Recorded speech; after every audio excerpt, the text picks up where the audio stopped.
Chapter 157. In the endless void, the few remaining true monarchs looked at one person who had two demonic beasts beside him, one tiger and one lion. These demonic beasts exuded the pressure of supreme, meaning they were in fact Tier 9 demonic beasts. This person was the true monarch of the herd-raising valley. "Shouldn't you explain yourself?" said retired Prince Ji Han, the current Tao protector of Ji Song. "I have nothing to explain, as there were no rules that stated that this method could not be used during this trial," responded the Herd Valley true monarch, who then readied his demonic beasts for battle before continuing. "I will not let anyone intervene in this trial," he declared boldly. As a matter of fact, the people that remain there are only here to see the result of this trial, as their heaven chosens have long been eliminated. They only stayed here just to spy on news or information about the final winner. Despite the fact that Wang Wei never actually met them, a few more heaven chosens actually participated in this trial. However, the majority, if not all of them, were in fact eliminated by Feng Lijuan and Huang Min, as these heaven chosens actually occupied territory near the two of them. As for the rest of them, they were so weak that they were in fact eliminated by the few supernatural realm cultivators in the Warring Kingdom world.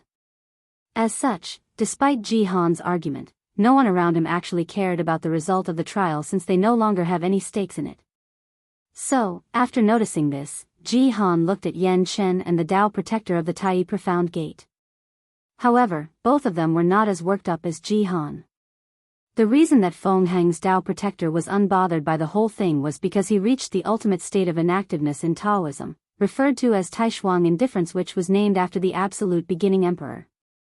To this true monarch, which was named Wu Ming, very few things can actually bother him.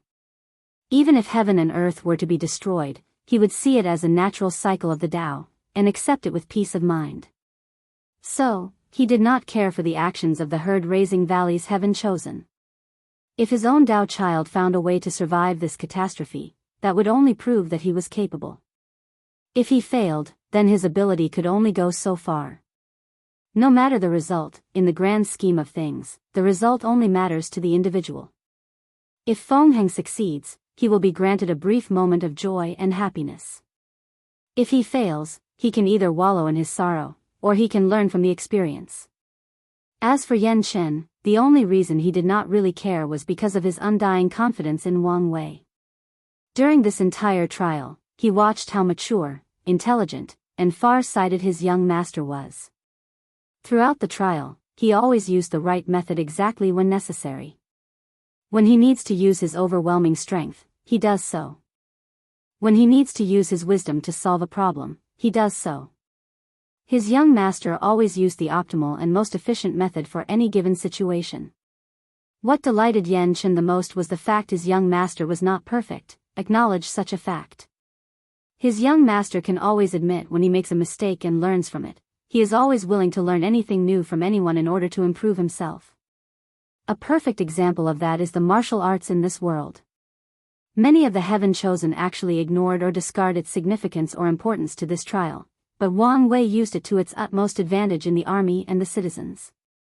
The only exception was the great Zhou dynasty, and that was only because of Ji Su. Despite this, they did not place as much emphasis on it as they should. As a result of this, the great Xia armies are way more powerful than other dynasties. The people are way more healthy and strong as they practice martial arts specially designed for them. In the end, Yan Chen also did not care about the current situation of the world.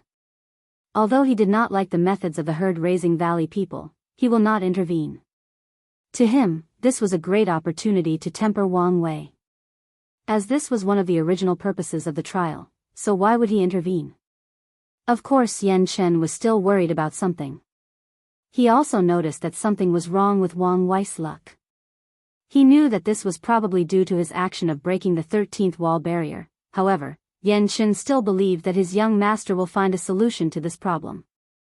After seeing that the remaining true monarchs were not siding with him, he snorted coldly without mentioning the topic again.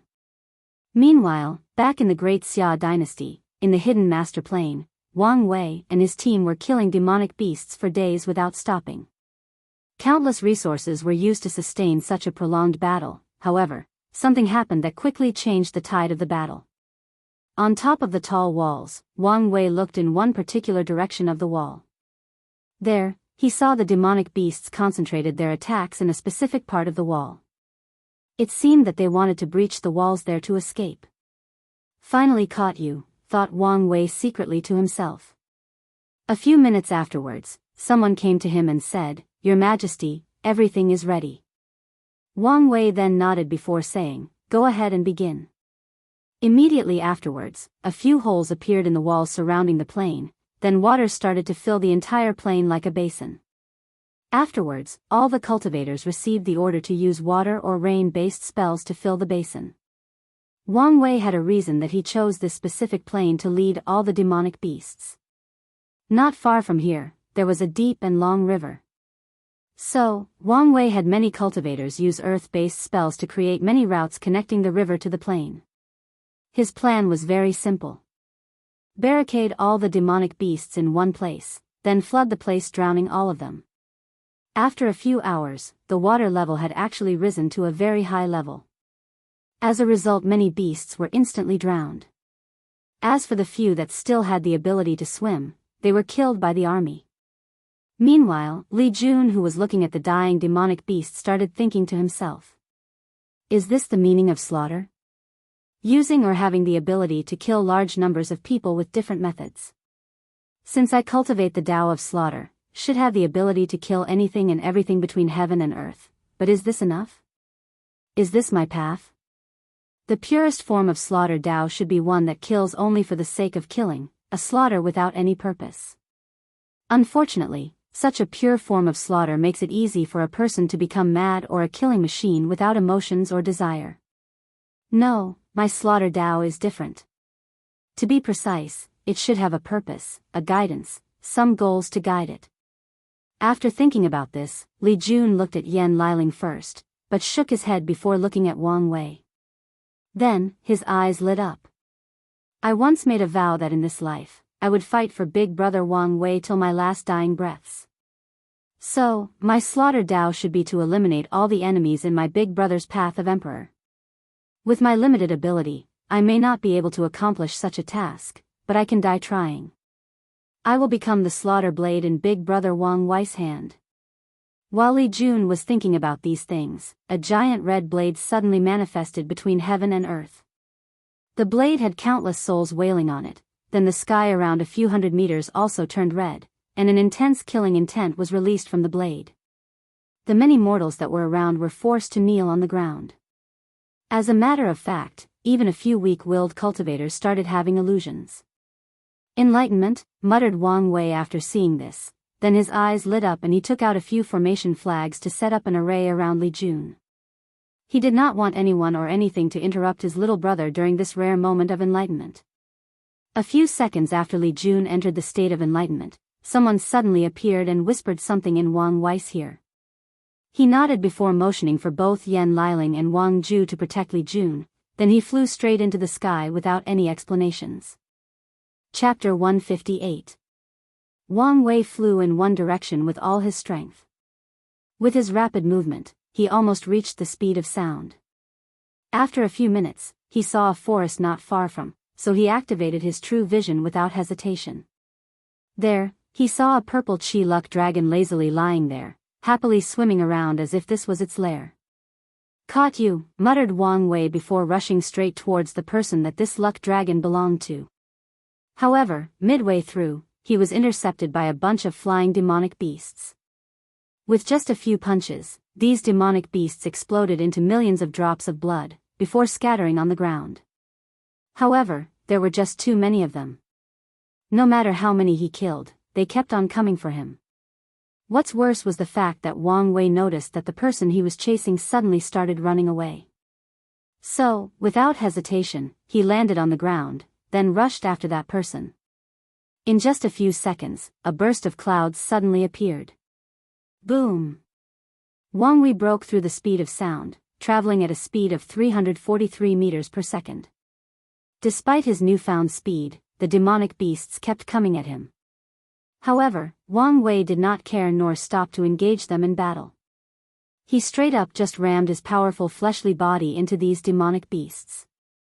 When these beasts hit the innate aura that surrounds his skin, they just explode into countless flesh and blood, while Wang Wei just continues passing by them without even looking back at them.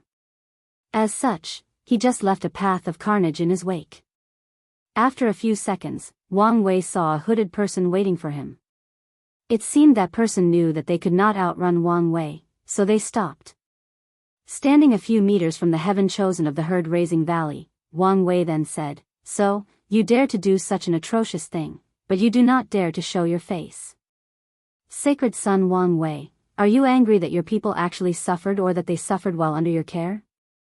responded a beautiful and melodious voice.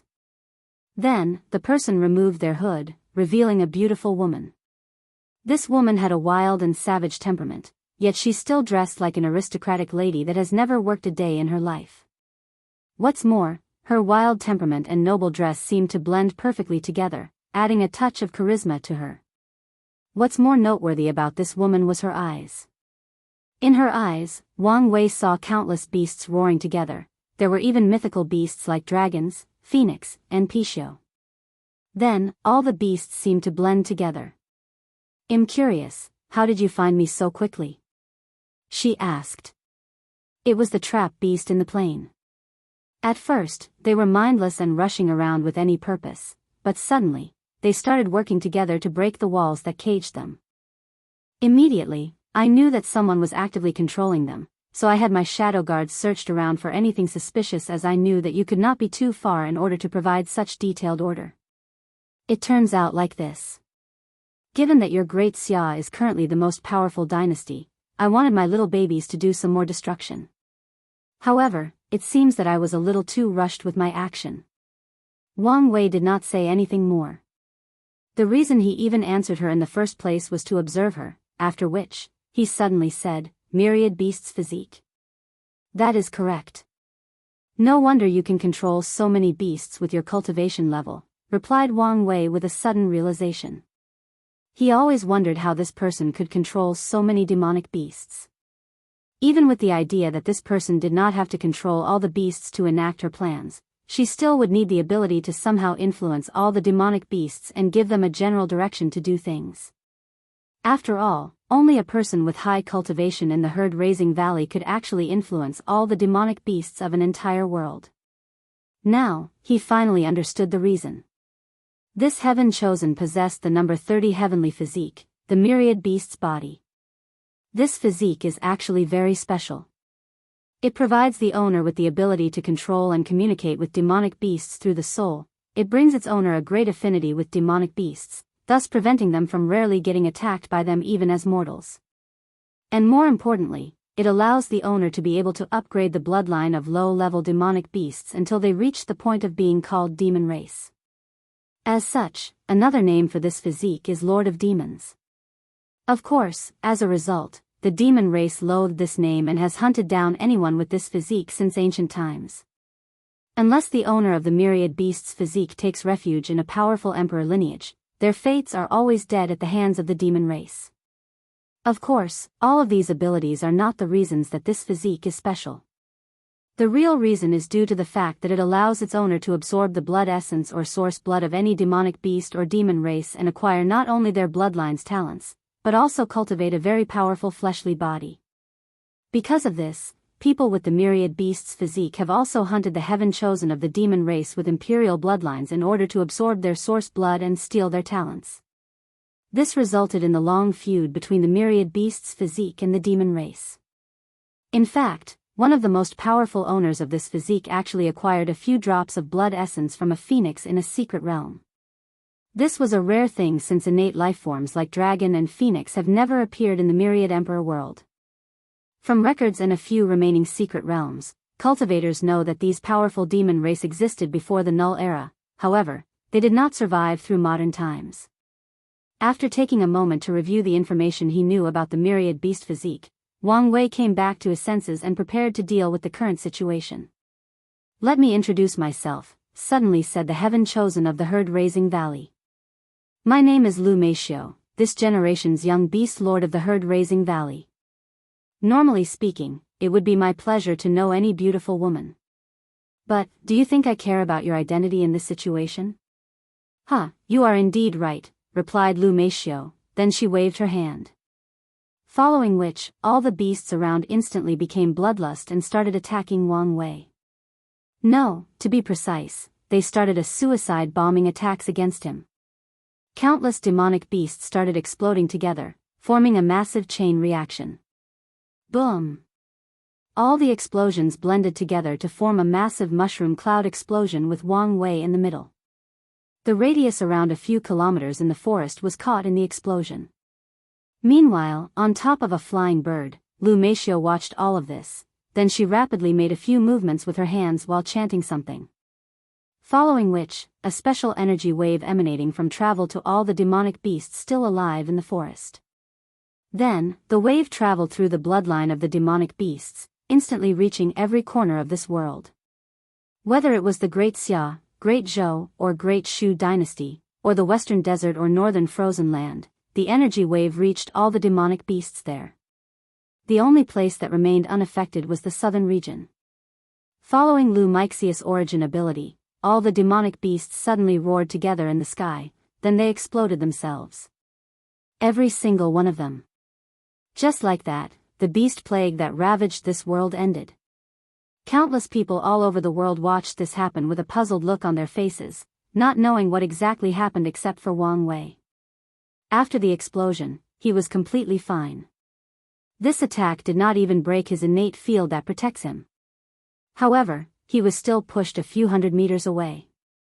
After the more 5,000-degree heat subsided along with all the dust clouds, Wang Wei looked in the direction of Lu Meishio.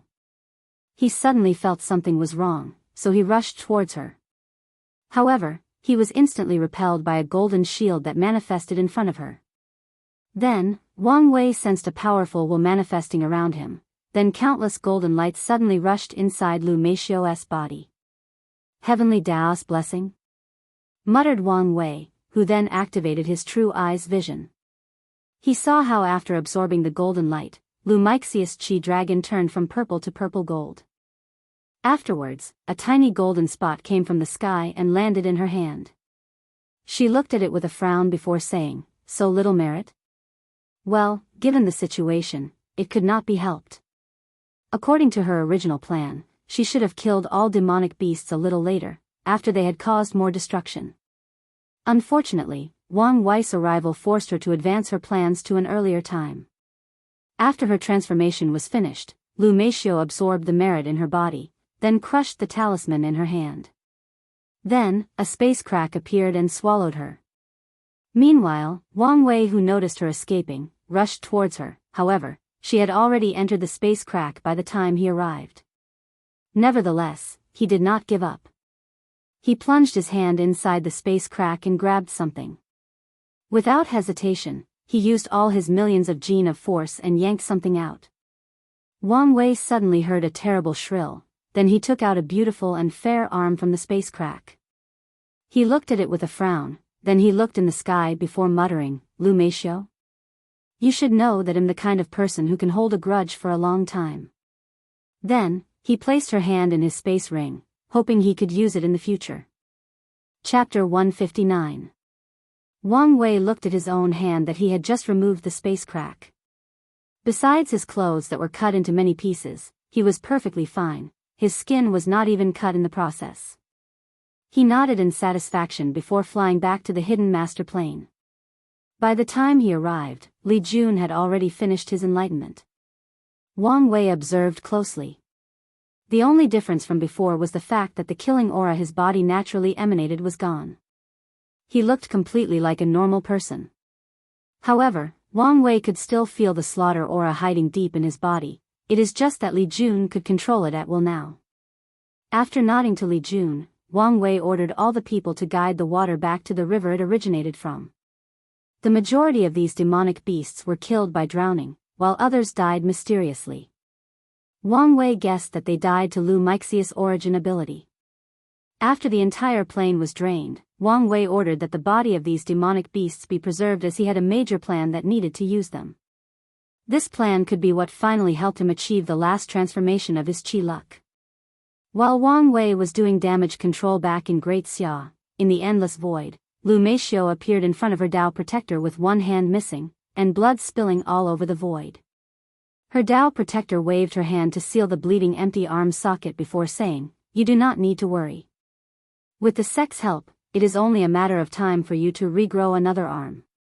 Lu Meishio nodded, but a look of hatred could be seen flashing in her eyes. Once she has the chance, she will take her revenge. Meanwhile, Yan Chen and Ji Han were looking at Lu Meixius' Tao protector with a smirk on their faces. As a result, she snorted before opening a space channel and heading back to the Myriad Emperor world with Lu Meishio.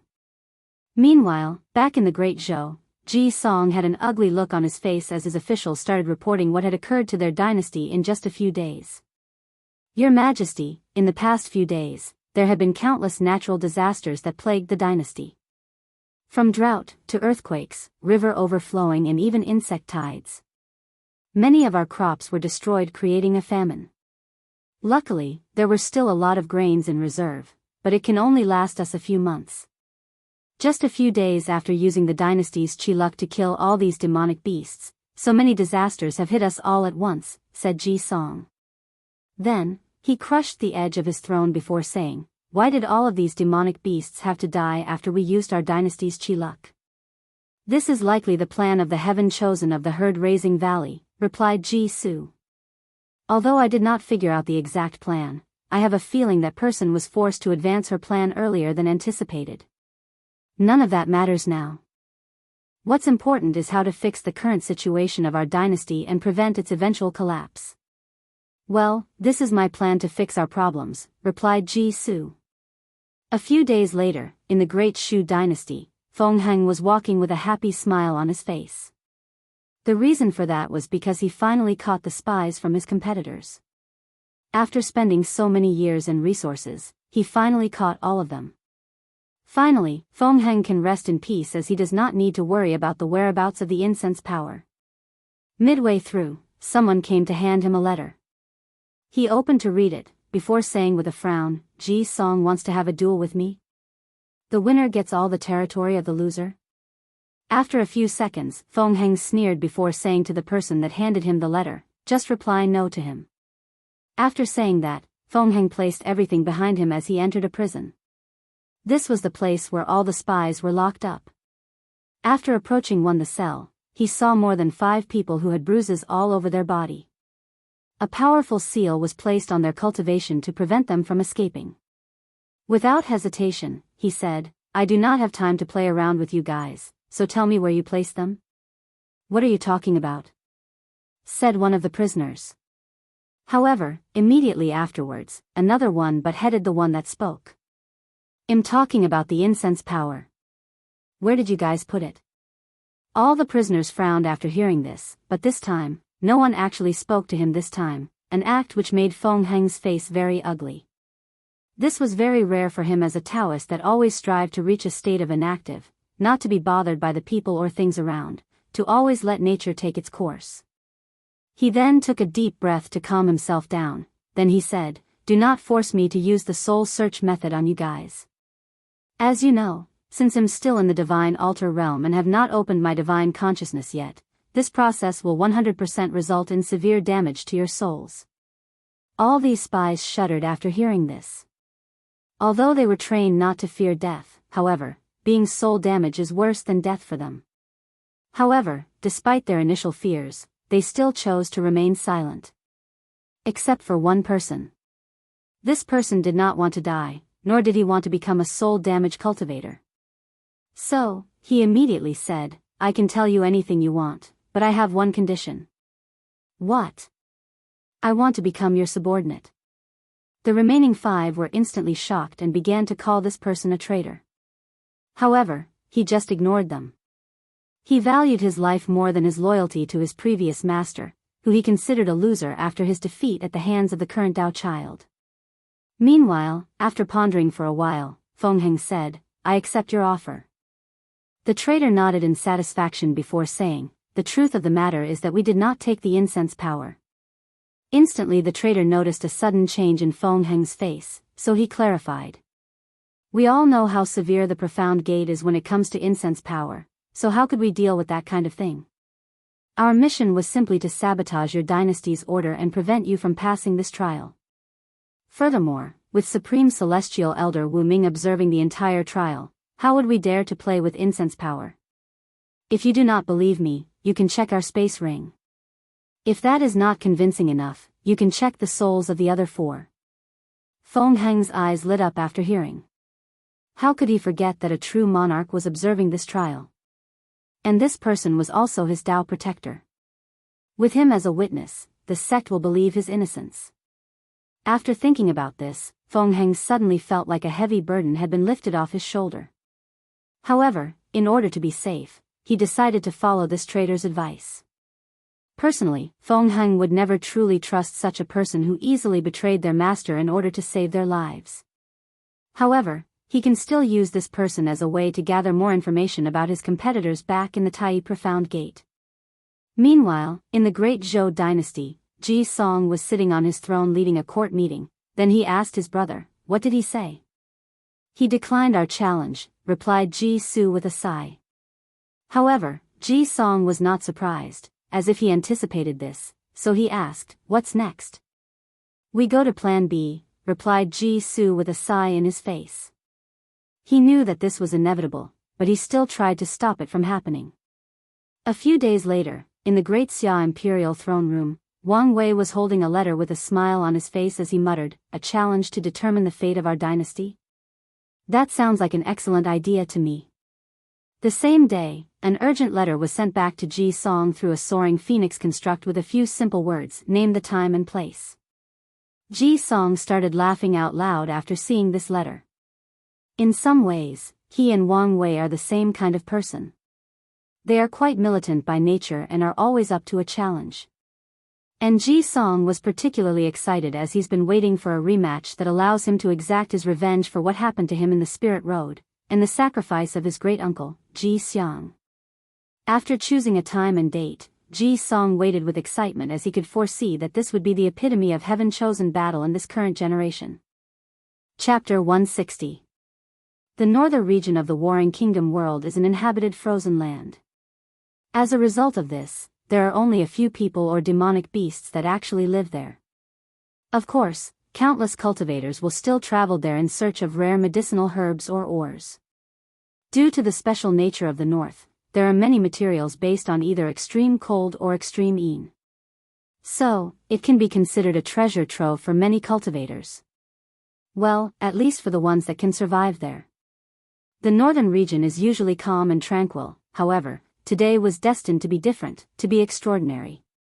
The reason being the fact that a battle that will determine the fate of the entire world is about to take place. In vast frozen land, Ji Song stood up straight with his arm crossed in front of him. His bulging muscles could be seen even under his clothes. He closed his eyes in order to stay in the best shape possible. As such, he ignored everything around him. He ignored the howling the wind around him, the whistling of the few birds that could survive in this environment. He ignored the frozen and icy breath coming from him every time he exhaled, the dry trees with little to no leaves on them. All Ji Song cared about was the next battle he was about to face, so waited. And he did not have to wait long. Ji Song suddenly opened his eyes and he saw someone rapidly flying towards him. With his powerful visual prowess, he easily recognized that the person was Wang Wei. What a terrible control of spiritual energy between heaven and earth, thought Ji Song with a frown in his face. Although he also had 365 divine veins in his altar, thus having a Tao foundation, but his foundation was not perfect. After he inscribed the last divine veins on it, a crack appeared. As such, he had to use secret method to fix it. As such, Ji Song knew how difficult it would be to be able to control spiritual qi to such a degree to fly with a normal Tao foundation, especially in a small world like this with low level of spiritual energy. At the very least, the current him did not have this ability. However, Ji Song was not fazed by such a thing, as spiritual energy control was not all determine the outcome of a battle. It only proves that his opponent has a slight advantage and the battle will be more intense than previously imagined. Wang Wei landed not far from Ji Song and looked at him up and down. The last time he saw him, he was convulsing on the ground with blood all over him. But now, Ji Song was completely fine. No, he was more than fine. Wang Wei's sensitive soul could feel a strange power hidden deep inside Ji Song's body. What's more, this power seemed familiar to him, as if he had seen somewhere before. However, the feeling was quite vague, so he could not pinpoint what exactly it was. However, Wang Wei was sure that this battle will not be so simple. After the two of them checked each other out, Ji Song was the first to say something. I have been waiting for this battle for more than 50 years. Finally, I have a chance to avenge what you did to me back in the Spirit Road trial. Wang Wei remained calm after hearing this before answering. Back then, I was as weak as a mortal and I still managed to beat you. Do you think you still have a sliver of chance now? Ji Song cracked his knuckles and stretched his upper body before replying. We will soon know the answer to that question, won't we? After saying that, he rushed straight towards Wang Wei and threw a powerful punch. This single punch created whistling sound in the air, signaling the desire and strength to destroy anything in its path. However, Wang Wei was not about to let anyone outmatch him. He mobilized all the strength of his fleshly body and met Ji Song's punch with one of his own. Boom! A powerful explosion occurred after the two fists clashed. However, after a few seconds, Ji Song had to take one step back to negate the force of the attack. He became angry at this fact, so he increased his strength and continued to punch aggressively. Unfortunately, it was to no avail. No matter how many punches he threw, he will be overpowered by Wang Wei. After a few dozens pouches, Wang Wei got bored with warm-up and increased his strength and speed. Boom! With one powerful punch, Ji Song was sent flying more than a few dozens meters away. Fortunately for him, he managed to cross his arms to block the attack, otherwise, he might be severely injured just in the beginning of this battle. After landing on his feet a few meters away, Ji Song looked at both his hands that had actually turned red due to bruising. He could feel an intense pain coming from his arms as even a few of his bones actually cracked. However, after just a few seconds, his bones healed by themselves. However, Ji Song was not happy. As a person born with the heavy axe physique, he is naturally gifted when it comes to cultivating fleshly body. Adding to that the Emperor tier techniques that he cultivated that contained a powerful body refining method, he should never lost in a direct confrontation with fleshly body. However, today, he did. More importantly, Ji Song suddenly thought about the Spirit Road trial. At that time, his current opponent did not even dare to allow himself to be hit even once during their confrontation. But now, not only did Wang Wei clashed head-on with him, he was even the winner. To Ji Song, this was a shame to his number 2 heavenly physique. However, he did not act rush. He took a deep breath to calm himself down. Then, the frozen grounds under his feet turned into rocks and flew towards his body, forming a giant rock armor. Ji Song's nearly 3 meters body became a more than 10 meters rock golem or giant. He looked at Wang Wei and rushed instantly towards him. The odd thing was that his newfound size did not decrease his speed. On the contrary, he became even faster. Ji Song roared, Earth's might, after throwing a powerful punch. Meanwhile, Wang Wei suddenly felt that the was not facing Ji Song's alone, but the earth beneath his feet. He seemed to be facing the might of the entire northern region, the might of Mother Earth. Wang Wei's eyes lit up and he did not hesitate to clash with that punch headed on. Boom! The air exploded, frozen pieces of land could be seen flying everywhere. A powerful shockwave traveled thousands of kilometers from the epicenter of the clash. The few individuals that were located in the northern region suddenly felt a powerful earthquake and they were shocked. Countless animals suddenly started to riot. Without hesitation, they all started to migrate from their natural habitat and headed south to the central region. As for Wang Wei, he was pushed back a few meters after the clash. However, there was not even a single scratch of him. Something that Ji Song took notice of. After being pushed back a few steps, Wang Wei instantly became excited and rushed towards his opponent and threw a punch. This time he used all of his millions of gene of force. With another explosion, the two of them clashed again. However, the two of them were evenly matched for now. After seeing this, Wang Wei's eyes lit up as he finally met an opponent that can match his fleshly body. So, he became excited and threw punch after punches. Boom! Boom! Boom! Countless explosions occurred one after another. At first Ji Song could keep up with Wang Wei, however, after a few hundred punches, he was forced in the defensive. He placed his hands in a X position to defend himself. Meanwhile, all the lands in a few hundred kilometers circumference around the battle was completely destroyed. Pieces of frozen land could be seen lying everywhere. The few frozen trees were destroyed into countless pieces. Even the clouds in the sky were dispersed by the shockwaves generated by these two people's clash. After a few minutes of using Ji Song as a punching bag, Wang Wei became bored again. So, he used a technique to attack instead of normal punches. He controlled all the part of his body to rapidly vibrate, then he controlled the vibration to travel through his fist before punching. Earthquake fist. Ji Song suddenly felt everything around started trembling, then, before he could react, a powerful vibration suddenly attacked him. His rock armor was instantly shattered and he was thrown away a few kilometers away. What's even worse was the fact that this vibration started to destroy every part of his body. Whether it was skin, muscles, bones, and even a few internal organs. As such, he threw a big mouthful of blood after landing. However, Ji Song acted quickly. As soon as he landed, he opened his mouth and inhaled. Suddenly, countless green lights suddenly entered his mouth from the ground, then immediately started to heal his injuries. After a few seconds, Ji Song got up from the ground, all healed up and ready to battle again.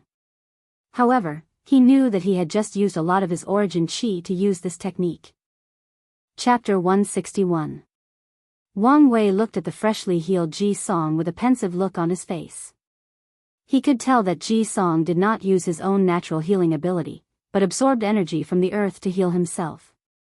Although in the 5 elements, wood is often known for its healing properties, the earth element is also good at healing. Many people or culture believe that we humans were born from the soil and will eventually return to it. As such, the earth is our mother and it can nourish us, it can both heal and protect us. So, Wang Wei guessed that the cultivation method that Ji Song used was based on that idea. After thinking about the information he knew from the great Zhou imperial dynasty, Wang Wei then said with a calm smile, "If you only cultivate the myriad earth codex to this level, then you are destined to lose this battle." However, Ji Song just shrugged his shoulders and answered with a cold voice, "It's you that should be worried. From what I've seen so far, it seems that the ancient desolate body refining scripture was wasted on the likes of you." "Hee," replied Wang Wei with a smirk on his face. "And yet, this waste almost killed you with one punch." Veins instantly started to appear in Ji Song's face, then his mouth started to twitch. However, he immediately calmed himself down. Then, the rock armor manifested around Ji Song again, however, this time things were slightly different. There were countless red and hot lines that were inscribed in the armor. Following which, it turns from gray to dark red. 2 horns appeared on top of Ji Song's head, then, the frozen ground under his feet melted and turned into lava. Meanwhile, Wang Wei was a little surprised after seeing this. Of course he was not surprised by Ji Song's transformation, but by his reaction. The last time they fought, he instantly became angry after being taunted by Wang Wei. However, this time, he managed to calm himself down after just a few seconds. After seeing this, Wang Wei then realized that he was not the only one who grew up and learned new things in the past few decades, that his opponents were also growing and learning from their adventures and failures. In the end, the ones that grow faster and learn to adapt as quickly as possible will be the ones that he gets to meet during the Heaven Will battle. After quickly thinking about this kind of thing, he reined in his mind and focused on the battle. Without hesitation, he rushed straight towards Ji Song and threw a earthquake fist. However, Ji Song was not to be outdone, so his hand turned into boiling hot magma and he also threw a punch. Boom! A terrible explosion occurred after these two clashed. A massive mushroom cloud appeared afterwards. It was as if a nuclear bomb had exploded in the place where their fist clashed. Then, the entire northern region of the Warring Kingdom world started to tremble. All the people and animals living there suddenly felt that everything around them was shaking, that they could hold on to their footing. Luckily, there were few houses or buildings in this region. Meanwhile, in the middle of the clash, Wang Wei was pushed a few steps behind. Lava could be seen all over his body, but there was not even a scratch on him. His skin was still not even injured. As for Ji Song, he stood in the same place. However, he spewed out a big mouthful of blood. This time, however, Wang Wei did not give his opponent the time to recuperate. He instantly activated his divine veins and threw a punch. He used the lion fist attack in his grandfather's cultivation technique, Overlord Fist. A lion suddenly appeared after Wang Wei threw his punch, and roared to create a soundwave attack. However, this attack was not a regular lion fist. No, Wang Wei used the vibration from his earthquake fist to fuse with the soundwave attack of the lion's roar. As such, Ji Song suddenly felt his eardrum burst, then a powerful shockwave was started to do a number on his internal organs. So, without hesitation he opened his mouth and also roared. However, what came out of his mouth was not sound waves, but burning lava, which instantly created another powerful explosion after hitting the lion's roar. Wang Wei reacted quickly and created a shield around him with both his origin chi and the spiritual chi in the environment. He rushed straight into the explosion, bearing all the blunt of the shockwave that it created. In just a few seconds, he appeared in front of Ji Song, who could not see anything due to all the fire and smoke around him. Nevertheless, he still sensed some sort of danger, so instantly created more lava around his armor and cooled it down, thus reinforcing his defensive ability. Meanwhile, after Wang Wei reached in front of Ji Song, he used the tiger fist, this time. A tiger manifested from Wang Wei's punch, then revealing an intense killing intent that wanted to overwhelm Ji Song's senses. However, he woke up after less than a second of being in a trance. However, by that time, the tiger had already turned into a red light pierced straight into his body, trying to destroy anything in its path. Ji Song's instant armor managed to buy him a brief moment of rest. However, he knew that he would not be able to stop this attack. So, he immediately redirected it into his right arm, thus sacrificing it. Pust. A red light pierced Ji Song's right arm, but Ji Song did not scream or back down. Instead, he instantly counterattacked. He lifted his leg and stomped on the ground, then the frozen earth seemed to have been cracked by a heaven-defying axe. Meanwhile, Wang Wei, who had just finished his attack, watched as the ground under his feet suddenly separated into two sides, then a powerful volcano eruption appeared with him at the very center. A terrifying heat engulfed his whole body, wishing to sunder not only his body, but his soul as well. This heat wanted to burn his very existence. All this while, Ji Song watched all of this happening while at the same time observing how his arm will heal. Unfortunately for him, his fleshly body did not allow him to instantly heal his injuries. So, he began to absorb energy from the earth to heal. However, the process was still extremely slow. It was then that Ji Song noticed that this attack also contained a powerful will that prevented his healing, so he started to fight with it. Meanwhile, after a few minutes, the volcano eruption stopped, and Ji Song watched Wang Wei floating in the air. Ji Song's face instantly became ugly as he realized that his attack did not break the defense of Wang Wei, let alone injure. To be precise, this attack did not break all of his defense. Ji Song could see that a powerful field was surrounding Wang Wei's skin, providing him with a powerful defense. His attack managed to break that field, but it still failed to break his skin. After a few seconds, Ji Song had managed to remove the killing will inside his arm and healed properly. However, Wang Wei's innate aura or field recovered by itself and began to protect him again. Ji Song's face became ugly as he refused to believe that he could not even wound his opponent. How could he accept that someone that could not even take on a single punch from a few decades ago, now has outclassed him to this level? So, he decided to go all out for this fight. His black lava armor suddenly increased from 10 meters to 20 meters.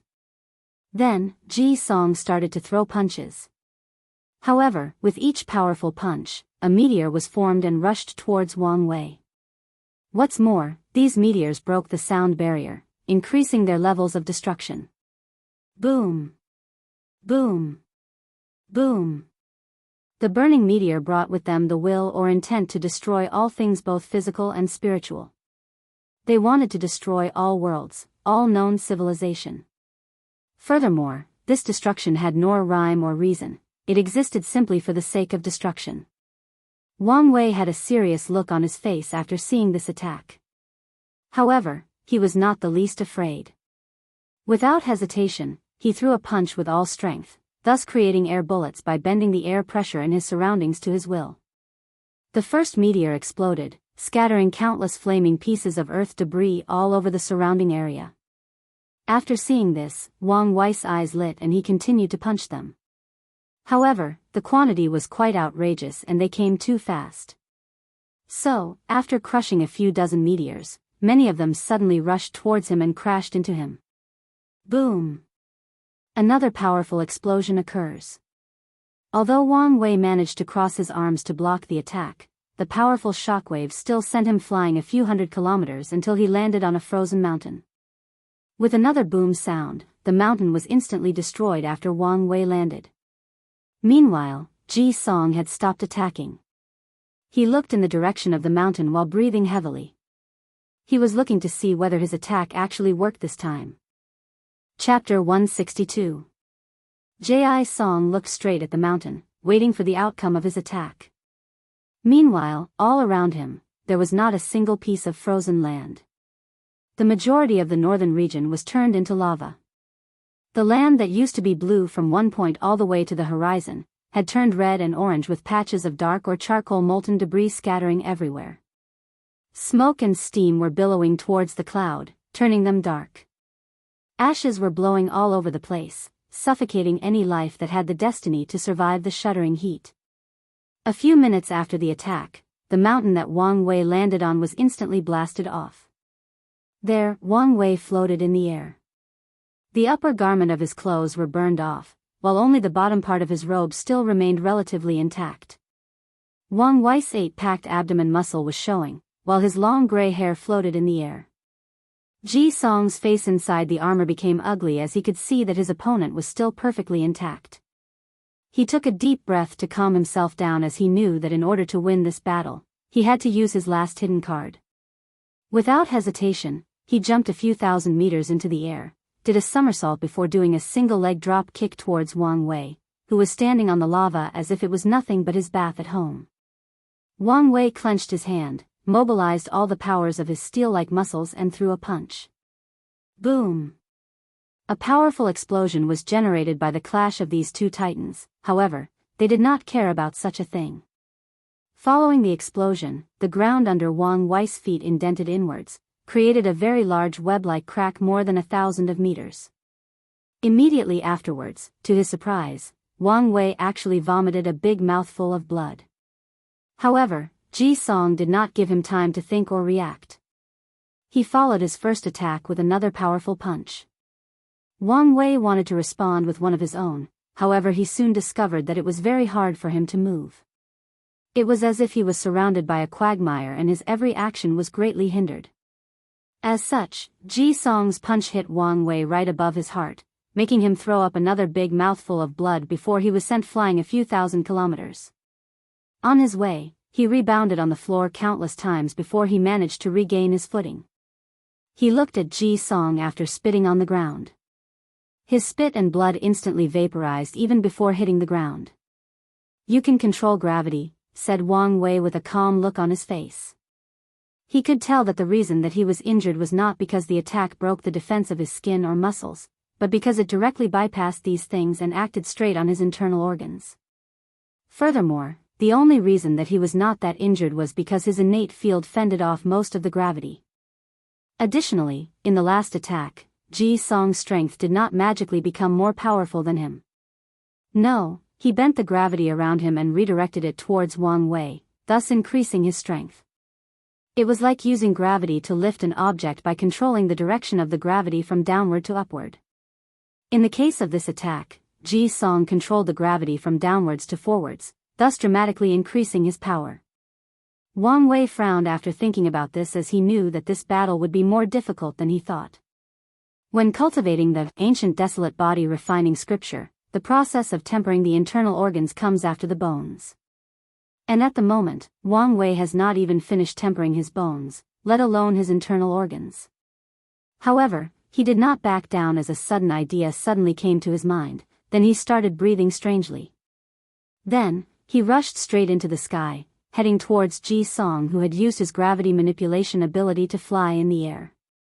Ji Song also rushed towards his opponent and immediately activated the gravity around him, making Wang Wei's movement very stiff.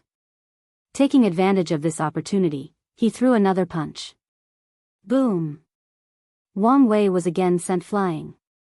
He hit the ground with supersonic speed, resulting in a massive lava tsunami that traveled for miles in. He then coughed off a big mouthful of blood again. This time, not only was the gravity affecting him, but the ashes on the volcano around him started to enter his body and started wreaking havoc. However, Ji Song did not give him a single chance to breathe. By increasing the gravity downwards, his speed suddenly increased as he rushed towards Wang Wei. 5 circular vapor shapes could be seen in Ji Song's path, followed by 5 loud explosions. This showed that using this method, Ji Song's speed has reached Mach 5, which is 5 times the speed of sound. Boom! With a speed of Mach 5, Ji Song hit Wang Wei straight in the guts, making him spit saliva, blood, and a few pieces of internal organs. Furthermore, he could hear the sound of bones cracking. Immediately afterwards, Ji Song kicked him from the ground, sending him flying away again. Meanwhile, Wang Wei groaned before using all his strength before preventing stabilizing himself in the air. However, immediately afterwards, he saw Ji Song coming straight after it, so he crossed his arm to block the oncoming attack. This time, Wang Wei only sent away a few meters, while actually sliding in the air. Ji Song frowned, then decided to increase the intensity of the gravity by a few folds. As such, Wang Wei was flown away again with tremendous force, while simultaneously vomiting blood. However, Wang Wei's healing ability was simply inhuman. Only a few minutes after his injury, his bones would heal by themselves. As for his internal organs, he would use his pure origin force to heal and nourish them. During the entire confrontation, the northern region was completely destroyed. Not to mention that it had already turned into complete lava, thus killing any kind of life that inhabited it, whether it was animals, people, insects, or plants. The shockwave created by these two people are enough to kill any cultivators below the divine body realm. Luckily for them, only a few people actually lived in the northern region. However, the casualties created by their battle was still in the 100,000s. Meanwhile, Ji Song kept pummeling Wang Wei with more and more powerful attacks. However, his opponent refused to stand down. More importantly, Ji Song discovered that with each attack, he has to increase the gravity around by a few folds. At this rate, he will not be able to sustain these attacks any longer. What's more, Ji Song had a feeling that something was wrong, so he used a powerful attack to try to end this battle once for while. Gravity implosion, roared Ji Song with a clutching motion of his hand.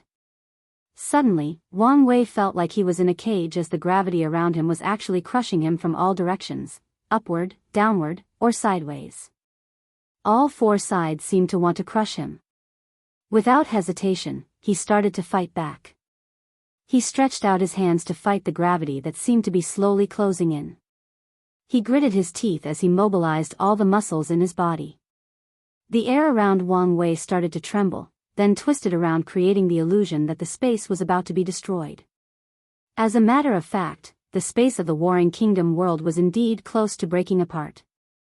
Meanwhile, inside the gravity sphere, Wang Wei's muscles and bones started breaking as he could not bear all the power. However, Wang Wei did not scream or groan, nor did he have a look of despair on his face. On the contrary, he looked excited. As his muscles and bones kept breaking, Wang Wei kept breathing in a certain way to repair them. Vast amount of spiritual energy between heaven and earth entered his body to speed up the process. At first, Wang Wei was forced on one knee in order to fight back the imploding gravity, but as time passed, he managed to stand up. Then, with a mighty roar, he tore apart the gravity field around him with his bare hand. Meanwhile, Ji Song looked at all this with an ugly look on his face inside his rock armor before saying, "You used my gravity ability to actually refine your body. To be specific, your internal organs." As for Wang Wei, he smiled after hearing this before saying, "Well, I would have to temper them with gravity eventually after I finish tempering my bones. I just used this moment of life and death to speed up the process and prepare for the future."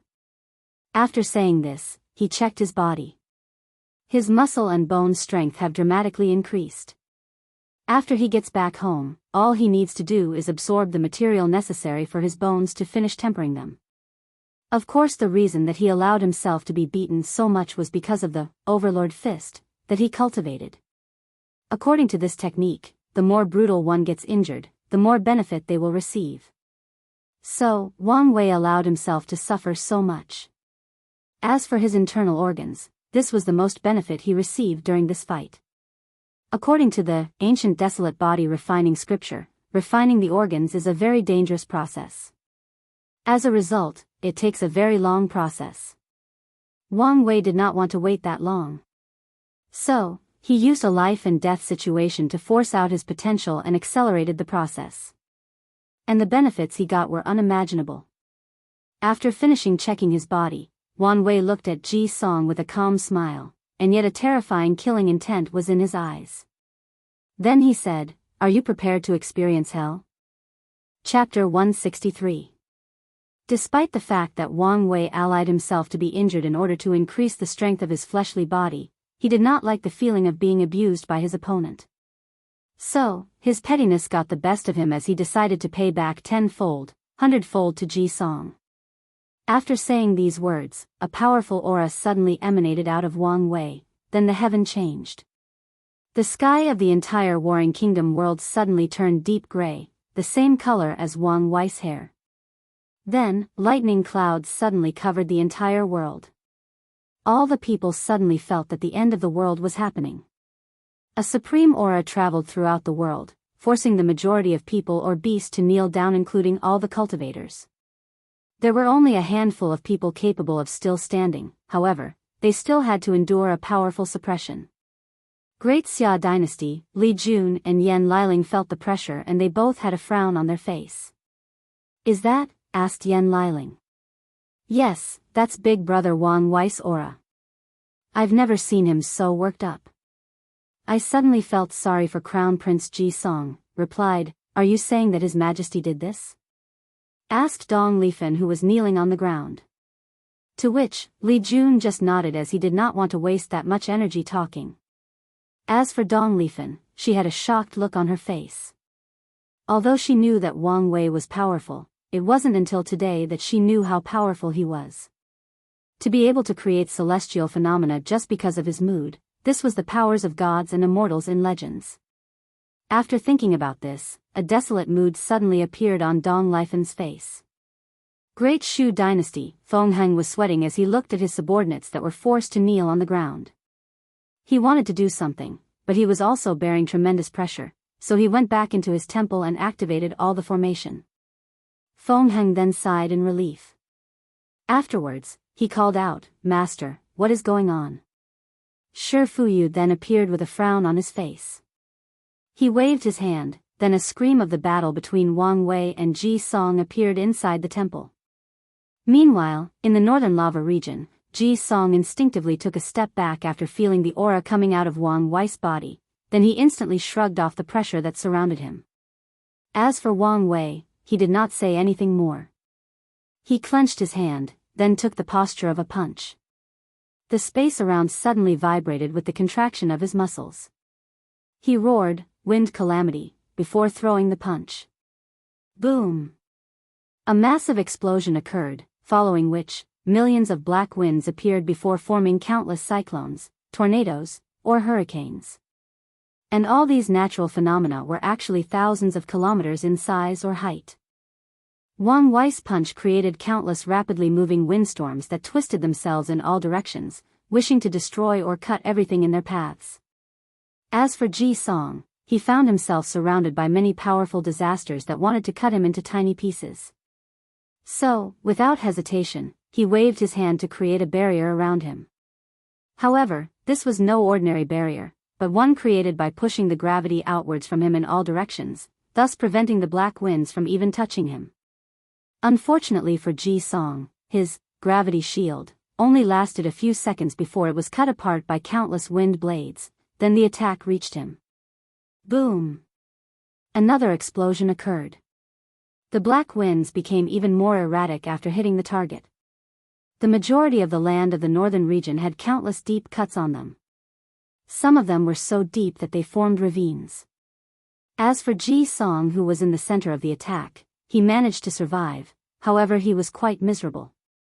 His armor was completely destroyed, many deep-cut wounds could be seen all over his body, some of them even showed his bones. However, this was not the worst part of his wounds. One of his arms was cut off and blood was gushing out of it like a fountain. Ji Song instantly used his origin chi to stop the bleeding before doing an inhaling motion with his mouth. He wanted to absorb the life energy of the earth in order to heal himself. Unfortunately, he did not reach the realm where he can regrow his limbs. As a matter of fact, even Wang Wei has not reached this stage and won't reach it until he finishes refining his bones. After realizing this, Ji Song then used lava to create a prosthetic arm for himself. Although it was not as good as his real one, it would have to do for now. Meanwhile, Wang Wei had already launched his second attack. The attack he used this time was called Thunder Calamity. After throwing that punch, thunder and lightning enveloped the entire northern region, turning it into a thunder field. And all of these thunder had one purpose: to destroy Ji Song. Even the clouds in the sky started raining thunder. Ji Song immediately used all the lava on the floor to wrap around him and turned into a rock cocoon. On top of that, he also used his gravity field. However, the thunder was not playing around. It destroyed the gravity protection, then the earth's shield before hitting Ji Song, destroying every part of his body. An intense pain suddenly assaulted him as he felt that every part of him was slowly burning. In the end, Ji Song screamed out loud for a long time before the attack stopped. By then, all his skin and muscle was burned black by the lightning, leaving lightning-shaped scar all over his back and front. Meanwhile, Wang Wei took a very brief moment to admire these two powerful attacks that he learned from the ancient desolate body refining scripture over the past few years. Since his body, skin and muscle used both wind and lightning to temper them, there are techniques in the scripture on how to use these elements as a form of attack.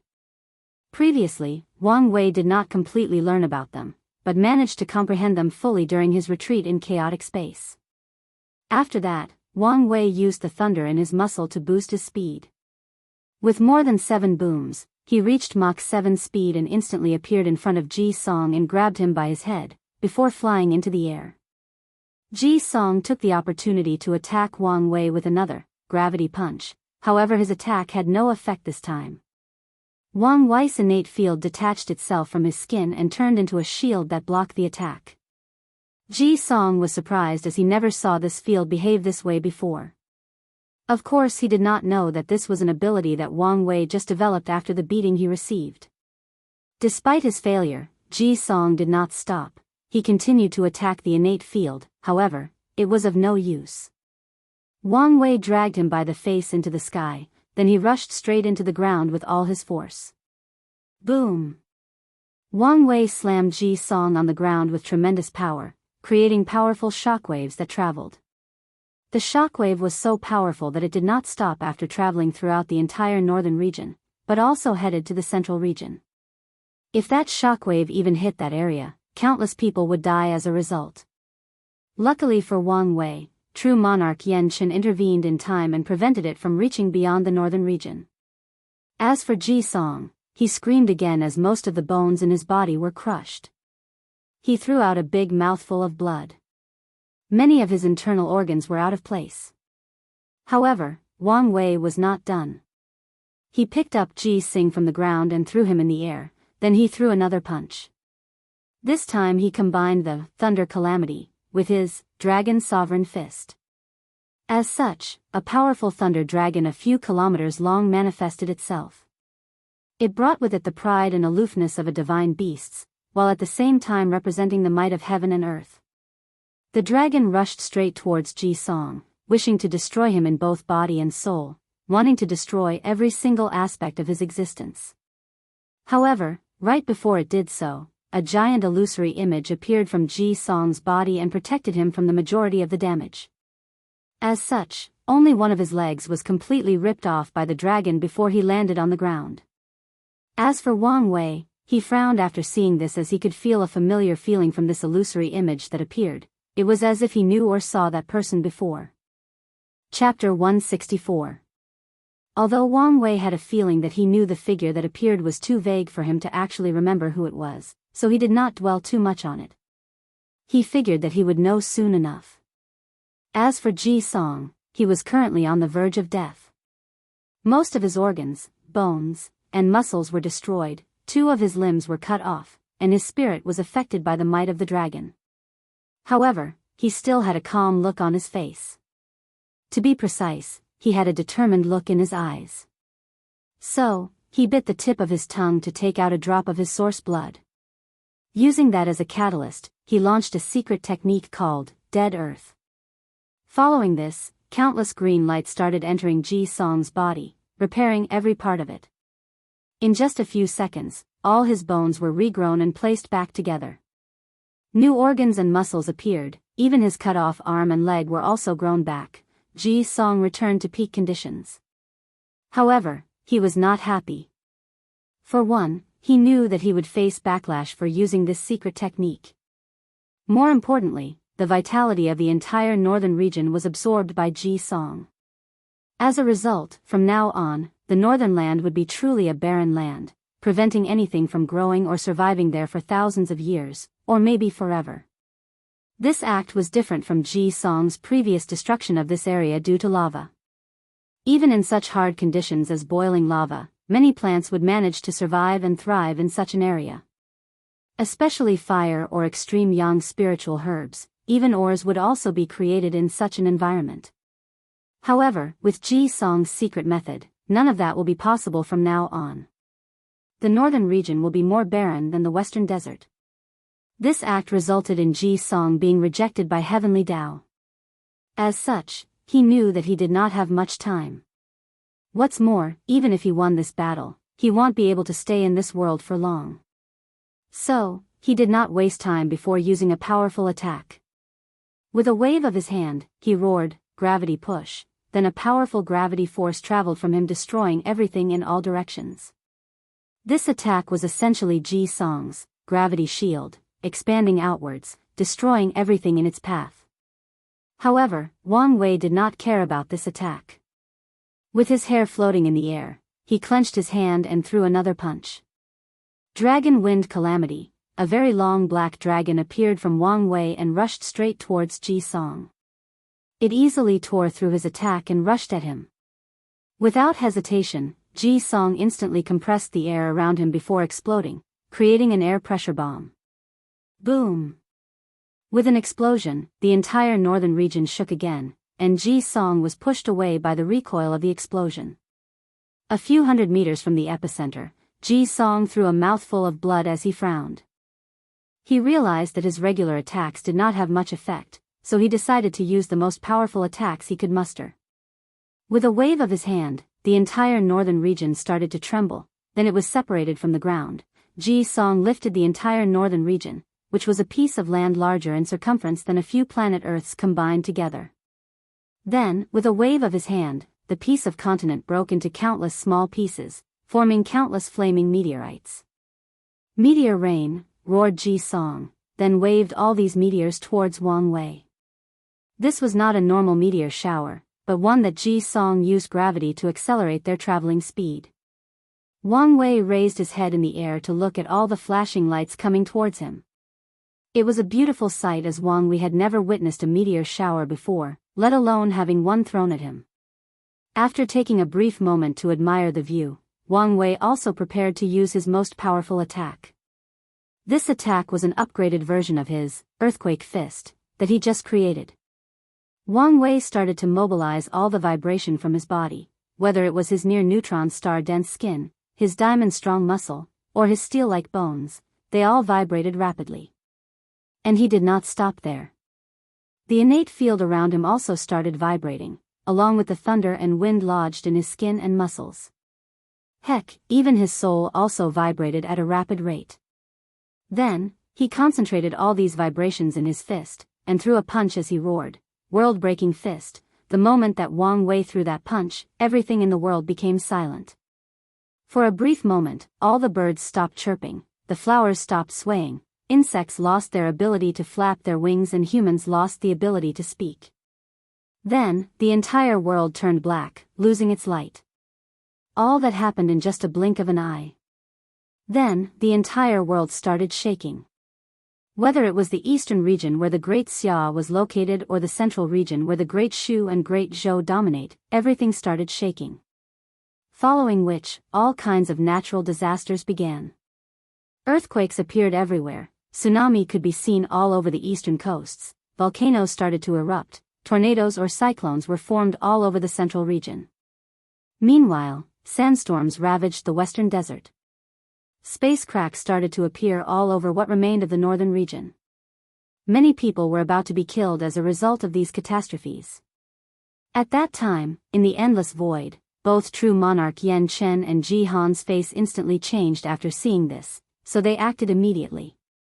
They waved their hands, then the entire warring kingdom's small thousand world and all the people inside shrink into a hand-sized ball, then with another wave of their hands, countless runes appeared around the crystal-clear ball that was actually an entire world.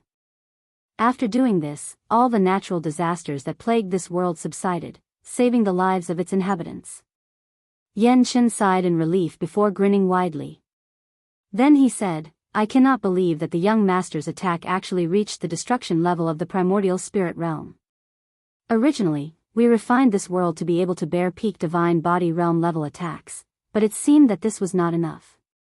While Yan Chen was happily chatting to himself, Ji Han had an ugly look in his face as his heaven chosen was the one to face such an attack back to the battle. After Wang Wei threw that heaven-defying punch, the meteor shower launched by Ji Song was completely annihilated.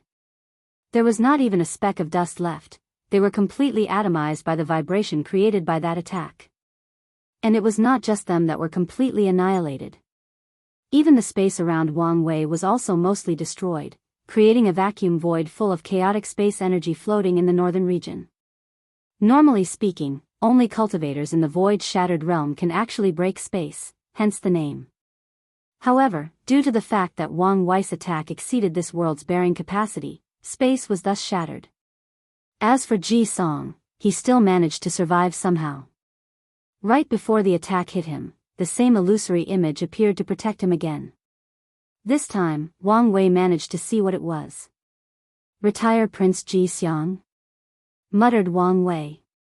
Then, he seemed to have thought of something and said in shock, "Dharma body?" The reason that he was surprised was because the illusory image that appeared to protect Ji Song actually resembled the Supreme Realm's Dharma body. After thinking for a few minutes, Wang Wei guessed the gist of things. He guessed that true monarch Ji Xiang must have used a secret method to sacrifice himself in order to heal Ji Song's foundation that was ruined back in the Spirit Road trial. This was proof due to the fact that Ji Xiang never showed up after that incident, and the fact that there was a vision in the central continent signifying the death of a Supreme Realm powerhouse. At that time, many people went to investigate and found nothing including the Tao opening sect's shadow of this generation. However, divination did reveal that the dead Supreme was related to the Great Zhou imperial dynasty. So, after seeing this Dharma body on Ji Song, Wang Wei suddenly put two and two together.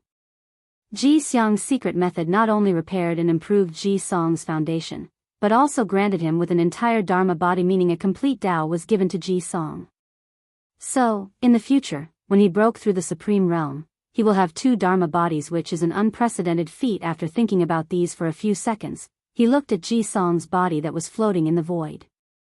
He was in terrible shape. 3 of his limbs were completely gone, leaving only his left leg. His internal organs and bones were totally liquefied, leaving only his skull and a bag of skin still intact, floating in the air.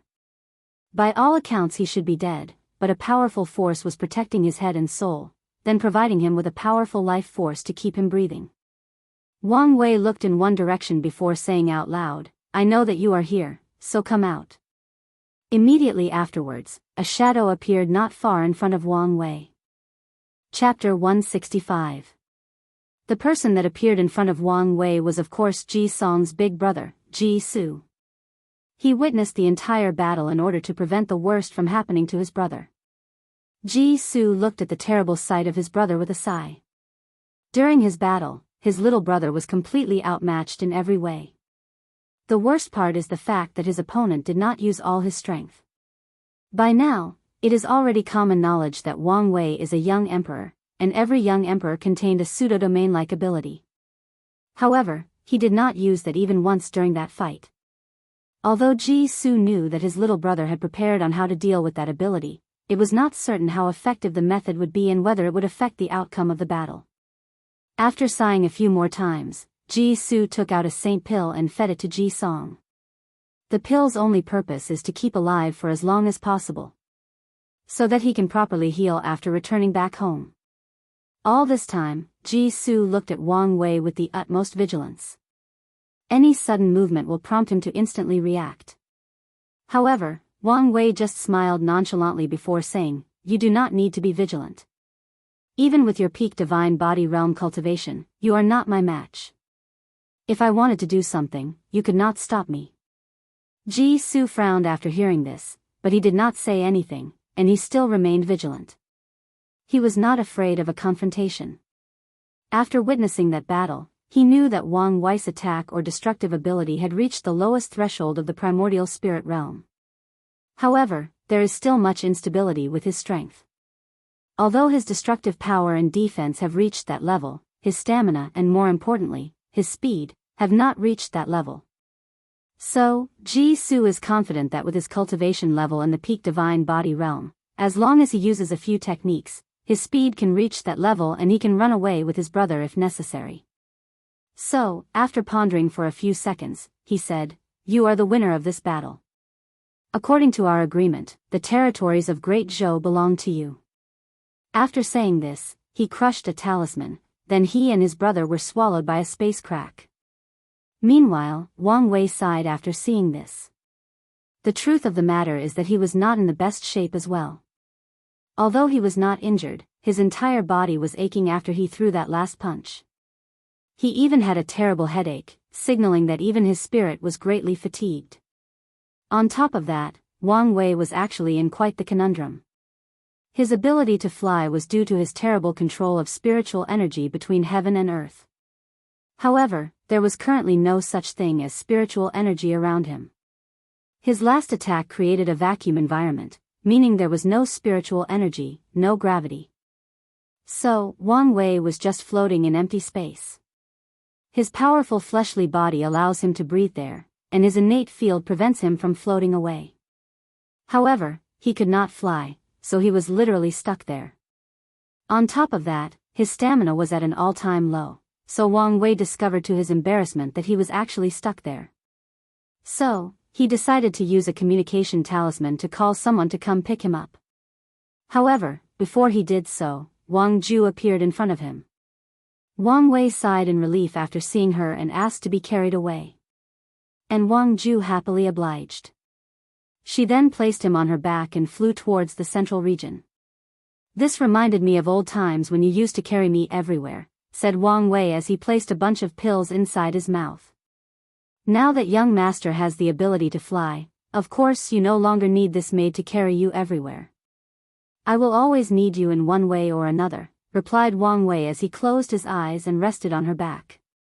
Meanwhile, Wang Ju had a smile on her usually calm face.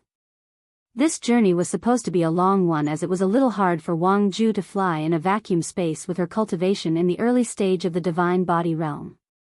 However, midway through, the space around her twisted, then she instantly appeared in the great Xia capital.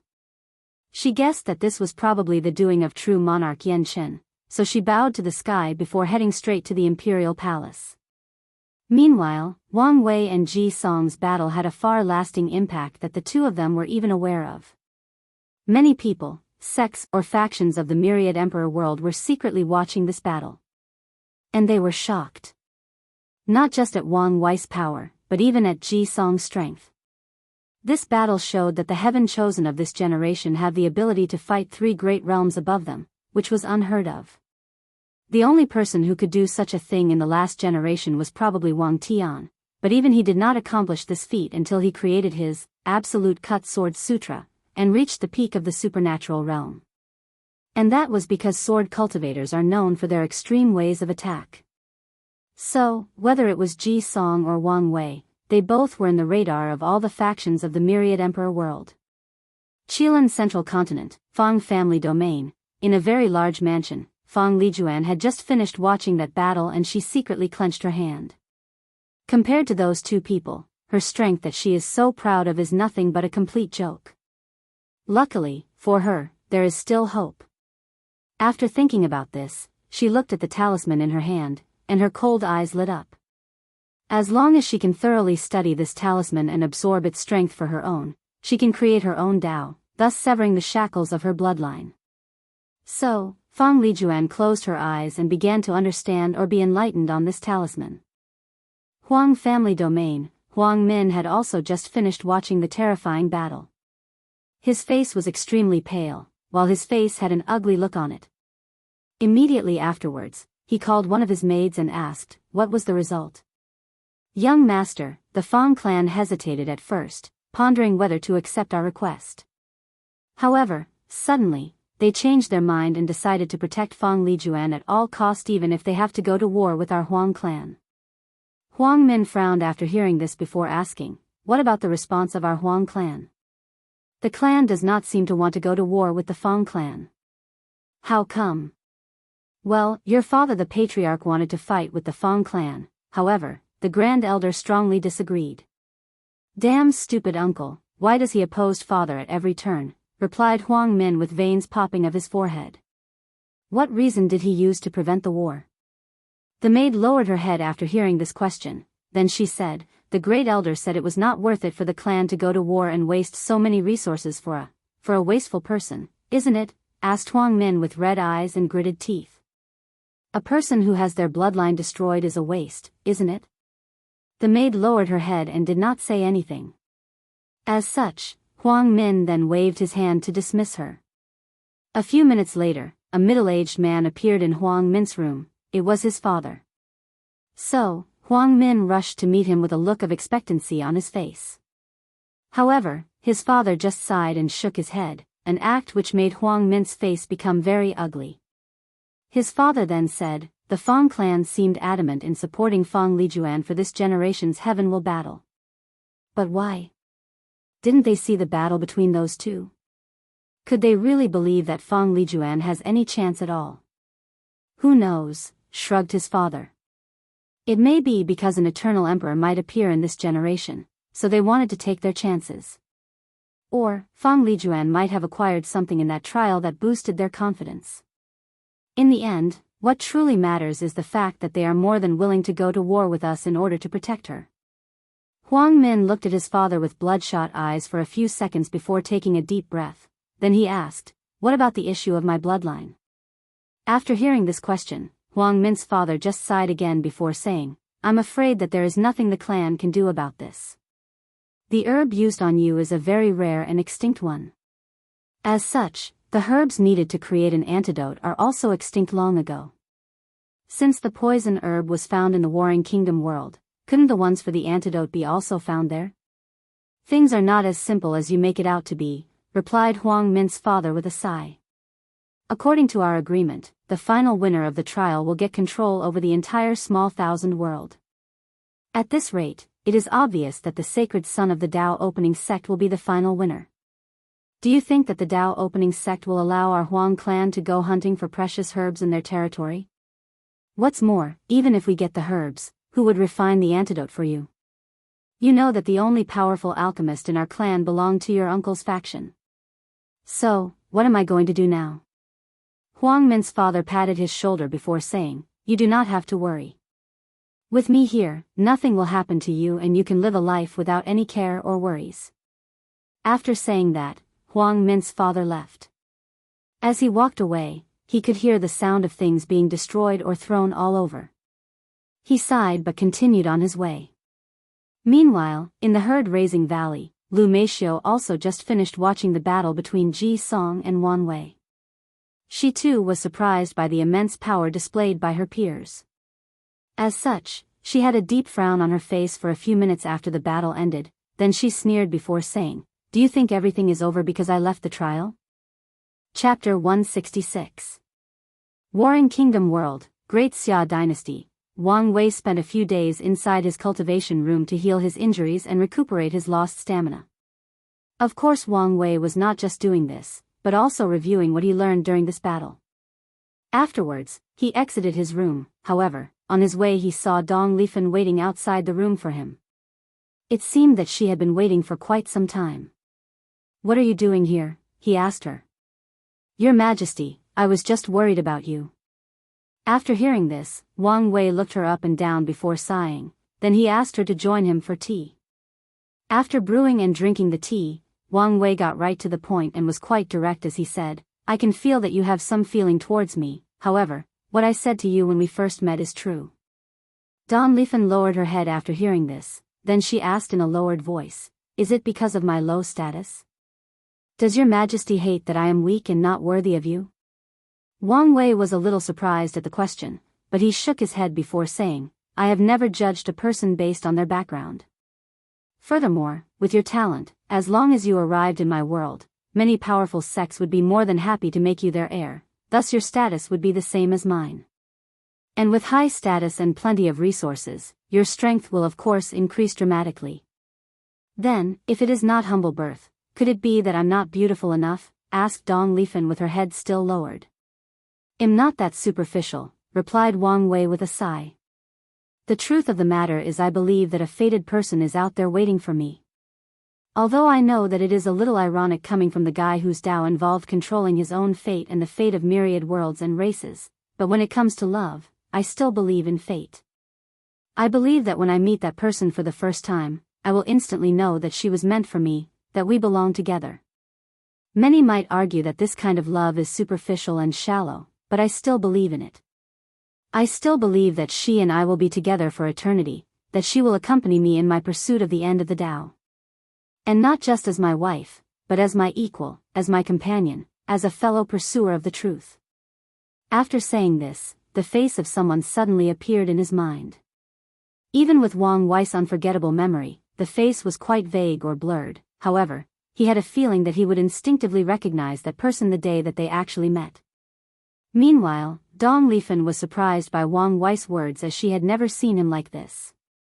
More often, he gave her the feeling that he was mighty and strong, that nothing could truly bother, that he had a solution to every problem. After thinking about this, she sighed before saying, "Well, whoever this woman is, she will be the luckiest woman in the world to have your Majesty's affection." "I'm the one who will be lucky," replied Wang Wei with a smile on his face. After that, the two of them drank their tea in silence.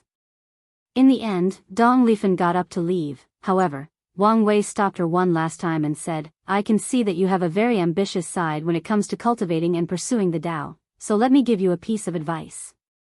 If you truly want to go far in the path of cultivating, do not let anyone dictate your worth. Whether it is societal customs, your origin or birth, heaven and earth, and even me. You alone can determine what you are worth, what you are capable of and what height you can reach." Dong Lifen's eyes lit up after hearing this as he realized the importance of these words. She decided to remember them and meditate on them when she has time. As such, she bowed politely to Wang Wei before leaving with fast and steady strides. After finishing his discussion with Dong Lifen, Wang Wei went out to deal with the affairs of the dynasty. His territory has just been exponentially increased. As such, there are many things left for him to deal with. Meanwhile, in the Great Shu dynasty, Feng Heng had also watched the battle between Ji Song and Wang Wei. At first, he was also shocked, but eventually calmed himself down. However, he noticed that his master seemed unsettled the entire time. So, he finally asked the reason. "Disciple, I think you are in trouble," said Shi Fuyu with a frown on his face. "Master, what do you mean?" After thinking for a few seconds, he replied, "This Wang Wei reminds me of a young version of your sect's ancestor. The absolute beginning emperor?" "Yes. Master, since you were alive back then, what kind of person was your ancestor? Not a lot of records are left about him in the sect.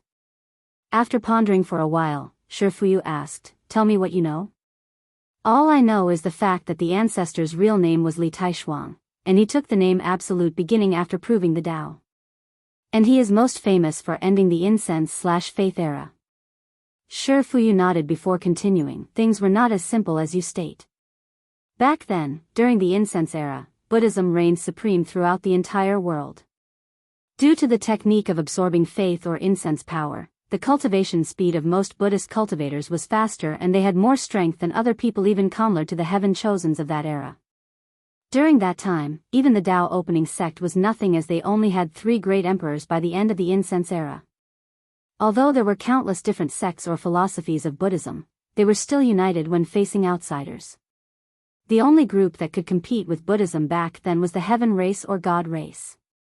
God race? Do you mean the divine clan of the Divine Tao League? Asked Feng Heng with a puzzled look on his face as he had never heard of any heaven race or God race. After seeing the puzzled look on his disciple's face, Shifuyu sighed melancholy before shaking his head, no, they are different. As a matter of fact, the divine clans got the idea of inheriting bloodline from the heaven race.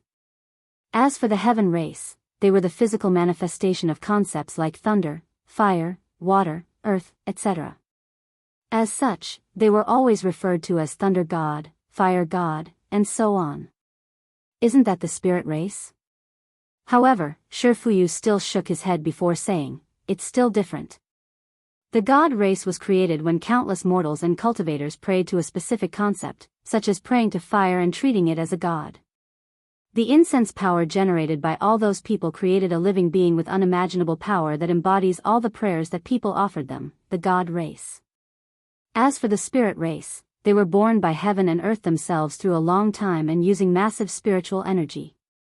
Furthermore, spirit races still have to slowly cultivate, but the heaven race was born extremely powerful. The weakest one had the strength of the primordial spirit realm, while some were born with a cultivation of the supreme realm. Feng Heng nodded as he understood the difference between them. The spirit race was basically like demonic beasts that have turned into human shape and called themselves demon race. However, the spirit race is mostly made up of plants, stones, or weapons that have gained sentience and mold a human body. According to Feng Heng's knowledge, these individuals refused to acknowledge themselves as demon race, so they blended together to create the spirit race. After seeing that his disciple understood, Shifuyu continued, the heaven race was able to compete with Buddhism at first because it was easier for them to absorb faith or incense power than any other cultivators. At first? Yes. The Buddhist sects did not allow anyone to threaten their status, so they conceived a plan to weaken the power of the heaven race. You should be aware of the conferred god list, right? Yes, responded Feng Heng while nodding his head. That's the method that we used. By conferring the title of godhood to certain human cultivators, we can divide the power of the heaven race. How to divide it? An example would be that a human was granted the title of fire god. When people pray to the fire god, who does the faith power go to? To the heaven race fire god, or the human race that holds the position of fire god? Feng Heng's eyes lit up after hearing this as he realized that this was indeed a good way to weaken the power of the heaven race. Then, he asked, Master, if what you said is true, why didn't the other factions use faith? Why haven't I heard of the heaven race? Chapter 167. Shifuyu pondered for a while to reorganize his words, then he said, at first, many people did absorb the power of faith to cultivate, especially in the early stage of the incense era. However, the power of faith and incense had repercussion or side effects. Side effects? According to the records in the profound gate, faith and incense is very poisonous to the spirit. Is that what you mean by repercussions? Asked Feng Heng. It's not that simple. Do you know what faith actually is? No. Faith is basically the aggregation of spiritual power of countless people. For example, when someone prays to either offer worship to a higher being or to ask them for something, a part of their spiritual power will combine with the spiritual energy between heaven and earth to form the power of faith or incense. The negative side of this is the fact these spiritual powers are not pure, but full of emotions and desires. As a matter of fact, the power of faith was first discovered when a monk accidentally absorbed this power in a temple while breaking through the primordial spirit realm. That monk discovered that he could use the incense to go through the heart demon tribulation needed to turn his soul into a primordial spirit. Later, this method was used by Buddhist and other sects to make it easier to break through into that realm. However, faith is not only made of positive emotion or desire, but also negative one, which can easily affect a person's spirit, forcibly changing their nature. Especially later on in that era when Buddhist sect absorbed a massive amount of incense power. The majority of monks in that time became brutal and greedy. They would slaughter people for no reason. More importantly, they would enslave mortals to force them to pray and offer incense to them. Shi Fuyu paused for a moment, then took a short passage down memory lane. Meanwhile, Feng Heng hurriedly asked, "So, how did the people of that time deal with the problem?"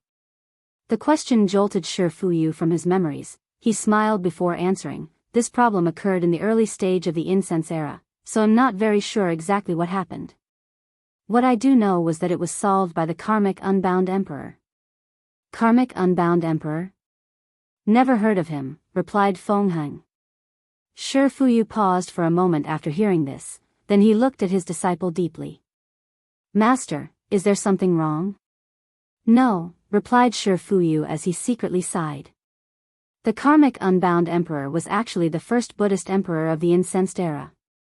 He created the karmic heavenly flame and passed it down to the world.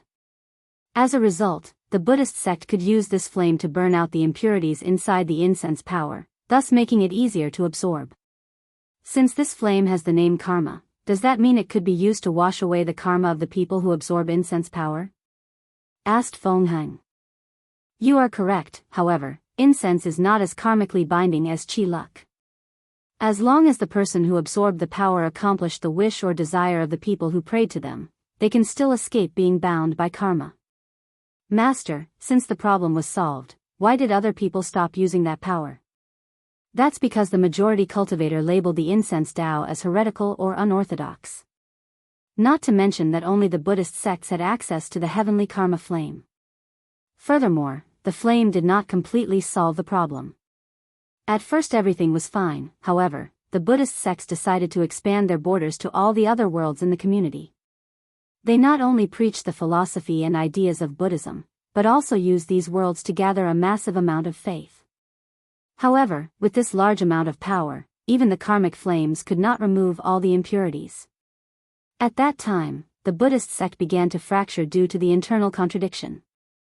You mean infighting? Asked Feng Heng with a surprised look on his face. Yes. The term Buddhist sect is used to refer to a coalition of all the different factions of that era that practiced the teachings of Buddha. So, you can imagine the contradiction with so many emperor lineages collaborating together. So what caused the split between them? Well, one faction wanted to stop using incense power due to its harmful nature, or at the very least not absorb so much. The other faction was more aggressive and refused to stop.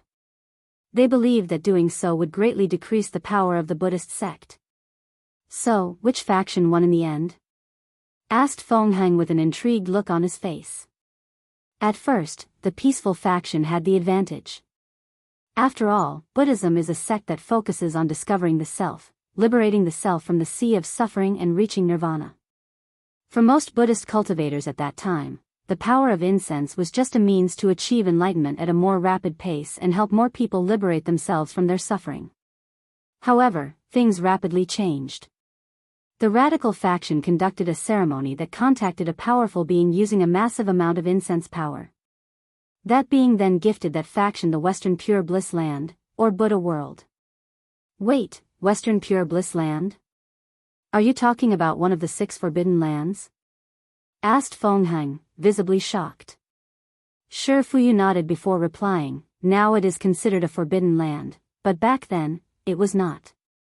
Western Pure Bliss Land was the holy land of Buddhism.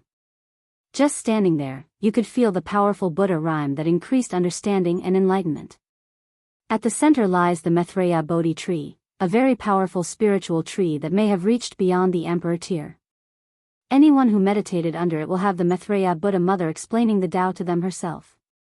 She was an unimaginable being that words alone could not express her sacredness. Just being in the divine presence of the Divine Mother Buddha was enough for any monk to know and experience what true nirvana was, even for a brief moment. A brief moment that all monks pursue for their entire lives, even willing to give their entire life, said Shifuyu with a twinkle in his eyes. What? Beyond Emperor Tier? Master, does such a thing exist? Asked Feng Feng, all flustered. Shifuyu looked at his disciple, realizing that he must have said something that he should not, so he immediately said, "You do not need to think about these kinds of things that are outside of your capabilities." Feng Heng nodded mechanically, but the look of shock was still in his face. After seeing this, Shifuyu did not say anything, giving his disciple the chance to slowly process that information that he let slip. And this quiet lasted a few hours. Then, Feng Heng took a deep breath to calm himself down before saying, "Master, so what happened between the contradiction of the two factions? And what does any of this have to do with my ancestor, the absolute beginning emperor?" Shifuyu looked up and down at his disciple. After noticing that he had relatively calmed down, he continued, "Well, after getting access to the Western Pure Bliss land, the radical faction labeled the other faction as unorthodox and almost destroyed them. Luckily, the peaceful faction had previously taken control over the heavenly karmic flame, so they still found a way to survive." Master, wait, if the peaceful faction had control of the karmic flame, then how did the other faction refine their faith power? Well, Western Pure Bliss land also had this ability, so they did not need it. Feng Heng nodded, then he asked, "So, what brought the destruction of Buddhism in the end? What about the heaven race you previously mentioned? Be patient, I'm getting there." After eliminating their competitors, the Buddhist sect began to gather incense using more radical means in order to power up the Western Pure Bliss land. They mainly targeted the small 1,000 worlds in our community. By creating catastrophe, then sending a Buddhist emissary to save the world, they could gather very pure incense power. At that time, every time a Buddhist emperor managed to prove the Tao, he would lead the world to conquer other worlds in order to gather more faith. Of course, not all emperors born in that era belonged to the Buddhist sect. Other factions also managed to cultivate one of two emperors back then, and those emperors tried to deal with the Buddhist sect, but they were not strong enough, especially with the protection of the Western Pure Bliss land. The only emperor that posed a threat back then was the ancient desolate emperor of the Tao opening sect. However, since he had some karma with Buddhism, he did not attack them, but instead made a deal with them not to do anything to his sect in exchange for his neutrality. All of these actions actually garnered the ire of all the factions of the world. However, everyone decided to close one eye because of how powerful the Buddhist sects were. However, when we created the One World Nirvana plan, everything changed. Chapter 168. One World Nirvana Plan? What's that? Asked Feng Heng. Just like the name implies, it was a plan that allowed all the Buddhist cultivators to all reach nirvana by combining all their consciousness together, thus reaching a realm, oneself, one being, or one world. That sounds like a brilliant plan, so why did it cause the destruction of Buddhism? It was indeed a brilliant plan, and one that had a high chance of success too. However, there were three major problems. One of was the energy needed to sustain such a powerful consciousness, second was a leader to bear such tremendous amounts of power, and lastly was whether heavenly Tao would allow such a thing to happen. The problem of leader could be solved as long as a powerful great emperor was born in the Buddhist sect. As for the other two problems, well, they both had the same solution, incense power. As long as the incense power was enough, the energy required for this plan to succeed was more than enough. As for heavenly Tao, the Buddhists believed that as long as reaching nirvana was the belief or desire of all living beings, heavenly Tao would not interfere. All living beings? You don't mean? Asked Feng Heng. Yes. The plan of the Buddhist sect was to conquer the entire myriad plane world, then gather faith from the entire world. Feng Heng looked at his teacher with his mouth open, becoming speechless. The entire myriad emperor world is vast and very powerful. Beside the human emperor, the world was only conquered once again in the devil era. Shifuyu could guess what his disciple was thinking. Yes, the Buddhist sect wanted to conquer the entire world, just the great Qin imperial dynasty. After calming himself down, he said, in guessing that they did not succeed. Even worse, they did not even begin their plan before they were destroyed. How come? The Buddhist sect knew that the cultivators of the world would never allow someone else to conquer the world like the human emperor, so this plan was kept the highest level of secret. They planned to only execute the plan after they cultivate a powerful great emperor. Unfortunately, the plan was leaked. Leaked? How? Asked Feng. Well, this is where your ancestor came into this story. Shi Fuyu paused for a few seconds before continuing. In the ancient emperor era, both Taoism and Buddhist were actually competitor and fought for the title of the orthodox religion of the myriad emperor world. During that time, the five-element palace was the leader of Taoism, while the Tai Profound Gate was probably not even created yet. However, after the incense era, Taoism was completely suppressed by Buddhism to the point that the five-element palace was forced to close their mountains for generations, only coming out when they decided to fight for the heaven-will battle. As such, the Tai Profound thrived during the incense era with the absence of the five-element palace. However, they were only considered an immortal land, not an emperor lineage, as they did not cultivate a great emperor of their own. Immortal land, interrupted Feng, just know that they are more powerful than supreme land, but way weaker than emperor lineages. You will get access to this information when you become more powerful later in the future, replied Shi Fuyu, so he just nodded. Your ancestor actually got the news about the One World Nirvana plan from the Heaven race. How would the Heaven race get access to such a powerful secret? Let alone leak it? Shi Fuyu sighed before continuing. The plan actually needed a tremendous amount of faith, and as the Heaven race was born out of incense and faith, they were the perfect people to use as a catalyst to execute it. Furthermore, the Buddhist sect wanted allies before executing the plan. With this plan, the Heaven race would have access to a tremendous amount of incense power, as such they could deal with the problem of the low population of their race. So, they were the perfect partner. As for your ancestor, no one knew his exact connection with the Heaven race. However, after finding out about the plan, he secretly rallied all the cultivators of the world against Buddhism. After a brief pause, Shi Fuyu continued, your ancestor was a heaven-defying genius with a deep and scheming mind. He was very low-key during his rise and his reputation was not very loud. Everyone knew that he was powerful, but no one knew how powerful until the Heaven will battle. In that battle, the Buddhist sect had pooled together all their resources to cultivate a terrifying genius.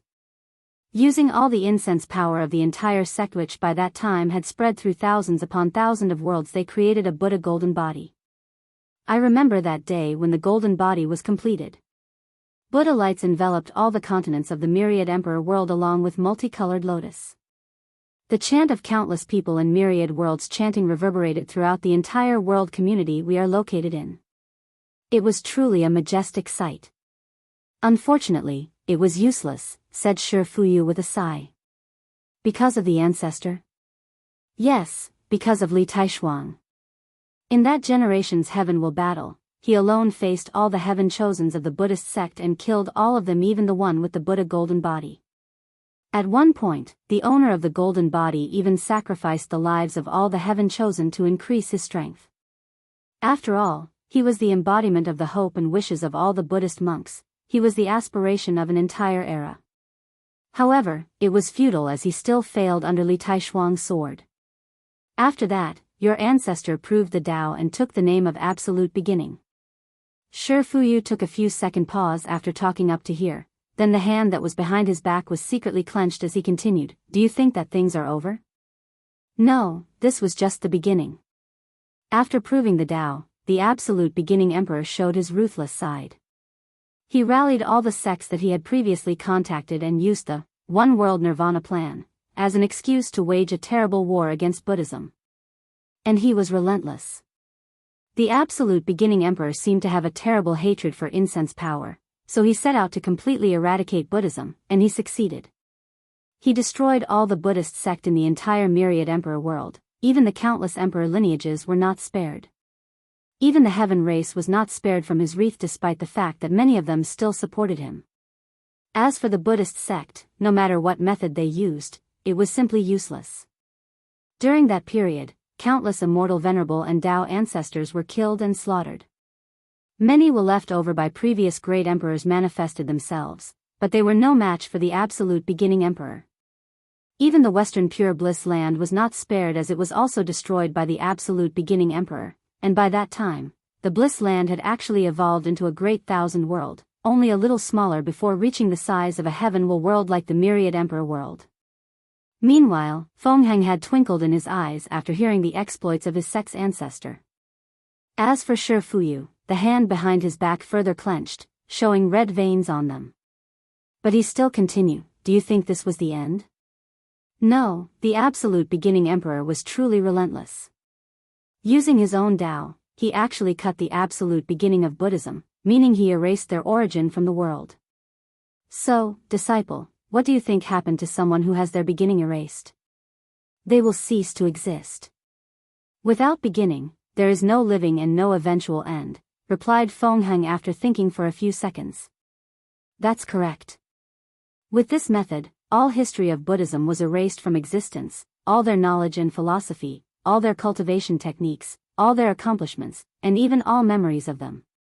Anything related to Buddhism was completely gone, wiped out. This is the reason that virtually nothing is known about Buddhism in this era. Feng was shocked, then he quickly asked something. Wait, if what you said is true, there should not be any information whatsoever about Buddhism in this current era, yet there is still some news remaining about them floating? What's more, the Western Bliss Pure Land is still a forbidden land.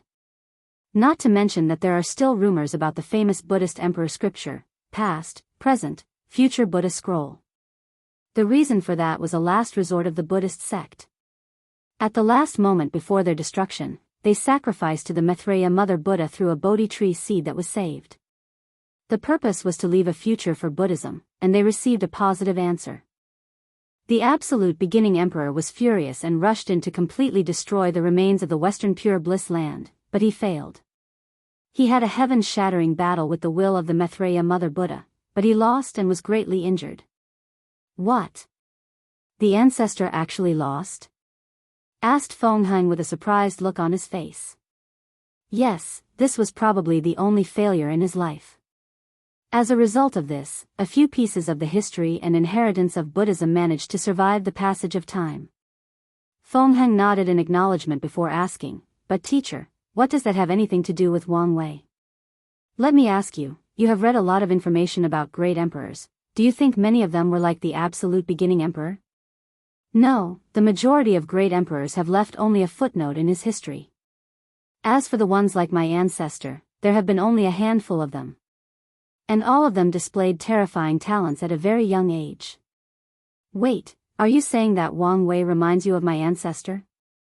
Shi Fuyu nodded before continuing, "Whether it is strength, will, intelligence, and talent, this Wang Wei reminds me completely of the absolute beginning emperor. What's more, his Tao seemed to be more terrifying."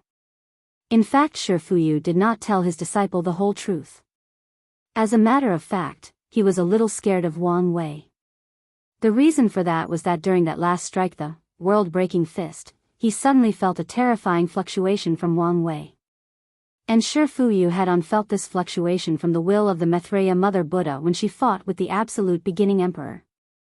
As such, he knew that Wang Wei probably had a terrible secret that even he himself might not know. As for Feng, he became silent for a few seconds. "Master, so what are you going to do?" You should be asking yourself that question. In that case, let us continue with our original plan, replied Feng after thinking for a few minutes. Chapter 169. Back in the Great Xia dynasty, Wang Wei was frowning while looking at a bunch of papers. In the past few days, he was not in the best mood, and it was all because of paperwork. After winning his battle with Ji Song, the vast territory of the Great Zhou now belongs to him. However, it will still take some time before he settled all the people there, let alone made them have a sense of belonging with Great Xia. As a result, many rebellions occurred throughout his territory, so he had to dispatch the army to use force to eliminate these rebels. If it was in the past, Wang Wei might consider using less brutal means to deal with the situation, but now the end of the trial was rapidly approaching, he did not have time to play nice. Although Wang Wei was the final winner of the trial, He knew that his competitors would use the shortest amount of time to recuperate from their defeat, then strive to break through the supernatural realm as soon as possible. And if he wasted any more time in this world, he would be left behind. So, he decided that all his plans must be accomplished in 5 years or less, then he will leave this world. Of course, dealing with the affairs of the dynasty was not the only reason that Wang Wei was in a bad mood. But because Yan Liling, his supposed chancellor, refused to help him. According to her, she was mad at the fact that he did not share his secret Longxue tea recipe with her. After hearing this, Wang Wei immediately blamed Li Jun for not being able to keep his mouth shut. I mean, doesn't he know to place his brother before his companion? I mean, they basically grew up together wearing the same diapers. Couldn't he keep his mouth shut? Wang Wei sighed while gritting his teeth. As a last resort, he had to ask Dong Lifan for help, an act which made him very embarrassed. After all, he had just basically rejected the poor girl, but now he was asking her to work for him. Wang Wei felt like a capitalist that exploited the people working for him. However, after seeing her working hard and not complaining, he removed the guilt he felt. He convinced himself that she enjoyed the work. One day while working in the Dragon Throne Room, someone came in and told him that a special guest came to see him. It turns out the person was actually Feng Heng, the leader of the Great Shu dynasty. Wang Wei could not think of the reason that this guy showed up to meet him. However, he did not care. No one can stop from conquering this world. As such, the Great Shu dynasty is actually on its last breath, and it is only a matter of time before he conquers it. A few minutes later, Feng Heng entered the Dragon Throne Room, then cupped his hand together to salute Wang Wei. However, one of the ministers of the court roared, "Bold! You dare not to properly salute His Majesty." However, Wang Wei waved the person off as he knew that Feng Heng just used the etiquette to indicate that he was treating him as the sacred son of the Tao opening sect, not the ruler of Great Xia. As a matter of fact, he did not really care about etiquette. As long as the person shows the necessary level of respect, everything is fine. As such, Wang Wei just observed this heaven chosen from the Tai profound gate from up to down. He noticed how this Feng Heng had a very peaceful and natural temperament, which symbolized that he has a high understanding of Taoism.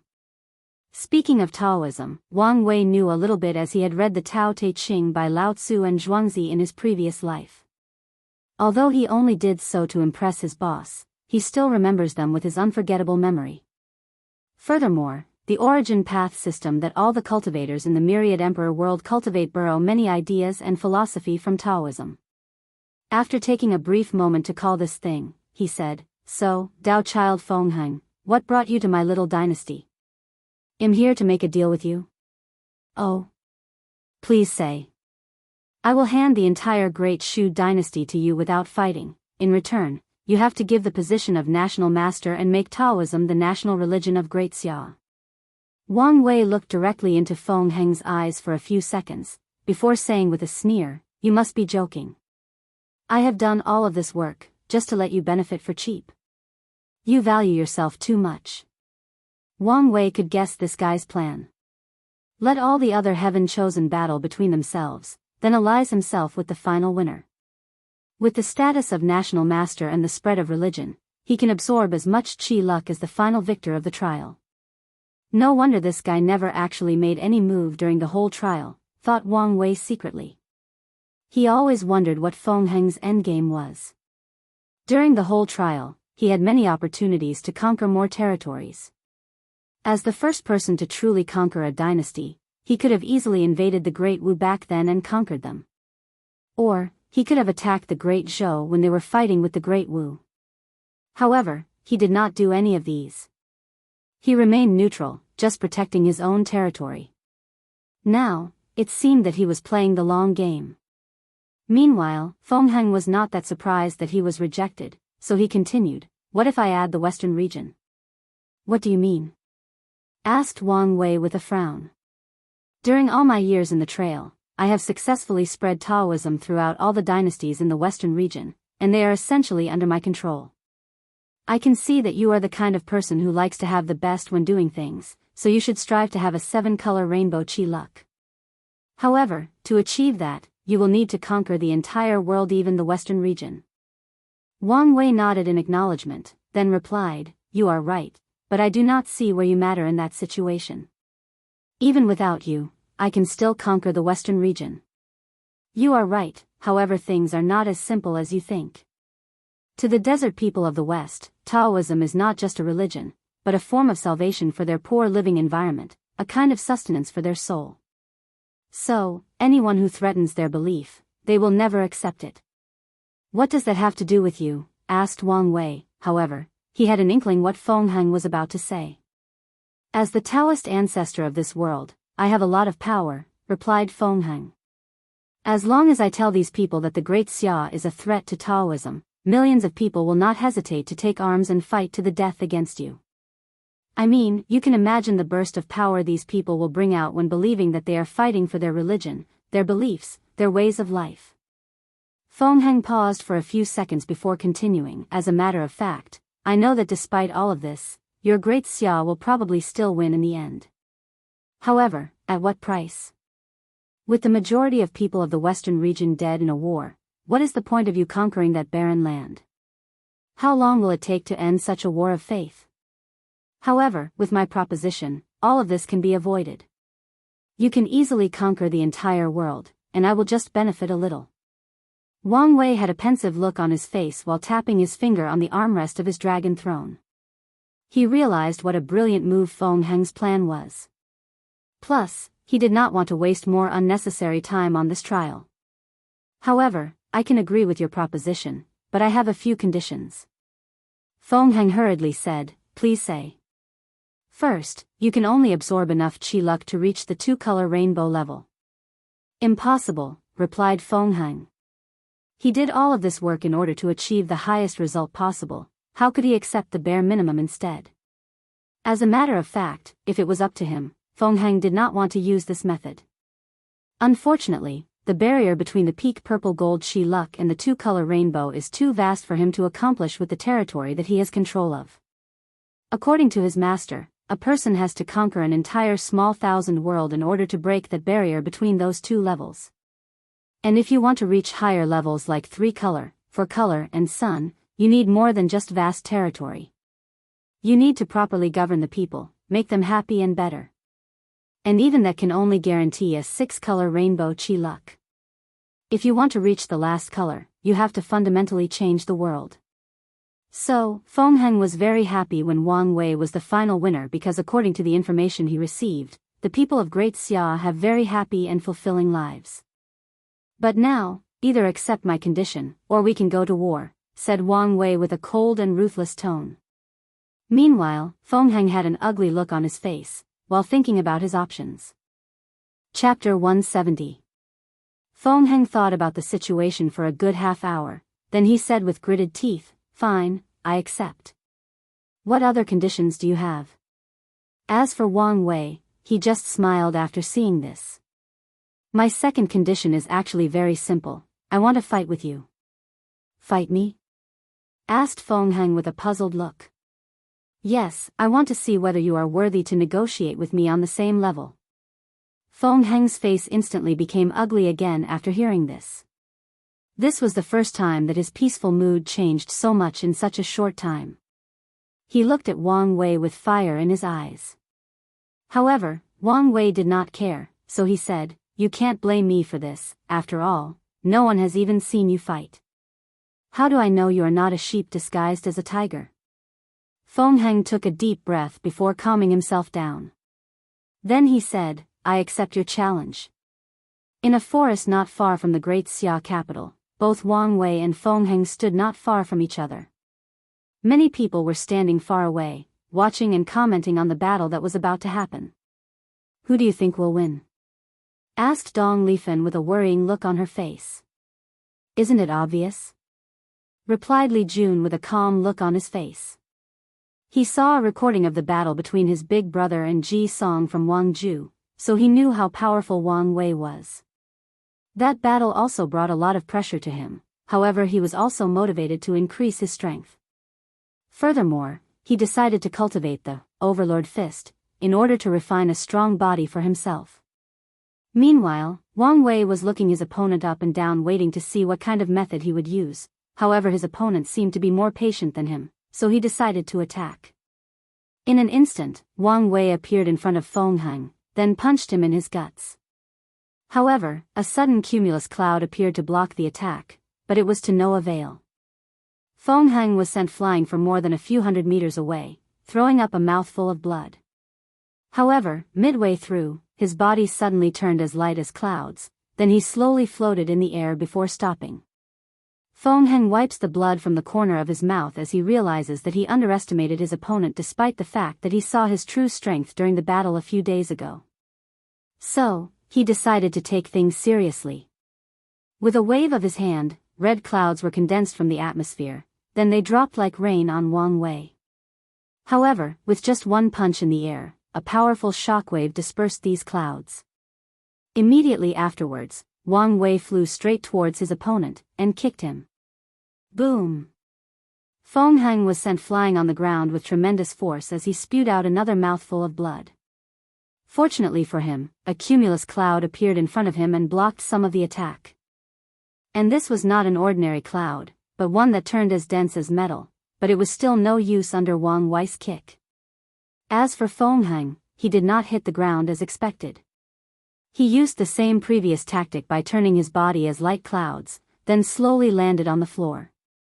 Feng Heng frowned as he looked at Wang Wei in the sky, then he used another attack. This time the clouds turned into a dead gray color before rushing straight towards Wang Wei, who just watched as the attack hit him without even leaving a single scratch on him. However, this attack was not a simple one as Wang Wei felt an extremely creepy energy trying to penetrate his soul and corrode it. He snorted coldly, then this energy was instantly vaporized. Then he looked at Feng Heng before saying, "Interesting use of yin and yang Dao. Turning a cloud which is water in nature and imbued it with fire nature. Then, transform it from a weak substance into one as solid as metal, symbolizing the transformation of yin into yang. Not to mention the last attack that contained extreme yin nature, capable of directly attacking the soul. However, if this is all the strength you have, today's battle will officially be the worst day of your life." Feng Heng had a frown on his face. Not only because his attack seemed to be useless, but because his opponent seemed to be able to read the nature of his attacks in just a few minutes. After thinking for a brief moment, he decided to use another tactic.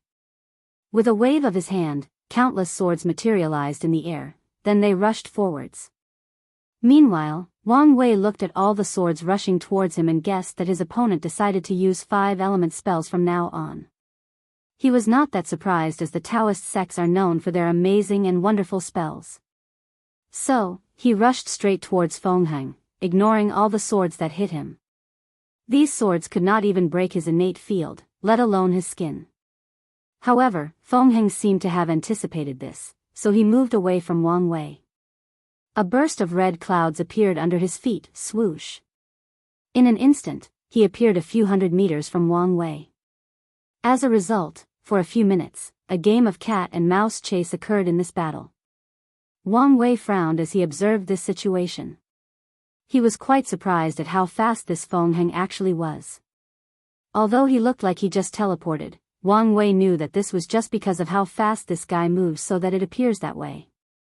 Of course, this is not the reason that Wang Wei actually stopped chasing. The real reason was because one of Feng Heng's attacks managed to break through his innate field, and he was puzzled. According to the intensity of the attack, there is no way in a million years that such a level of power could break his defense. After pondering for a few seconds, Wang Wei once again rushed towards his enemy. This time he observed every single sword that hit. After a few 100,000 hit him, a slight break a few centimeters appeared in his innate field, then the swords hit his skin before being bounced off from it. Wang Wei stopped again and looked at Feng Heng and said, "You are the owner of the yin-yang eyes." A slight surprise appeared in Feng Heng's eyes before disappearing, then he said, "What are you talking about? Your attacks seem to be able to find the tiniest of flaws in my defense and attack them. These flaws are so small that even I did not notice them, yet you could see them and directly target them. Only the yin-yang eyes had such ability." "You are wrong," replied Feng Heng while shaking his head. "This is my natural innate ability, but I do not have the yin-yang eyes." Wang Wei looked at him deeply as he could not tell if this guy was telling the truth. The only thing he had to go on was the slight surprise in his eyes when he first mentioned this, but Feng Heng's soul fluctuation remained calm after he denied it.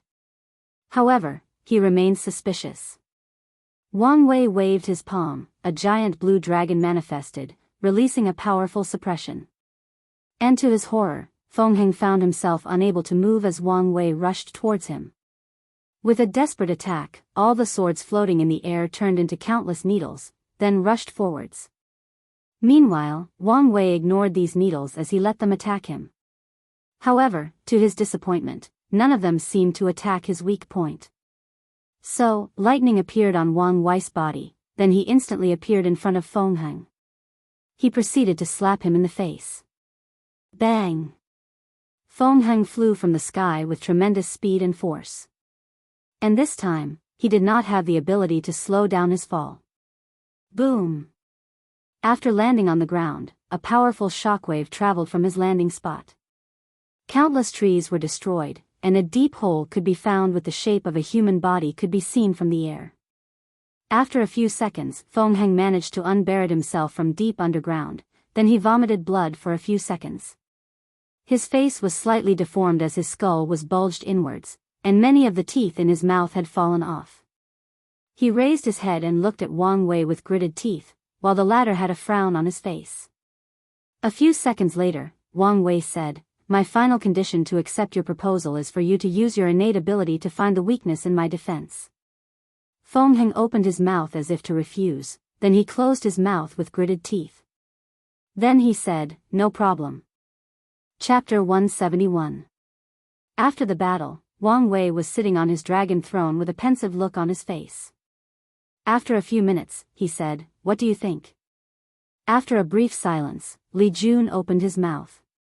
Something seemed wrong. Everyone then looked at him, so he further elaborated, "This guy Feng Heng seemed very weak for a heaven chosen." Weak?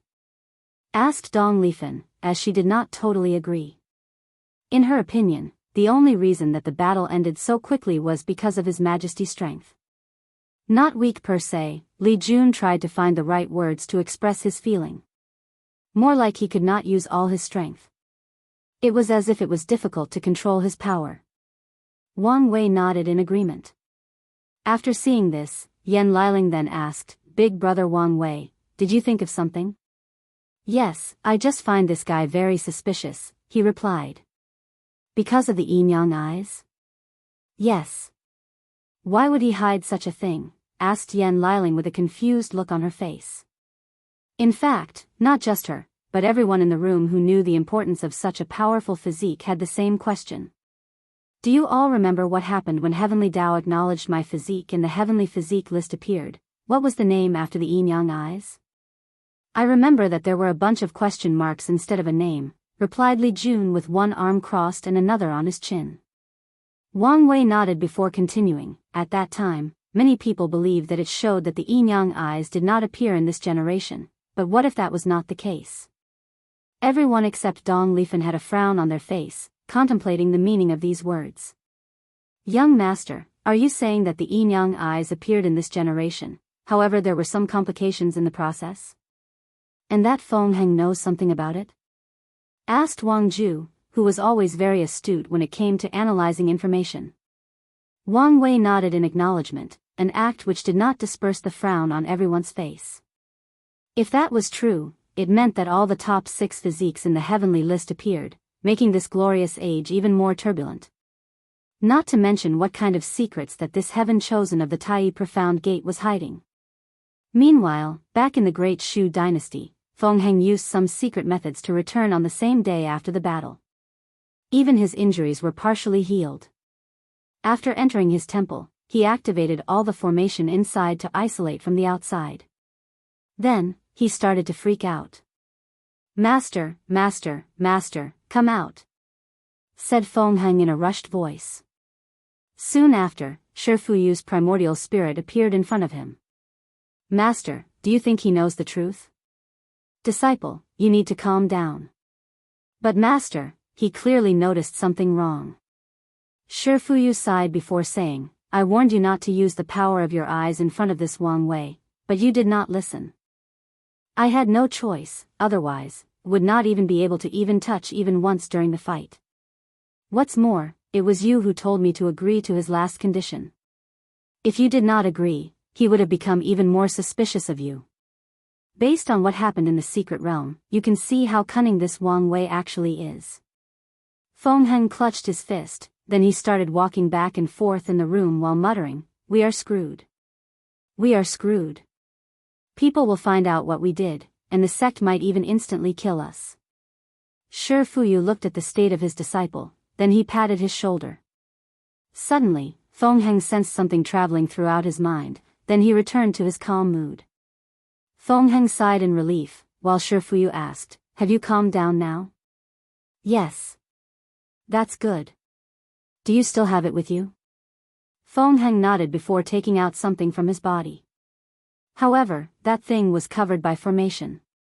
After making a bunch of signs with his hand, the formation was lifted. There lied a human body that had a look of horror on its face despite the fact its two eye sockets were actually empty. What is worse is the fact that this child looks nothing but a 5-year-old boy. Both Shi Fuyu and Feng Heng looked at the body, however their reactions were different. Feng Heng's body trembled slightly after seeing it, and a look of regret could be seen in his eyes. However, his master just looked at the body with indifference. Shi Fuyu then said, "In order to properly get the yin-yang eyes as a physique, just taking the eyes is not enough. We need to find a way to swallow both the soul and source blood of the true owner. By then, no one will be able to tell the difference, and all the evidence will also be destroyed. So, all you have to do until then is to actually deny that you have any relationship with the yin-yang eyes." Feng Heng was silent for a few seconds before taking a deep breath. Since he had already done so much, there is no turning back for him. He will bear this sin for the rest of his life as it was his decision to make no matter the consequences. Furthermore, as long as he can become a great emperor, who dares speak ill about his actions? After thinking about this, Feng Heng suddenly felt that his mind became more clear, then his peaceful mood turned into an indifferent one. Just now, his state of mind has reached a higher level.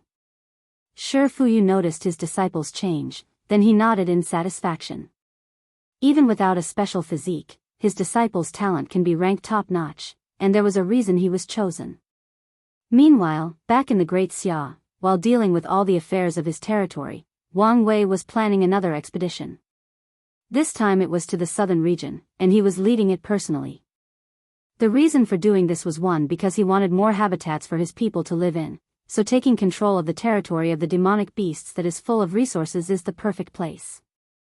Secondly, and the most important reason, was because he did not trust the demonic beast left in that area. Wang Wei always asked himself why Lu Meishio actually left so many demonic beasts alive in the southern region after leaving the trial. However, he could not think of the reason. So, he decided to kill all of them so he did not have to worry about it again in the future. Under the leadership of Wang Wei, the Great Xia army started to ravage all the demonic beasts in the southern region, and Wang Wei was always at the head of the attacks.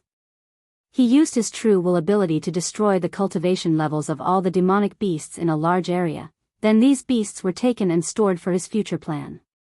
Wang Wei used the wind calamity attack, thus ravaging all the demonic beasts in a few hundred miles radius. While watching all the cut-up corpses of these demonic beasts, he started to think to himself, am I being too harsh in killing all these demonic beasts? After all, they are still living beings and part of the natural flow of nature, so why should I kill all of them? Just because of my suspicions of Lu Meishio? My method seems too radical and maybe wait a minute, suddenly muttered Wang Wei out loud. Since when did I start to question myself like that? As a person who seeks to be free and unfettered, I should be able to do anything I please, whenever I please. I should have the freedom to base my actions solely based on my desires, so why would I care about the balance of heaven and earth by killing a few demonic beasts? Even if their number is in the millions? After saying this, Wang Wei suddenly felt a veil uplifted from his mind, making his thinking more clear. Despite this positive benefit, Wang Wei was not happy, which was evident by the frown on his face. He realized that a heart demon had just attacked him. Technically speaking, this was an impossible thing to happen, as heart demons only occurred to primordial spirit cultivators that have to go through heart tribulation.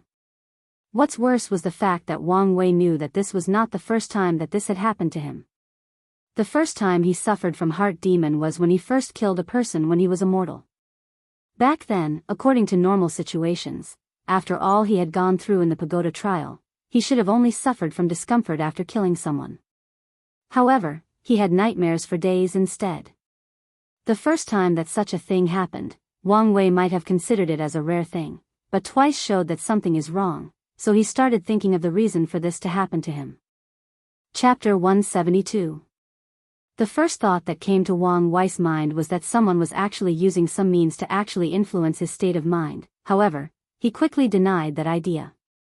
Back then he did not offend anyone. Well, given his status, maybe he did not need to.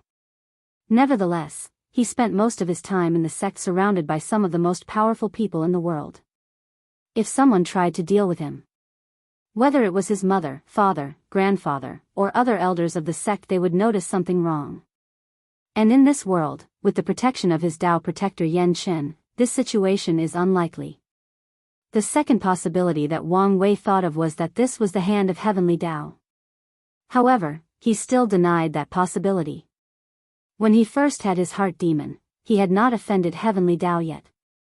Additionally, with him passing the divine punishment thunder, he and heavenly Tao were somewhat even.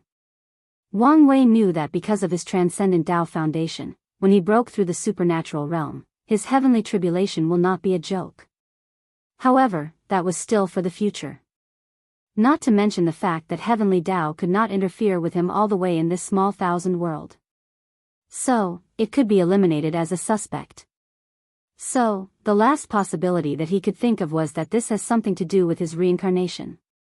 Maybe something happened to him when he was going through the process of going through samsara. After all, his massive soul power was gone during the process. Unfortunately, his memory of the experience was completely wiped out, so there was nothing he could currently do with his little strength. After thinking about this, Wang Wei realized how insignificant he truly was in the grand scheme of things. So, he decided to rein in the little arrogance he had after defeating Ji Song. After taking a few moments to regain his bearings, Wang Wei then continued his expedition of the southern region. This time, he was even more brutal as he wanted to end this war as soon as possible. Meanwhile, Myriad Emperor World, Central Qilin Continent, Herd Raising Valley, Lu Mixius' arm was already regrown back. However, upon further examination, it is easy to see that one of her arms had a different shade of color than the other. This was due to the fact that she still needed some time to train the regrown arm to be as strong as the other one. While cultivating, Lu Meishio suddenly opened her eyes with an ugly look on her face. The reason for that was that she felt that all the demonic beasts that she left in the Warring Kingdom world were slowly dying. So, she yelled with gritted teeth, "Wang Wei!" After this, her hatred for Wang Wei had dramatically increased. However, immediately afterwards, she calmed herself down and started thinking. She had made great plans for these demonic beasts in the southern region. As for the reason she left there, it was because she did not want her plans to attract the attention of certain people in the herd-raising valley. She thought that Wang Wei would just ignore these beasts, then her plan could continue in secret. However, her thought was completely wrong as she underestimated Wang Wei's careful nature and his ruthlessness. After thinking about it for a few minutes, she whispered to herself, "In that case, let's execute the plan and move the experiment to the northern Black Tortoise continent, as there are plenty of demonic beasts to use. However, I need to be very careful not to draw the attention of any demon race imperial family, otherwise things will escalate out of my control." After thinking about this, she took out a token and notified her loyal servant to come meet her. They had things to do and needed the utmost secrecy. Back to the Warring Kingdom world, Wang Wei took a few months to destroy the majority of the demonic beasts in the southern region. After everything was over, he focused on his deal with Fengheng. Under the cooperation of the two, the entire world was finally conquered and became peaceful in just 2 years. On this day, Fengheng was standing on top of a Taoist temple in the Great Xia capital, which was moved in the past 2 years. In just 2 years, many of such temples were actually built, thus spreading Taoism throughout the whole world. So, Feng Heng's mission in this world was over. After using a secret technique to check his luck, he looked at the two colors Chi dragon swimming on top of his head, then he sighed. Afterwards, he crushed a talisman and was swallowed by a space crack. Soon afterwards, Feng Heng found himself in front of his Tao protector, Wu Ming. Immediately, Feng Heng bowed to him before saying, "I'm sorry." "Why are you apologizing? You did your best, and your results are among the best in this trial," replied Wu Ming with a calm look on his face. "I know this. I am apologizing regarding the disappearance of the incense power." "Oh, you did not need to hurry about the sex punishment as I already knew that you did not absorb it. Furthermore, I scanned the entire world in search of it, and I did not even discover where it disappeared to. So, the likely possibility is that this world's heavenly Tao absorbs this kind of power to test it, as this was the first time it appeared." Feng Heng nodded after hearing and was also relieved. However, he had a feeling that things were not as simple as his Tao protector said. In the past 2 years, many temples have been built throughout Great Xia, however there has been no case of incense power going missing. He always felt something fishy was going on. It was as if the person responsible for stealing the incense faith was scared to absorb that power under the eye of Wang Wei. However, Feng Heng placed all these thoughts on the back of his head. All he cared about now was the fact that he was heading home. Meanwhile, back in the Great Xia, Wang Wei noticed that Feng Heng was gone, so he was relieved to go about his plans. He did not trust that guy a single bit. Although in the last 2 years, he used the excuse of using Feng Heng's innate ability to observe this guy in person, he did not discover anything. Luckily for him, he managed to remove all the tiny flaws in both his innate field and his skin. However, he did not do so for his muscles. He did not trust Feng Heng to this extent. After giving his orders to his subordinate, Wang Wei flew straight into the sky. When he reached the edge of the world, he used his token to send a message. Soon, true monarch Yan Chen appeared in front of him. "Young master, what can I do for you?" asked Yan Chen with a smile on his face. "Supreme Elder, I need you to send me to the sun," replied as he pointed in a direction. The reason that he needed help was because the sun of this world was located in a void place without spiritual energy, so he could not fly there by himself. Yan Chen's eyes lit up after hearing this as he thought of something. So, he complied with a smile on his face. Standing on the surface of the sun, Wang Wei sat down and started refining his bones with the ancient desolate body refining scripture, as fire was the element needed to temper the bones. Furthermore, Wang Wei was preparing for when he needed to refine his heart in the future, as fire elements will also be needed. Just like that, Wang Wei spent another 2 years in the sun. In the process, he has reached the core of the sun with a temperature of millions. At this time, simple temperature has no effect on him. Only flames with special nature can still burn him. During the entire process, he had to burn or melt all 206 of his bones over and over, then regrow them again. The most dangerous part was when he had to melt his skull, almost frying his brain into paste. Luckily for him, there are many records of similar experiences in the scripture. After opening his eyes, Wang Wei felt that his strength had greatly increased again. Furthermore, as long as he absorbs the heavenly silver ore into his bones, the tempering of his bones will be over, and his strength will increase again. Wang Wei then woke up after finishing checking his bones, then he felt the beating of his heart. The beating was strong and steady, even more than before. Blood was rapidly traveling throughout every part of his body, thus increasing his regeneration ability. So, Wang Wei nodded in satisfaction as he knew that he would save himself a lot of time in the future. Afterwards, he crushed a talisman that instantly teleported him back to the Great Xia capital, where he sent a notice to all his officials to come meet him for a meeting. Soon, all the officials including the member of his team and a court meeting took place. The first thing he said when the meeting started was, "Is everything prepared for my plan?" Chapter 173. Many of the officials looked at Wang Wei with a happy look on their face as they could not help themselves. The past few years had been the most fulfilling time of their lives. As high-ranking officials of Great Xia, they have slowly watched how a powerful and prosperous dynasty that covered the entire world took place even in the southern region. With Wang Wei's cleanup of the demonic beasts 4 years ago, the entire southern region was open to humans. As such, countless cities were built and many people migrated there under the incentive of the court. As a matter of fact, it was not that difficult to motivate the people, as the southern region was full of fertile land, and was home to numerous spiritual herbs and ore. Many people suspect that the south was even richer than the central region when it comes to resources. Although the northern region was completely destroyed, no one really cares about this due to its barren nature. And now, with the return of His Majesty, the last place was about to have earth-shaking change, the western region. While these officials just noticed Wang Wei's return, people Li Jun and Yan Liling noticed the subtle difference and changes that occurs to him. They could see his long breath, and if they focused hard enough, they could even hear his heart beating. They all sighed as they realized that Wang Wei had gotten even stronger than before. While these people were observing him, Wang Wei was also doing the same thing. With his true vision ability, he easily noticed how both Li Jun and Yan Liling had acquired 5-color rainbow chi luck. As a matter of fact, even people like the 5-number general and the Iron Fist King, Tai Gang, had increased their luck to the beginning of purple gold.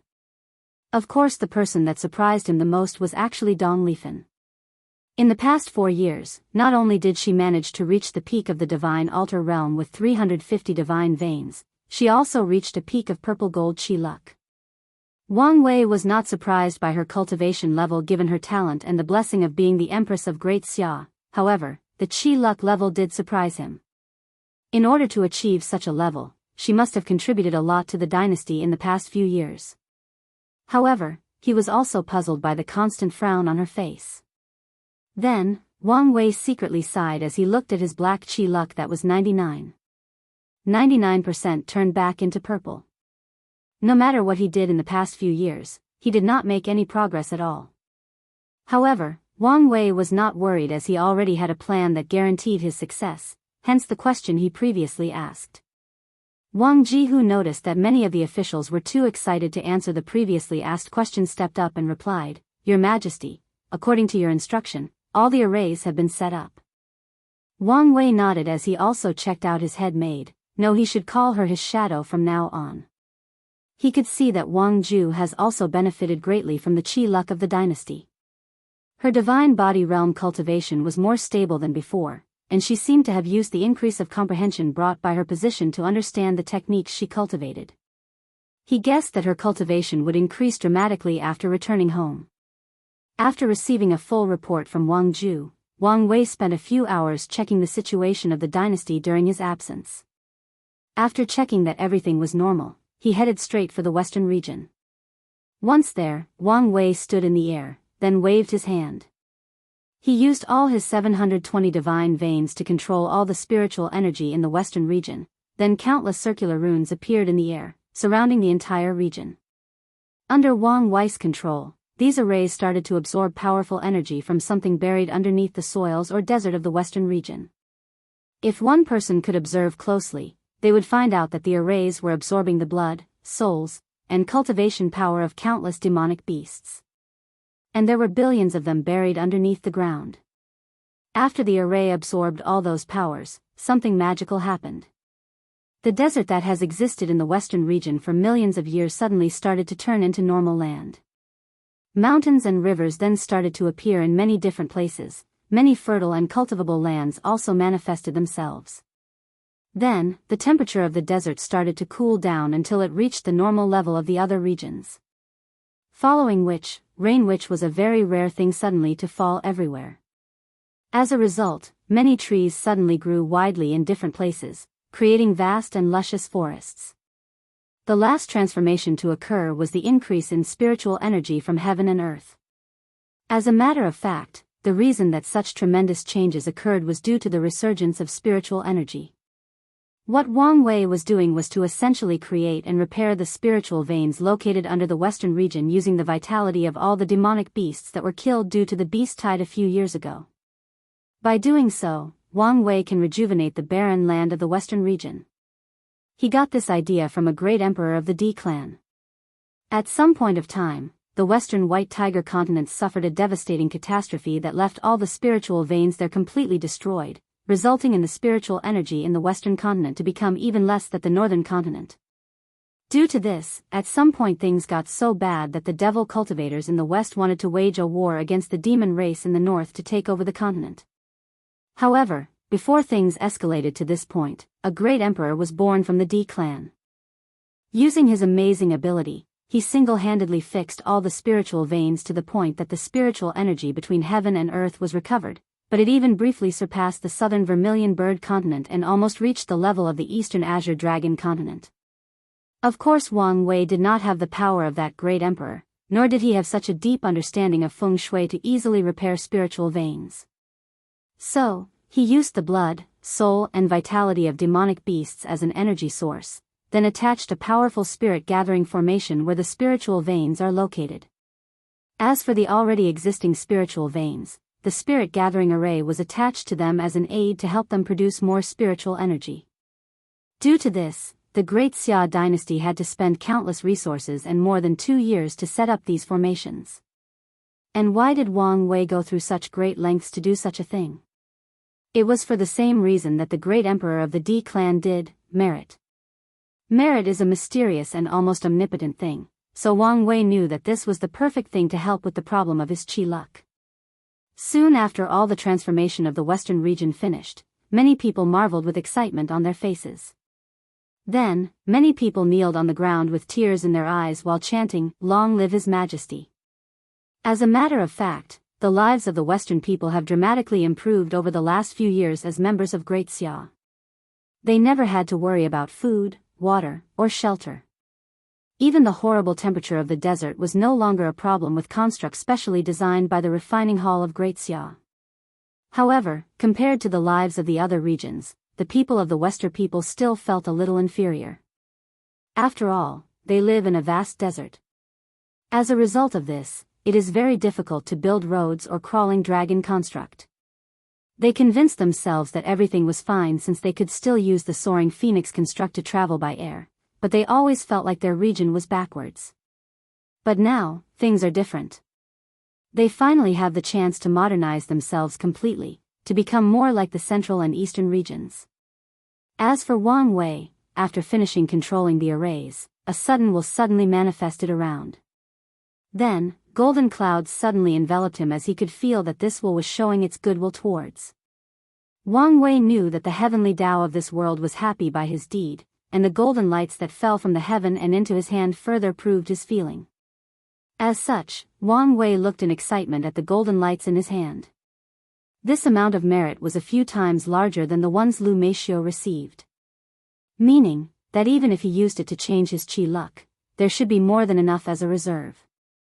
Chapter 174. After receiving the golden merit, Wang Wei did not absorb it directly in order to change his qi luck, but instead used it to increase his comprehension. After absorbing some of the merit, Wang Wei found that his mind started to work 100 times more rapidly. Adding on to his previous comprehension, Wang Wei could feel that his mind was working faster than a quantum computer. Many things that he did not previously understand instantly became clear. However, he quickly reined in his mind to focus on understanding his qi luck. "So, that's how it is," muttered Wang Wei after a few seconds. He finally understood why his transformation was not complete after so long. Wang Wei had confused the qi luck of a person and the one of a nation. As a matter of fact, there are different kinds of qi luck. There is the human qi luck or innate qi luck. This one, the luck that everyone is born with. This luck to an extent determines your talent, the amount and kind of opportunities you will get during your life, and the chances you are to escape certain dangerous situations based on luck alone. This kind of luck rarely changes and can only go all the way through purple gold. After realizing this, Wang Wei then suddenly realized how precious the Spirit Road trial actually was, as it allowed people to change their innate luck. The second kind of luck is actually called heavenly luck, and it is granted by heaven itself. The qi luck color of these people does not really matter, as they are blessed by heaven themselves. The highest level of heavenly luck is in fact the sun of destiny. The third kind of luck is referred to as earthly luck, and this is the category that a dynasty's qi luck falls under. This luck is created by gathering a small portion of destiny or luck from myriad things, people, lands, emotions, desires, etc. This kind of luck is somewhat similar to incense. However, it is not as poisonous due to being more restrictive through karma. As for Wang Wei's black chi luck, this was the result of him being rejected by heaven and earth. And this kind of thing is not as bad as it sounds because it means that it is very difficult for heavenly Tao to plot against by using fortunate encounters as bait. More importantly, for Wang Wei who desired to become free and unfettered, it means that he has the chance to control his own luck, and he succeeded. The process of him turning his black chi luck back into purple is a transformation that occurs due to him slowly grasping his fate when it comes to controlling luck. And now that he finally understood all the knowledge needed about chi luck, his transformation was complete, and Wang Wei also developed a new ability. This ability is called Destiny's Son, and as the name implies, Wang Wei could forcibly become the son of destiny of any world he is in. Then, his luck would be as legendary and scary as Long Outyen. Everything would become easy for him to achieve. If he wanted some rare herb or material, just follow his instinct and he would eventually discover it. His chances of escaping true mortal dangers would increase dramatically. In general, this ability is heaven-defying, however, Wang Wei was not happy and he will not use it blindly. As a person who truly understands chi luck, he knew that heavenly luck was actually a big pit. Do you think that heavenly Tao would bless someone with luck for no reason? Of course not.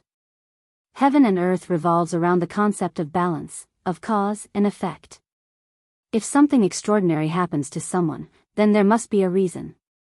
For example, the title of Son of Destiny sounds very appealing, however, Wang Wei knows that each son of destiny of any world is born or chosen for a reason. And it is usually because the world sensed that a catastrophe is about to happen, so it chose someone as a son of destiny to cultivate in order to fight or prevent the disaster. So, those lucky bastards usually have a rough life despite being lucky as they have to go through countless trials and tribulations. A perfect example of that was Long Outyen. The heavenly Tao of the Warring Kingdom world chose him as the son of destiny in a desperate attempt to prevent all the participants of the trial from truly taking over the world. Despite the fact that the Heaven Chosens mostly brought positive changes to the world, it did change the fact that they were foreigners, outsiders. So, the world's plan for Long Outyen to rise up and become the one to conquer the world. And maybe in the process, form an alliance with a few Heaven Chosens and use the advanced resources of their world to better this one. According to the information that he learned from studying Chi Luck, and after watching the life of this world previous Son of Destiny, Wang Wei guesses that there was a reason that Long Outyen was teleported to Fang Lijuan after the explosion of the secret realm. In all likelihood, Heavenly Tao wanted Long Outyen to seduce Fang Lijuan, then with her unreserved support, Long Outyen would have a better chance of conquering the world. And maybe found a way for this world to evolve from a small thousand world to a middle thousand world. Unfortunately, Heavenly Tao greatly underestimated the heaven chosen of the myriad emperor world. More importantly, it underestimated Fang Lijuan's ruthlessness. It probably thought that with her arrogance, she would not do such a thing. However, as a person who aspires to become great emperor, how could Fang Lijuan not swallow her pride when necessary? No matter how arrogant a person is, in front of endless power and immortality, who can resist? So, after seeing the death of Long Outyen, Wang Wei has a newfound respect for this member of the divine clan. Unlike other members of her clan, she knows when to be arrogant, and when to rein in. Of course Wang Wei is more interested in the talisman that was in Long Aoshan's hand. If he guessed correctly, this talisman is very precious. And now that it has fallen into Fang Lijuan's hands, her threat level for the future has greatly increased. After taking a brief moment to think about these things, Wang Wei reined in his mind. Then, he used his secret method to convert earthly luck into innate luck. His chi luck rapidly changed from purple, then to purple gold. After a few minutes, a second color appeared, then a third. Wang Wei spent a few minutes absorbing the luck. He checked his chi dragon, and it had 7 colors, signifying that he reached the 7-color rainbow chi luck, so he smiled. Wang Wei knew that the reason that he reached the maximum level of 7 colors was because of the transformation of the Western Desert. Otherwise, he would only reach 6 colors. One thing that caught Wang Wei's attention was the fact that the 7-color rainbow chi luck is also referred to as immortal luck. Given that more than 7 color of chi luck is referred to as emperor luck, he guessed that immortal luck has something to do with immortal venerables and Tao ancestors. Unfortunately, he only learned the title of that level of luck, but nothing about what Immortal Venerable actually is. He guessed this has to do with the fact that this world's level is too low, so it does not have any information besides just a name. After absorbing the Qi luck, Wang Wei felt that his strength had suddenly increased dramatically. It reached the point that he could kill his previous self with just one punch.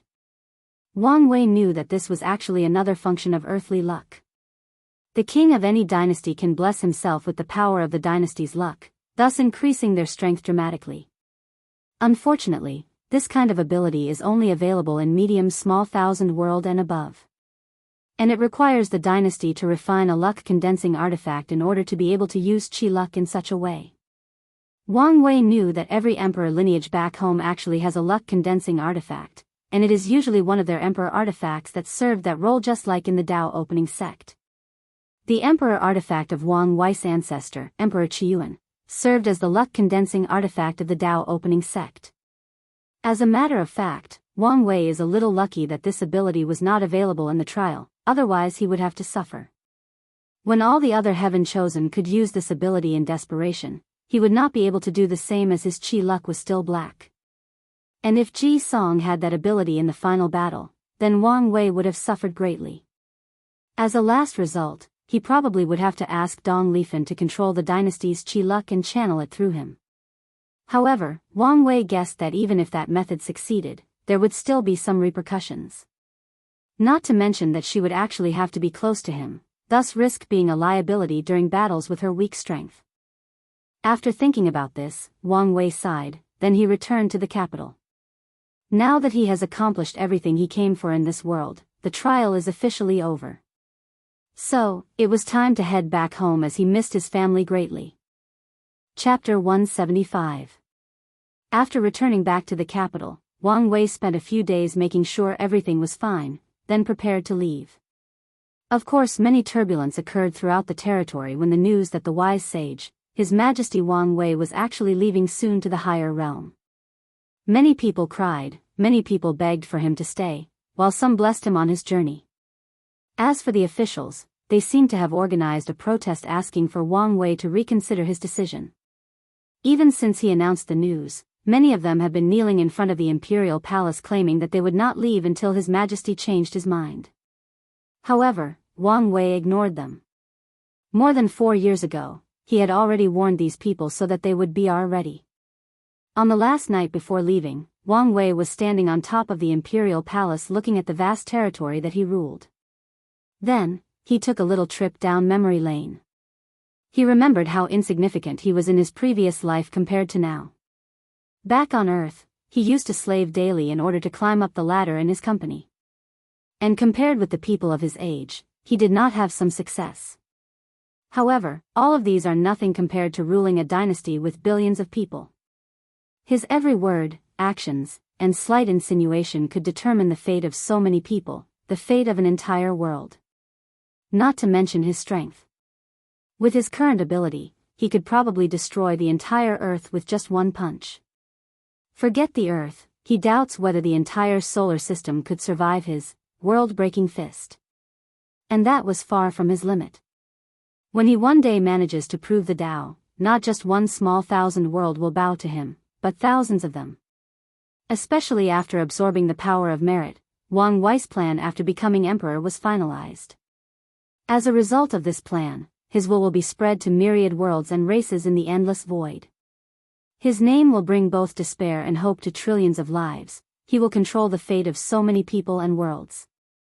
This is one of the reasons that he was not so homesick after reincarnating into this world. Compared to his possible future in this world, his life back on Earth was too insignificant.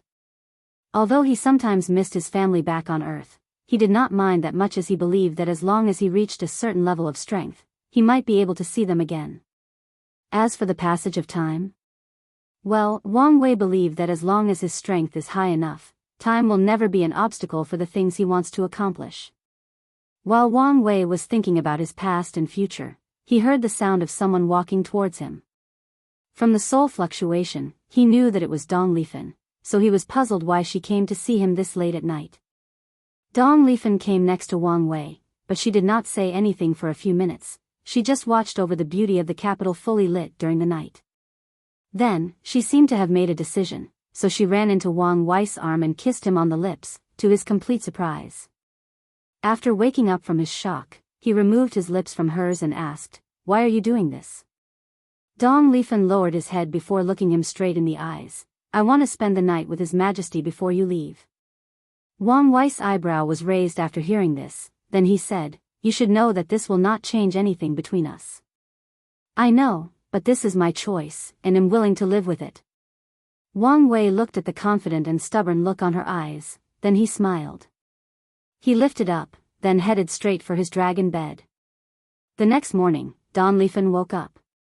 Immediately, she winced a little, then blushed when thinking about how crazy the two of them were last night. She finally understood how powerful His Majesty's fleshly body was. After turning her head to the side, a flash of sadness passed through her eyes when she noticed that there was no one beside her. She sighed, then looked at the blood stain in the sheet. With a wave of her hand, she places it in her space ring, then gets dressed. However, as soon as Dong Lifen finished dressing, Wang Wei walked in to her slight delight. "Have you made a decision of what you are going to do?" asked Wang Wei calmly. After a few seconds, she replied, "I decided to stay in this world, after all, it is my home. However, I hope Your Majesty can take my master with you. Her dreams and aspirations are not the same as mine." Wang Wei nodded, not too surprised by her decision. Then, he took out the conferred god list and the imperial seal before saying, "In that case, let me give you a departing gift in order to help you achieve your goals."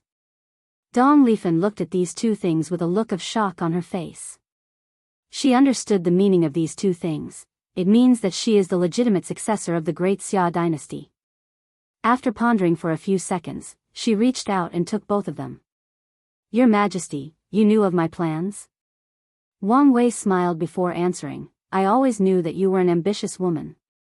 However, I have to warn you, although I hand over the dynasty to you, whether you can keep it is another matter. Now, technically speaking, this world belongs to the sect Immerse, so no other people have the right to intervene. However, nothing is set in stone. So, you have to watch out for possible interference from people in my world." Dong Lifen nodded, knowing that her future was full of challenges. However, she was ready for it. Then, she suddenly asked, "Your Majesty. You can call me Wang Wei."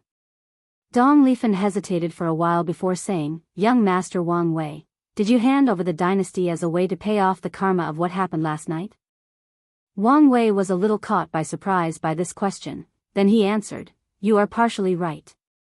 However, the real reason for me doing this is because I want to see how far you can go." After saying this, he took a deep look at her, then held her face and gave her a kiss on the forehead. Afterwards, he left the palace without hesitation. After flying for a few seconds, he saw Li Jun, Yan Liling, Wang Ju, the five named general, Tai Gang and Yu Siyu, who sighed after seeing Wang Wei coming alone. "Is she really not coming?" she asked, fully knowing the answer. "You know her better than any of us, so you should have anticipated this outcome," replied Wang Wei calmly. Afterwards, he looked into the sky. Soon afterwards, a space crack appeared and swallowed everyone, transporting them in the endless void in front of true monarch Yan Chen. "Excellent trial, young master. You completed even better than the sect anticipated. Not just him, all of you did an excellent job," praised the true monarch. While most of the people had a calm smile on their faces, both Tai Gang and Yu Siyu had a look of shock on their faces as this was their first time being teleported. Furthermore, they were told of how powerful this smiling elder actually was. This was a supreme realm powerhouse, the being closest to the great emperor, so they were in awe after meeting. As a result, both of them remained quiet and tried to reduce their presence. Unfortunately, this was not possible as Yan Chen started addressing them next. "When you reach our world, something extraordinary will happen to you both. All you need to remember is not to panic. Afterwards, you will be greatly rewarded." Wang Wei smiled after seeing this. He expected this kind of behavior from Yu Siyu, but it was odd to see Tai Gang also act this way. After all, the impression this guy gave him was that he did not fear nothing between heaven and earth. This was proven after he decided to challenge him right after watching his battle with Ji Song. Wang Wei looked at true monarch Yan Chen before asking, "Supreme Elder, are we leaving the same way we came?" "No," replied Yan Chen while shaking his head. "Since we are the winners of the trial, the Great Wu Imperial Dynasty handed over the Ascension Teleportation Array." Everyone then nodded, so Yan Chen activated the array after everyone was ready. After a few seconds, the entire group only saw the world twisted up and down, then they found themselves leaving the desolate void. Wang Wei immediately realized that he was in the Heavenspan domain, where the Tao opening sect was located. He took a deep breath, thus absorbing a vast amount of spiritual energy between heaven and earth. "Oh, the sweet smell of home," said Wang Wei with an excited look on his face. End of volume II guys, do not forget to vote with Power Stone, add this book to your library and recommend it to other people. Leave a 5 stars reviews if you think this book is deserving so, or comment in any of the chapters. I usually read all of them and answered to some. And if you are financially capable, bought the privileged chapters or sent me a gift, I greatly appreciate your support. Chapter 176. Wang Wei was not the only person that was happy to be back home. All of the members of his group were. After entering the world, a feeling of euphoria suddenly overcame them. It was as if a mother, the entire world, was welcoming its children back home. While the group was rejoicing of finally going home after 15 years, a supreme and powerful will suddenly appeared around them. Then, the will started to invade Tai Gang and Yusiu's body to their horrors. Luckily, they remember what true monarch had said to them a few minutes ago. So, they each took a deep breath to calm themselves down. However, they were just calm on the surface. That supreme will scan everything part of their bodies. Whether it was their soul, spirit, and even their memories. Of course that supreme will was the heavenly Tao of the myriad emperor world. Every time some foreigners enter the world, it is his job to check out these intruders to ensure that they are not a danger to the world. As such, as soon as it noticed these two, it started to check. It checked their bodies and souls to ensure that there were no curses implanted on these people by some powerful being from the endless void. Then, it checked their memories to ensure that these two were not vanguards sent by other powerful worlds in order to acquire the world coordinate of the myriad emperor world. Just by how meticulous heavenly Tao was, it is obvious that it knows from experience what to look for, so it was very thorough. An act which made Tai Gang and Yusiu suffer greatly, as it was not a pleasant experience having all their deepest secrets seen through by someone. However, the process did not last long. After a few minutes, the process was finished. Then, a vast amount of spiritual energy started to enter the bodies of Tai Gang and Yusiu. Sit cross-legged and begin to cultivate. This is the reward of heavenly Tao, instantly yelled Supreme Elder Yan Chen. The two then immediately reacted and followed the instructions. Why are these two getting rewarded? Asked Li Jun to the Supreme Elder. In fact, it was not just him who wanted to know this answer. Everyone else also wanted to know. They can understand the necessary precaution to check the identity of these two. Why would heavenly Tao reward them? Because of their talent, suddenly said a beautiful voice. However, it was not that of Yan Chen. Everyone looks in a direction of the voice to see Yu Yan Wang Wei's mother suddenly appearing next to the group with them even noticing. Meanwhile Yu Yan smiled happily at the group, before embracing Wang Wei and caressing his face without caring of the weird look the people were giving her. However, unlike previously, Wang Wei was not embarrassed nor did he smile wryly. He just laid in his mother's arms while also embracing her. As a person who has lived 2 lives, he knows the importance of spending time with family. Especially in this cultivating world where seclusion can take thousands of years. More importantly, the cultivation world is more dangerous than anyone can imagine. No one knows for certain what can happen. So, he cherished his family greatly. Aunt. Sec Madam, all the people who recognized Yu Yan saluted her, to which she just nodded. Mother, what do you mean by talent? Asked Wang Wei, who was still curious about the previous topic. Heavenly Tao will reward certain foreigners that enter our world based on how their talents are. This is an incentive for these people to stay in the world and contribute to it in any way possible. Wang Wei understood what she meant. This was the way that the heavenly Tao of this world poached talented people from other worlds through promises and bribing. Some countries in his past life did a lot of this in order to quickly develop both their science and technology, but also their economy. The process of breakthrough lasted only a few minutes. However, from the smile on these two's faces, they were more than happy with their rewards. You see, he managed to inscribe more than 300 divine veins on her altar, making her foundation and strength dramatically increase.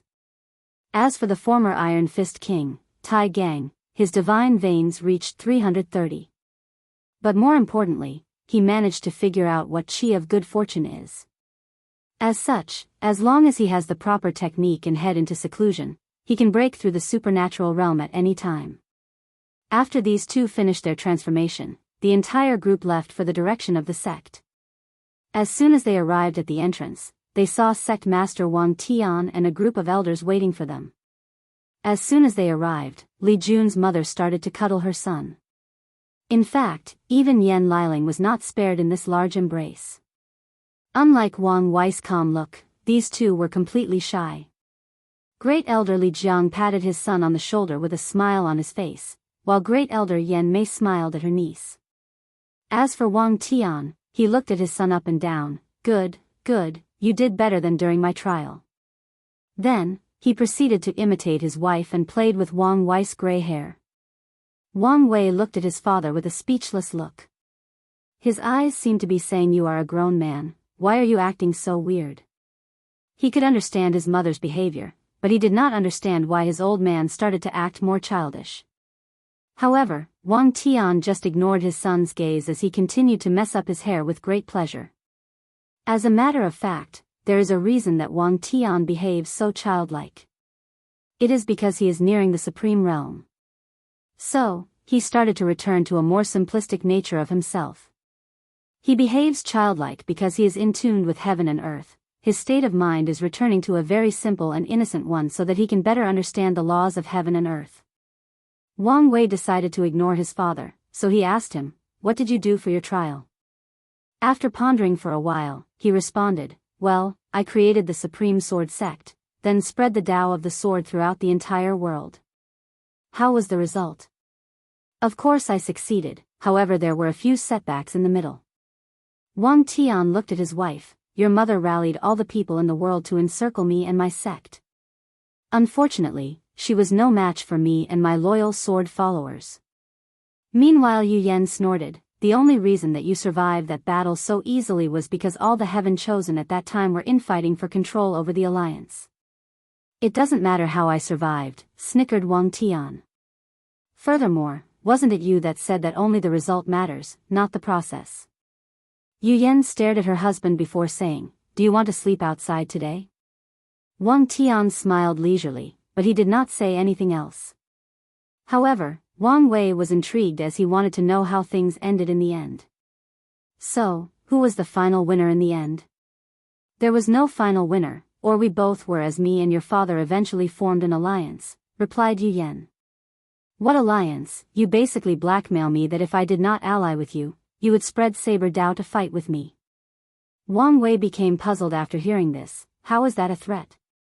Wang Tian looked at his son. Practicing the sword was not the same as practicing the saber. It is very hard to start practicing the sword but easy to master. As for the saber, it is easy to start practicing, but hard to master. It can take even the most powerful genius of the sword more than 2 years of training in order to become proficient in using the sword and have certain combat power. However, the saber was different. Even a normal person holding a saber can easily use it after a few weeks of practice. If your mother had managed to spread Saber Tao throughout the entire world, I would have to spend countless years before Sword Tao can reign supreme in the entire world, thus prolonging the time I'd have to spend to reach the rainbow level of Chi luck. So, it was simply not worth it to fight for her for so long when an alliance would allow the two of us to benefit. Wang Wei nodded, however he guessed that things were not that simple. He guessed that his father probably had developed a little crush on his mother back then, so he easily accepted her deal. Wang Wei knew that he would never accept such a thing. He is open to negotiation, never being forced. This can be seen in how he reacted to Feng Heng's deal. Instead of just accepting, he used the excuse of a fight to slap him straight in his face, showing that Wang Wei has a very petty side. However, this can't be helped. As a person who pursues freedom, nothing he hates more than being forced to do something even if that thing is good or beneficial to him. Chapter 177. While all these people reunited with their families, true monarch Yan Chen bid goodbye to all of them. He was in a hurry to discuss the details of the trail with the other old guys. In this trial, he watched how the young sect master slowly transformed the entire world into something better, something more efficient. According to the information he heard, this process was called modernization by the young master. Yan Chen suddenly remembered the conversation that he had with Wang Wei after the Spirit Road trial. At that time, he thought that the young master only had a preliminary plan on how to change the world, but after seeing what happened in the Warring Kingdom world, Yan Chen knew that Wang Wei was not simply talking, he actually had a thorough plan. And he used this trial to test some of his ideas. So, Yan Chen watched how Wang Wei had to first force these cultivators to integrate the power of cultivation into everyday life. However, as time passed, using incentive and the satisfaction of slowly changing the world, these cultivators were more than happy to help slowly build the Great Xia according to Wang Wei's vision. Many of them came up with ideas of their own, some talked to mortals in order to figure out their needs and create specific origin artifacts for them. In general, the majority of the cultivators were more than happy to help mortals with their ability as it gave them a sense of accomplishment. And what was the result? A very prosperous dynasty, dramatic increase in population and more importantly, a rapid development of professions like alchemy, talisman and refiner. With so many professionals working together, sharing their knowledge and experience, these professions develop at an alarming rate. So, Yan Chen started to envision what it would be like if the entire myriad emperor world started to develop so rapidly under the young master's guidance. Just like he said back then, their civilization will flourish so much that even the ancient emperor era would not be able to compare. And who would benefit the most from such fast development? Of course it is their Tao opening sect. Yan Chen can foresee that in the beginning of such an era, many of the powerful sects will hesitate to side with the young master. However, at that time, their Tao opening sect will provide their whole support. And as the saying goes, the early bird gets the worm. By doing so, their Tao opening sect will have a large amount of head start before the others so that when they join down the line, the other factions will never be able to catch up to them. Yan Chen 100% believe that these factions will change their mind once they start to see the benefit that their sect receives. As for how he knows how these sects will behave? Simple, just by looking at the way they reacted to all the changes that happened in the trial. To them, the changes that happened in the Great Xia dynasty was simply a marvelous idea to them, a good idea that gave the Great Xia a little edge over the other dynasties. Nothing more, nothing less. And many of them thought that Wang Wei had done too much to mix cultivators with mortals. To them, this was a simple disrespect. So, Yan Chen sneered at how low the vision of his peers actually were. As a matter of fact, they did not even discover the benefit of the Warring Kingdom world's martial art to low-level cultivators. Their understanding of spirit is a great help people break through the divine altar realm. Their snobbish and prideful attitudes has simply blinded them, resulting in their Tao opening sect benefiting greatly. Supreme Elder, thank you for your hard work. Sect Master, there is no need to thank me. Protecting the young master is my duty. And I would gladly die to accomplish it, replied Yan Chen with a smile. Afterwards, he left and returned to the Supreme Elder cottage. Wang Tian and his family returned to Wang Clan Mountain in order to have dinner with his grandfather, who had a happy smile on his face. After the meal, Wang Chang looked at his grandson with satisfaction. Wire, according to the report of Yan Chen, you did a terrific job in this trial. However, many of your plans cannot be exposed as of yet. Oh, why is that? Simple, the emperor lineages are similar to the noble clans you had to deal with. Things like holding knowledge to a privileged few is how they maintain their strength. So, they will never allow anyone to change the status quo. So, if you want to do the exact same thing you did in the trial in this world, your strength has to reach a certain level. Wang Wei sighed as he expected this. In the end, it's all about whether I can prove the Tao in the end. However, Wang Chang shook his head. Being a simple emperor is far from enough. You have to be stronger than an average emperor. You have to become an eternal emperor. Eternal emperor? This kind of knowledge is too early for you to know. Just remember that an eternal emperor is the highest of caliber among all great emperors. Throughout the billions of years of this world, throughout the countless eras, among the thousands upon thousands of emperors that walk this world, the number of eternal emperors can be counted in 2 hands. Wang Wei's eyebrow was raised after hearing this, but he could probably guess the meaning of an eternal emperor. Among all the great emperors cultivated in this world, some of them were simply more extraordinary than others. The feats that they accomplished are simply legendary, leaving an eternal myth regarding their existence. Wang Wei guessed that his grandfather meant that only by being one of these kinds of emperor will he have a chance to accomplish his plans. So, he nodded in acknowledgement. What are you going to do with the 2 people that you brought back? Suddenly asked Wang Tian. Well, I plan to train Tai Gang to be my left arm man, so the sect can provide him with the highest of treatment. However, his loyalty cannot be 100% guarantee, so send someone to monitor him for a while, replied Wang Wei after pondering for a while. As for Yu Siyu, she seemed to have no ambition besides the desire to cultivate peacefully. So, just provide her with the resources she needs and leave her be. Wang Tian accepted his son's recommendation. As for Yu Siyu not being required to contribute, it does not matter. Their sect has more than enough resources to raise anybody. Furthermore, Wang Tian could guess the reason that his son made such a decision. After dinner, Yu Yan grabbed her son and started asking him about the trial. So, why did you not bring that girl Dong Lifen? You know I was ready to hold a big fat grandson. Wang Wei looked at his mother with a speechless look. Dong Lifen is not the girl for me, and she chose to remain in her world in order to accomplish her ambitions. As for grandson? I'm afraid that you might not hold one for the remainder of your life. What? You do not plan to give me grandchildren?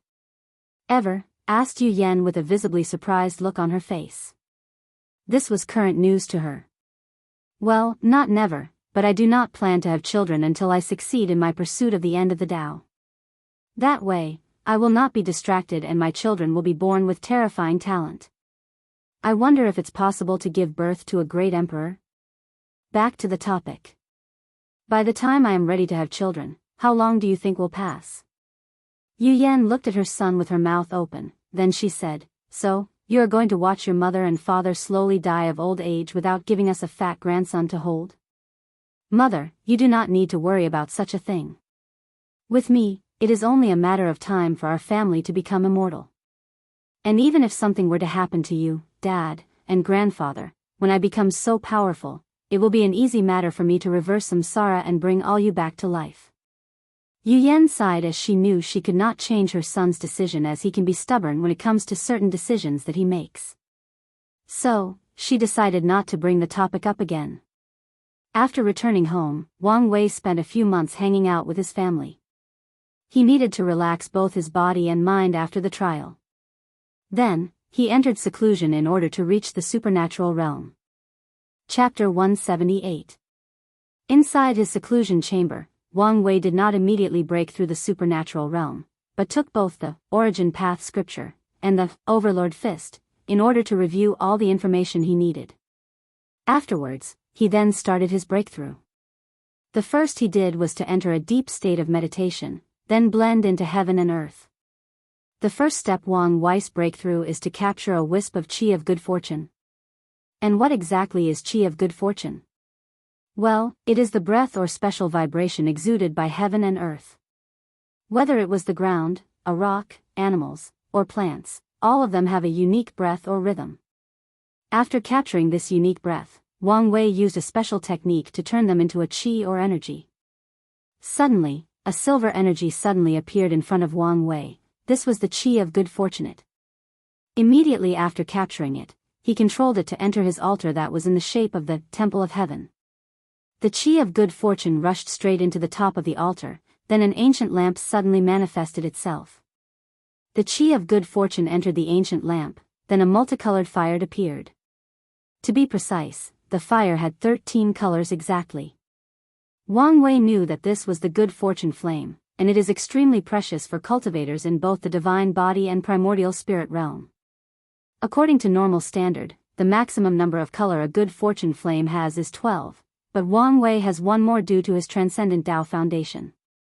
After the flame appeared, Wang Wei knew that the first step of his breakthrough was over, then he continued to the second step. Well, in this time, Wang Wei has to do things differently. According to a normal breakthrough, he should have combined all his divine veins into origin pattern, then opened his Naiwen aperture to create his sea of consciousness. However, many of his divine veins were inscribed in his souls, so Wang Wei decided to open his Naiwen aperture first. So, he controlled the good fortune flame to move to the place in the middle of his forehead. Then, Wang Wei felt like his head exploded. It was like the Big Bang that created the universe. However, instead of creating an entire universe, only his sea of consciousness was opened. There, Wang Wei saw his massive purple cloud-like soul with gray edges, and many divine veins inscribed on them. As soon as Wang Wei opened his sea of consciousness, a terrifying pressure from his soul suddenly enveloped the entire Tao opening sect. All the disciples and elders including the true monarchs felt a terrifying and heavy pressure on them. It was as if their souls were under heavy pressure. Their thinking became increasingly slow, and many weak disciples even passed out. What's more, the soul pressure seemed to want to expand beyond the sect. And with its power, it might even spread throughout the entire world. However, Wang Wei remembered the warning that the battle maniac emperor gave him, so he quickly controlled his soul pressure and did not allow it to spread beyond his cultivation room. This act was a relief to many of the disciples of the sect. Knowing that the sacred sun was in the midst of a breakthrough, many people looked in the direction of the Wang clan mountain with awe and envy. Meanwhile, in the Supreme Elder cottage, Wang Cheng felt the mighty pressure that his grandson release, so he muttered, it seemed that Wire was not a simple person in his past life. Yes, Wang Wei's family has already guessed that their son was actually reincarnated, and that he even woke up to the memory of his past life at an early age. After all, many of Wang Wei's actions and random sayings are just weird or not normal, especially after the things he did in the trial. Many of the ideas and concepts he used were not something that can be just attributed to genius. These ideas came from an entirely different civilization. Adding to that his powerful soul, his parents already guessed that he was reincarnated. However, they did not care about such a thing. After many years of observing, they can see that their son truly loves and cares for them. More importantly, Wang Wei displayed no great attachment to his past life, which greatly relieved his family, especially his mother. Yu Yan did not want to compete for her son's affection with another mother. Back to the cultivation room, after controlling his soul, Wang Wei continued his breakthrough. All the 720 divine veins in both his soul and altar combined into one pattern, then the pattern relocates itself on the ancient lamp. Wang Wei knew how important this origin pattern was, as it will be used to cultivate in the supernatural realm. In order to reach the peak of this realm, a total of 50 origin patterns is needed. More importantly, the origin pattern is used as a fuel source for the good fortune flame. The more there are, the brighter that the flame burns. After checking that everything was over, Wang Wei then proceeded to the last and easiest step, turning origin qi into origin essence. By controlling the good fortune flame, Wang Wei slowly burned his origin qi, thus further refining and processing his origin qi, turning into a higher quality of energy. After an unknown amount of time, his vast origin qi was left with only a quarter of its original volume. However, the quality was more than 100 times more than before. Moreover, Wang Wei knows that origin essence is not a simple transformation of origin qi. Origin essence allows cultivators to have many weird or uncommon abilities. If origin qi was still in the category of martial arts, then origin essence reached the level of immortal arts. With it, cultivators can use all kinds of strange, powerful, and inexplicable spells or origin abilities. After the transformation was finished, Wang Wei watched how his infinite divine sea only produces origin essence now instead origin qi. He knew that his breakthrough was over. Then, he opened his eyes while looking at his floating body that was in the air. Unlike his previous ability to fly due to control of spiritual energy of heaven and earth, now flying was like a natural ability that did not require any learning or practicing. To be more precise, flying in the divine altar was like Wang Wei created a few invisible jet packs on his body, but now, flying was as natural to him as a bird, it was like another one of his limbs. Wang Wei left his seclusion, then he flew straight into the sky. Boom! Boom! Instantly, he broke through the speed of sound and reached Mach 5 while flying. However, Wang Wei had a frown on his face after checking his speed. According to information he knew, typical supernatural realm cultivators will only have a speed of Mach 1, meaning his speed was 5 times that of them. However, he was not satisfied. You should know, back in the trial, Ji Song used his gravity control technique to reach the speed of Mach 5 for a brief moment. And Wang Wei himself can reach Mach 7 while running on his feet with his powerful fleshly body. So, he was not satisfied with this speed.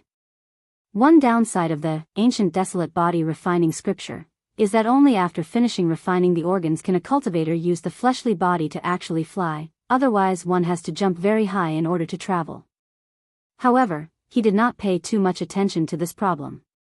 All he has to do is cultivate a technique specially designed for speed and everything will be fine. Furthermore, the sect had an emperor scripture by the name of Rainbow Escape Art that perfectly fit his requirement. After checking his flying ability, Wang Wei then checked his divine sense. With a wave of his thought, his consciousness exited his body and started to spread all around. As a result, Wang Wei could see everything in the circumference of several thousand kilometers. Whether it was an ant on the ground, or the wind of an insect a few kilometers away, he could observe it. The only places that he could not scan were the places where powerful formations were placed. However, Wang Wei could still sense a few secret spaces, dimensions, or secret realms around the sect that he never existed before. While Wang Wei was having found his newfound ability, his rampant scan of the whole sect brought the attention of his father and many elders of the sect. They all flew in the air watching Wang Wei extending his divine sense without any end, and they all marveled at his talent. What a powerful divine sense, said Great Elder Li Jiang. It is not worse than any of us, commented Great Elder Yang Mei. While the other people were talking, Wang Tian had a frown on his face, then he used his divine sense to communicate with his son. You better stop spreading your divine sense. Although it is as strong as a saint, you have still not reached that realm.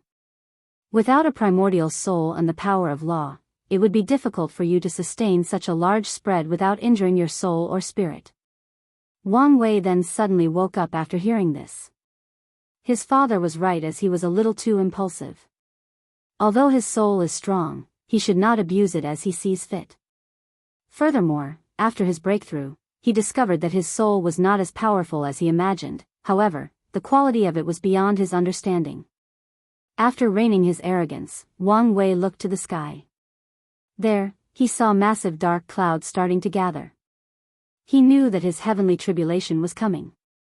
Chapter 179.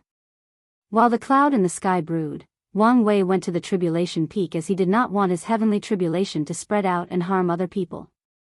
Furthermore, the tribulation peak can be a backup plan for him in case an emergency occurs. Although Wang Wei did want to use foreign aid to help cross his tribulation, however, given his relationship with Heavenly Tao, he needed to be cautious. After a few seconds of brewing, a white flame suddenly appeared from the cloud and headed straight towards Wang Wei, who had a frown on his face after seeing this. Although he knew that his heavenly tribulation was going to be hard, he did not expect it to be that hard. Wang Wei recognized this white flame as the cleansing purifying flame, and this flame is usually used by heaven to punish devil cultivators that have committed too many sins when they crossed heavenly tribulation. Wang Wei knew that he did not do anything to deserve such treatment. Even his extermination of the demonic beasts in the trial was not enough for heaven to treat him as a sinner. So, there was only reason for this. It was because of his transcendent Tao foundation when he broke through the 13th layer barrier of the body refining realm. She muttered to the sky, "How petty can you be? That was a long time ago." The tribulation seemed to have heard what he said, then the clouds in the sky suddenly increased again. The clouds that were only covering the entire sect suddenly expanded to cover half the heaven-span domain where the Tao opening sect was located. Wang Wei's corner of the mouth twitched a little after seeing this. In fact, he wanted to say a few more things to taunt heaven, however, he kept his mouth shut. As a person who pursued being free and unfettered, he did not like to restrain himself. However, he is also aware when not to provoke unnecessary trouble for himself, especially now that he is still weak. However, his pettiness made him mark heavenly Tao in his dark book. When he is strong enough, he will deal with it. As for the dark clouds in the sky, it seemed to be furious that Wang Wei did not take his bait, thus giving it a chance to increase the power of the heavenly tribulation. As for Wang Wei, he did not really care about the cleansing purifying flame. Not to mention that this flame is not strong enough to break through his defense, he did not have to worry about the most threatening part of this flame, its purifying effect. Wang Wei did not commit any sins. In the cultivating world, sins are described as cultivators doing terrible things to large numbers of mortals with any reason, or for selfish benefit. So, those devil cultivators that like to kill mortals to absorb their blood, flesh, and souls to cultivate strange techniques are considered sinful. Furthermore, Wang Wei did not really care about whether he was a sinner. As a person who pursues ultimate freedom, if one day he decided to kill millions of people, then he would do so. He does not need any justification. Just because he always kept somewhat of a bottom line does not mean that he is a good person. Everything he does has a purpose, but Wang Wei never places any moral restraint on himself. After the cleansing purifying flame reached him, Wang Wei actively opened his defense, allowing the flame to actually reach inside his body. The reason is that he wanted to purify his body of any hidden dangers, and also tempered his bones. So, as soon the flame entered his body, Wang Wei groaned due to the intense pain, then started to use the ancient desolate body refining scripture. Few minutes after the white flaming started to burn Wang Wei, a bunch of dark and stinky pus or impurity were removed from body and stuck on his skin. Suddenly, Wang Wei felt that he could breathe more easily, and even felt that his lifespan might have increased a little. So, he smiled knowing that his plan worked. So, he went further and introduced the cleansing purifying flame into his sea of consciousness, hoping to remove the impurities from his soul. However, it seemed to be useless. To be precise, the flames seemed to be terrified to even come close to his soul. So, he gave up trying. Next, Wang Wei took out a bunch of sand that shone with a gray luster. This material was known as silver sand, and it was the supreme tier material needed to temper his bones. Normally, it would have taken him a very long time to absorb this material into his bones, but now, he was going to use this heavenly tribulation to increase the speed. During his retreat, Wang Wei had also already found the Tao rhyme of the silver sand, so he easily absorbed it into his bones. Then, he absorbs more cleansing purifying flame into his body to speed up the process. The heavenly tribulation seemed to be angry at Wang Wei's action, so the white flame was replaced by a deep red and dark one. Wang Wei knew that this flame was called Heavenly Destruction Flame, and its purpose was implied in its name: destroy everything between heaven and earth. Wang Wei frowned after seeing this, but he did not care. After the heavenly destruction flame hit him, his innate field was destroyed, then his skin and muscles were burned, leaving only a skeleton with organs inside. Then, many of the bones melted, leaving only the spine. Despite this, Wang Wei did not panic as he knew that he was not dead. He used the method of the ancient desolate body refining scripture, then the melted bones part grew back, an act which angered the heavenly destruction flame. So, a battle of destruction and rebirth took place. As long as the heavenly destruction flame burns Wang Wei's bones, it will regrow rapidly. In the process of constant destruction and regrowth, his bones became more and more powerful. And the silver sand started to take its effect as it was rapidly refined. After a few hours, Wang Wei's bones could no longer be burned by the heavenly destruction flame, so he allowed it to burn his spine next. Then, he repeated the same process that his other bones went through until his spine reached the same standard as the other bones. Afterwards, he regrew his muscles, skin, and innate field. After tempering his bones, Wang Wei suddenly felt a magical transformation occurred in his fleshly body. His strength increased dramatically. Right now, his punch could probably reach a few 100 million of force. More importantly, his innate field seemed to have become even more powerful, and it seemed that he could remove it from his body and allow it to protect other people or things around him. More importantly, Wang Wei felt that his regeneration had reached a new different level, so he tested out to see. He took out a low-grade heaven tier sword from his space ring and chopped one of his fingers without hesitation. The reason that he chose a heaven tier weapon was because they are considered law weapons, and only used by Void Shatter Realm cultivators. Only this level of weapon can actually easily break his defense. A top-grade Earth tier weapon which is used by Primordial Spirit cultivator would take forever to cut off even one of his fingers. After cutting his finger, Wang Wei watched how after a few seconds, the bone in his hand regrew back, followed by the muscles and skin. The whole process did not even take 3 seconds, however, it looked very creepy. Wang Wei smiled as he did not care about how things looked. He was genuinely happy as he knew that his fleshly body had reached the realm of regenerating limbs. Now, the only weakness in his body was actually his internal organs, however, that problem will also be fixed in the future.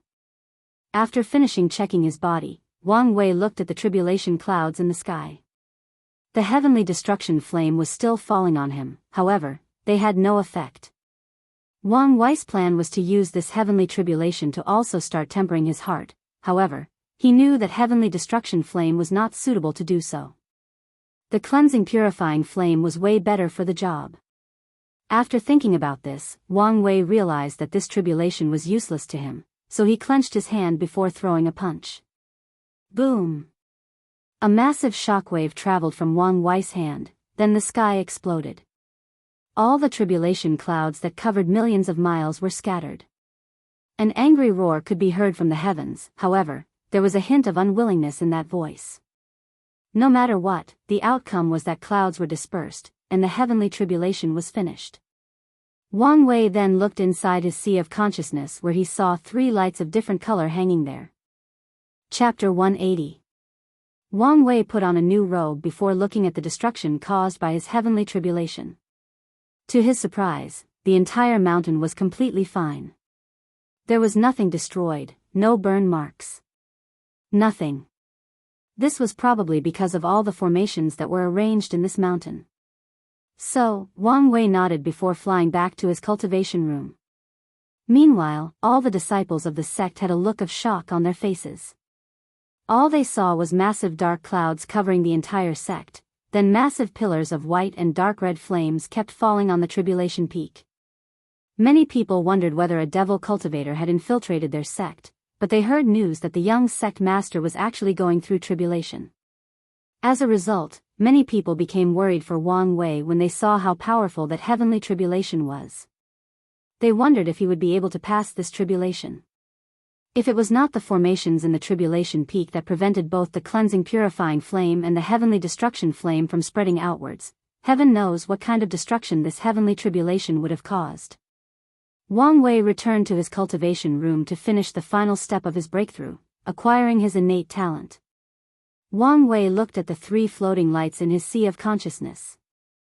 These 3 represented 3 different talents, which was a surprise to Wang Wei.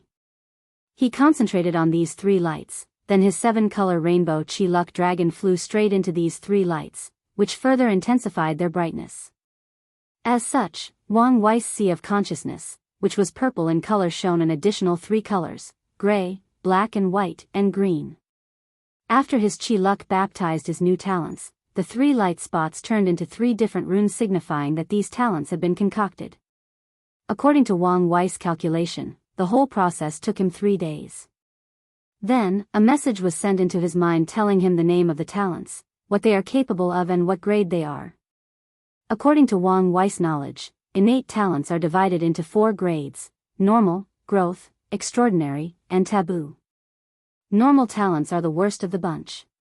These talents usually accompany the owner only during the supernatural realm, then become useless.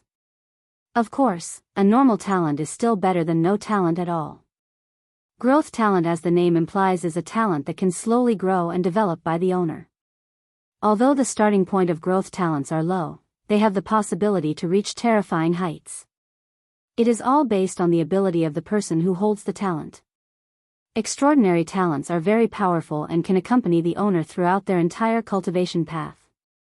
Furthermore, they can also grow and develop, although it is often unnecessary to do so. As for taboo, well, they are extremely powerful, mysterious, and often heaven-defying. It is not impossible for a taboo innate talent to grant a cultivator the power to bring back the dead back to life. However, taboo talents always have a price to pay. More often, these talents are a one-time ability. Meaning, after using it once, the owner will not be able to do it again and the talent will be gone. Another possible side effect of taboo talents is they require lifespan to use, or a part of the user's body, or to even sacrifice their entire lives. So, although taboo talents are powerful, they are very unstable. As for Wang Wei, he received 2 growth talents and 1 extraordinary talent. The green rune in his sea of consciousness represents his pain talent. Wang Wei was speechless after knowing the effect of this talent. For once, this talent allows him to increase the pain that his enemy feels when he attacks them.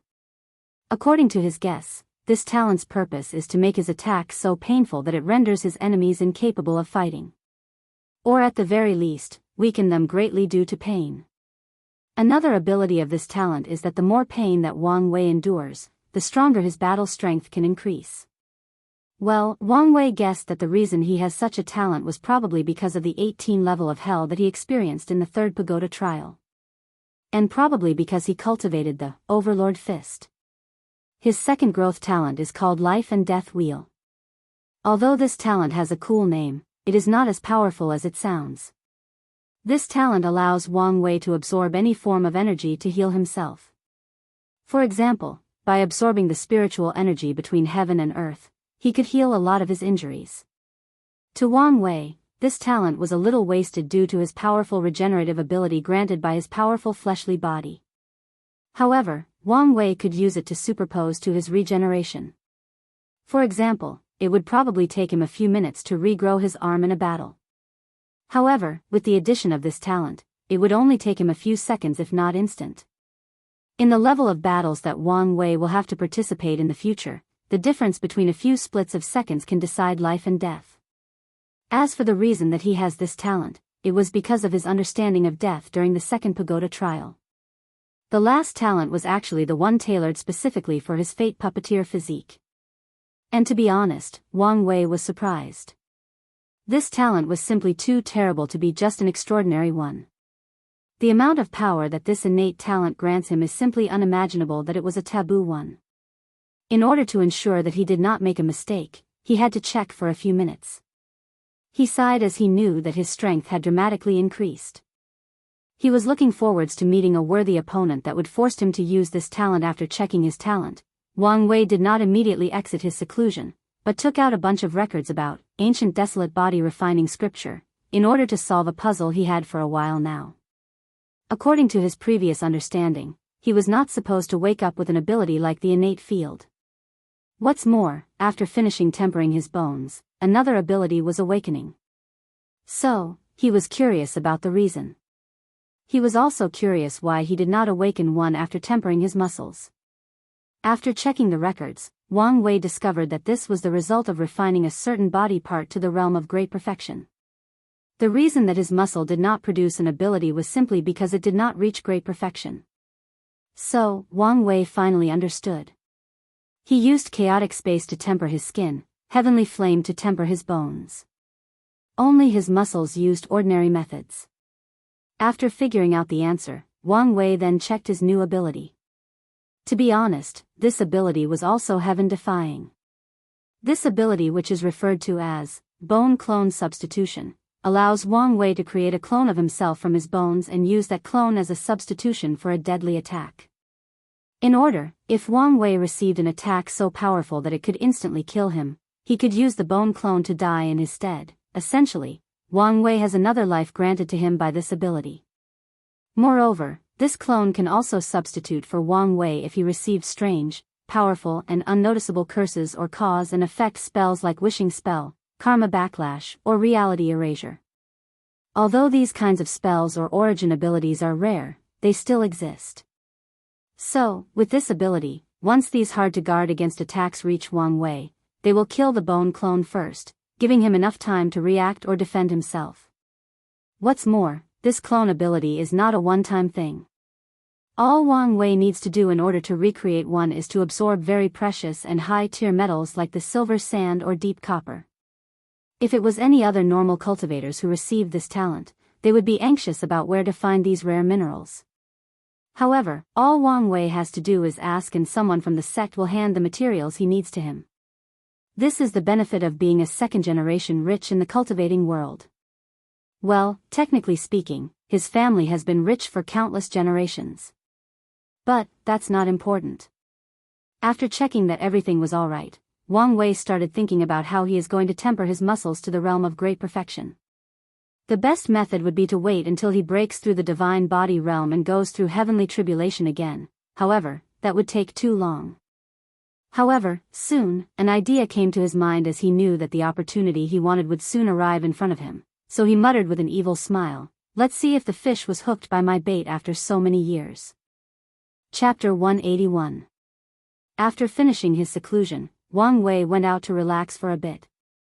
At the same time, he wanted to know how long he was in retreat. Although he only felt that a few an instant had passed, he knew that he actually spent many years in seclusion during his breakthrough. However, not long after he exited his cultivation room, he received a divine sense message from his mother to come see her, so he headed to her room to see what it was about. After entering the room, Wang Wei saw a bunch of arrays projecting a 3D hologram of a person that was talking to his mother. The person was an elderly woman dressed in plain ancient garments. The elderly woman had white hair, eyes full of wisdom. She had a kind and gentle temperament emanating from her. Despite being old, she did not appear weak. On the contrary, she appeared to be vigorous and lively. However, if someone were to take a deep look in this woman's eyes, they would see a deep fatigue. "Grandmother," said Wang Wei excitedly with a smile on his face. The woman's hologram seemed to have heard his voice, so it turned around with a smile. "My lovely grandson, I have not seen you in many years. Have you forgotten your dear old grandma? I know that you young people have their own life, but you should not forget the old generation so quickly. Grandma, you know I was busy with a trial the past few years, that's why I did not contact you," replied Wang Wei with a smile after standing next to his mother. Then, the holographic woman smiled before answering, "I know about this and Grandma is proud of all your accomplishments." For some reason, Wang Wei blushed a little after hearing this. Ever since he was young, his grandmother from his mother's family has always been very close to him, always doting on him, sometimes even worse than his mother. In this life, Wang Wei has 3 grandparents. His grandfather Wang Cheng mostly talked to him about cultivation, imparted to him his wisdom and experience of his long years. He is more of a protector in Wang Wei's life. As for his grandfather Yu Zhuang, he was severely injured and was healing, so he only showed up on a few occasions through sending a clone. So, Wang Wei mostly talked to his grandmother, which was in many ways his emotional support in the early days after his reincarnation. One thing that many people did know about Wang Wei was that he suffered a lot of anxiety in his early days. From the perspective of an outsider, he was crowned a genius with many halos on his head and the full support of the sect, so his life should be happy and without worries. However, these halos were the very core of his problems. With how talented he was, many people had many expectations on him, hoping that he would bring the sect to new heights. All these things brought a heaven pressure or burden to him. Many times he doubted himself whether he could live up to these standards. He even contemplated whether he should fake an incident that made him look like he was crippled, so that people stopped having expectations of him. And it did not help the fact he did not have a golden finger. Well, at the very least, one that is easily recognizable. Although he guessed that his powerful soul was his golden finger, unfortunately this kind of thing is not noticeable. Yes, he was more intelligent than the majority of all the young generations of the sect. Yes, many people praised him for his outstanding comprehension. However, to Wang Wei, these kinds of praise were nothing but talk. People said that his comprehension was probably one of the top of the entire world. However, where was the proof of such a claim? How does he not know that these people were just praising just for the sake of praising him? Or to boost his ego? During these tough times in the early days, only 2 things kept on going. One was the fact that he was an adult, so he was more resistant to stress. But the most important was his grandmother. She was the only person that he could tell about how he truly felt, about the difficulties and pressure he faced. And she was a great help to Wang Wei. She listened to him when he needed someone to talk to, she advised him when he needed guidance. In many ways, Wang Wei's confidence and indomitable will was slowly built by his grandmother, Yun Zhaojun, in the first 8 years of his life. So, their relationship was really close. Maybe even closer than his real parents. "How is Grandpa doing?" asked Wang Wei, trying to change the topic in order to hide his embarrassment. His grandma sighed after hearing this before answering with a look of sadness in her voice, "Unfortunately, his injuries are still the same." "Are things that serious? Doesn't the Yu clan have any supreme tier or even quasi-emperor pills?" "Little Wei, things are not that simple." Wang Wei frowned after hearing this. Could it be that he needs a emperor tier pill to heal him? "If that is the case, I can still ask my father if the sect has any secretly hidden." His grandmother shook her head. "Your grandfather's injuries have nothing to do with his body. His heart is simply destroyed, and I am afraid that he does not have long to live." The room instantly became quiet, while Wang Wei had a frown on his face along with his mother. After a few seconds of silence, he sighed before asking, "Is there anything I can do to help?" "If there was, I would not hesitate to ask." "Okay, let's talk about other things. What's that I heard that you did not plan to give me a great-grandson anytime soon?" Wang Wei was speechless for a while, then he gave his mother a vicious look. However, Yu Yan just pretended that he did not see anything. "Grandmother. Okay, little Wei, I know that you are not the kind of person that easily changes a major decision that you make, so I won't try to convince you. However, I want you to remember that having children is not just about having an heir to pass on your inheritance." Wang Wei nodded his head. "I understand, Grandma." "Well, in that case we won't mention this topic again." "Mom," cried Yu Yan. She told on his son, hoping that his mother can change his mind, but now, Wang Wei's grandma ignored her daughter, then continued talking to her grandson. "I have spent many things for you, including your favorite Longxue tea. I assumed that your stacks would be finished by now." "Thank you, Grandma." Then, Wang Wei spent a few hours talking to his grandmother about all the things he experienced during the trial. As for Yu Yan, she had a mostly gloomy look during the entire time. For once, she did not achieve her main objection of changing Wang Wei's mind about children. More importantly, her own mother completely ignored her most of the time. As a matter of fact, things have always been like this. When it comes to Wang Wei, his mother has always been partial, so you'd think that she got used to it by now, and she was. However, for some reason, she was not happy about this today. So, since she was not happy, someone else has to share her misery with her. Yu Yan could not do anything to his son, as he could just report to his mother. Moreover, she could never treat her son like that. He was too cute. So, her husband was chosen. One could foretold that sect master Wang Tian will not be having any pleasant nights in the next few days. After chatting with his grandmother, Wang Wei called the members of his group in order to have a meeting. So, Li Jun, Yan Liling, Wang Ju, and Tai Gang showed up in the Wang Mountain clan to meet him. After settling down, the first thing he did was to ask how long he was in retreat. He has been so busy in the past few hours that he even forgot that question. "Half a century," replied Li Jun, "to be precise, 56 years, 3 months, and 18 days, added Wang Ju. "Even the three of us finished our breakthrough more than a decade ago," said Yan Liling with a calm face. Meanwhile, Wang Wei had a surprised look on his face. He did not expect that it took so long, as he only felt like it was an instant. As for the fact that those people finished their breakthrough 10 years earlier than him, he was not that surprised. With his deep foundation, of course it will take longer to make a breakthrough. Adding to that, he had to find the Tao rhyme of the silver sand in order to temper his bones. After calming himself down, he asked, "What has happened throughout the world during my absence?" Chapter 182. After hearing this question, Wang Ju took out a paper with a lot of information on them. Then she narrated, "One of the biggest news in the past few years was the fact the number 1 absolute chaos physique finally showed up at the Emperor Enlightening Academy from the lower realm. His name is Lin Fan." "Any other information on him?" asked Wang Wei with intrigue. "Not very much is currently known, as the academy is keeping him under heavy protection, but some information can be analyzed." For example, he has a very lascivious side given the amount of beautiful women he came with from the lower realm. Wang Ju paused for a few seconds before looking at Li Jun, who blushed shyly and moved his head so as not to meet her gaze. Meanwhile, Yan Liling was secretly pinching the side of his abdominal muscles. As for Tai Gang, he had a stoic look on his face. He has still not gotten used to this group, however, he will try to slowly adjust himself to fit in. Many of his ambitions were destroyed after learning of the history of this world and the background of Wang Wei. Although he knew that there were a few great emperors that were from the lower realm, unfortunately, their rise has always been accompanied by tragedy and misery.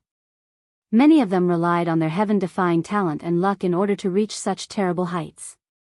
And Tai Gang had a good look of himself and realized that he did not have either the talents nor the luck to try to imitate those great emperors.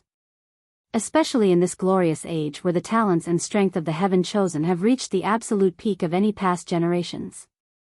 After looking briefly at Li Jun, Wang Ju then continued, another character trait of his is his arrogance and pride. However, this information can only be considered a conjecture at this state. How come? Asked Wang Wei. We have come to this decision after analyzing his behavior after entering the Emperor Enlightening Academy. This Lin Fan acted prideful, arrogantly, and was very boastful of his strength. However, we cannot determine whether that is his actual character, or is he compensating for his original low background. Many of the Fate's shadow guards believe that he only acted this way because he is very conscious of his origin from a lower world. They believe that he acted this way in order to overcompensate for his low background and to rally supporters behind him.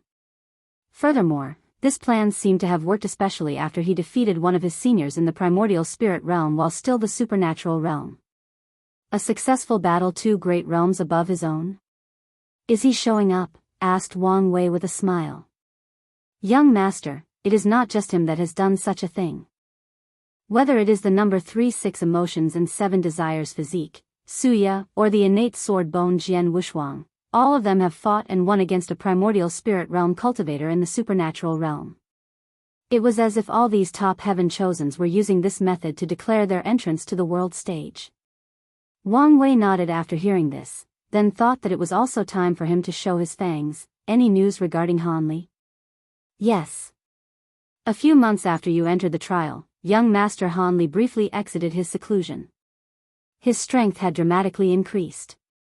With overwhelming strength, he easily defeated all the other contemporary sacred sons. Then, shortly afterwards, he managed to break through the primordial spirit realm. 3 years ago, he showed up again, this time with the cultivation in the peak early stage of the primordial spirit realm.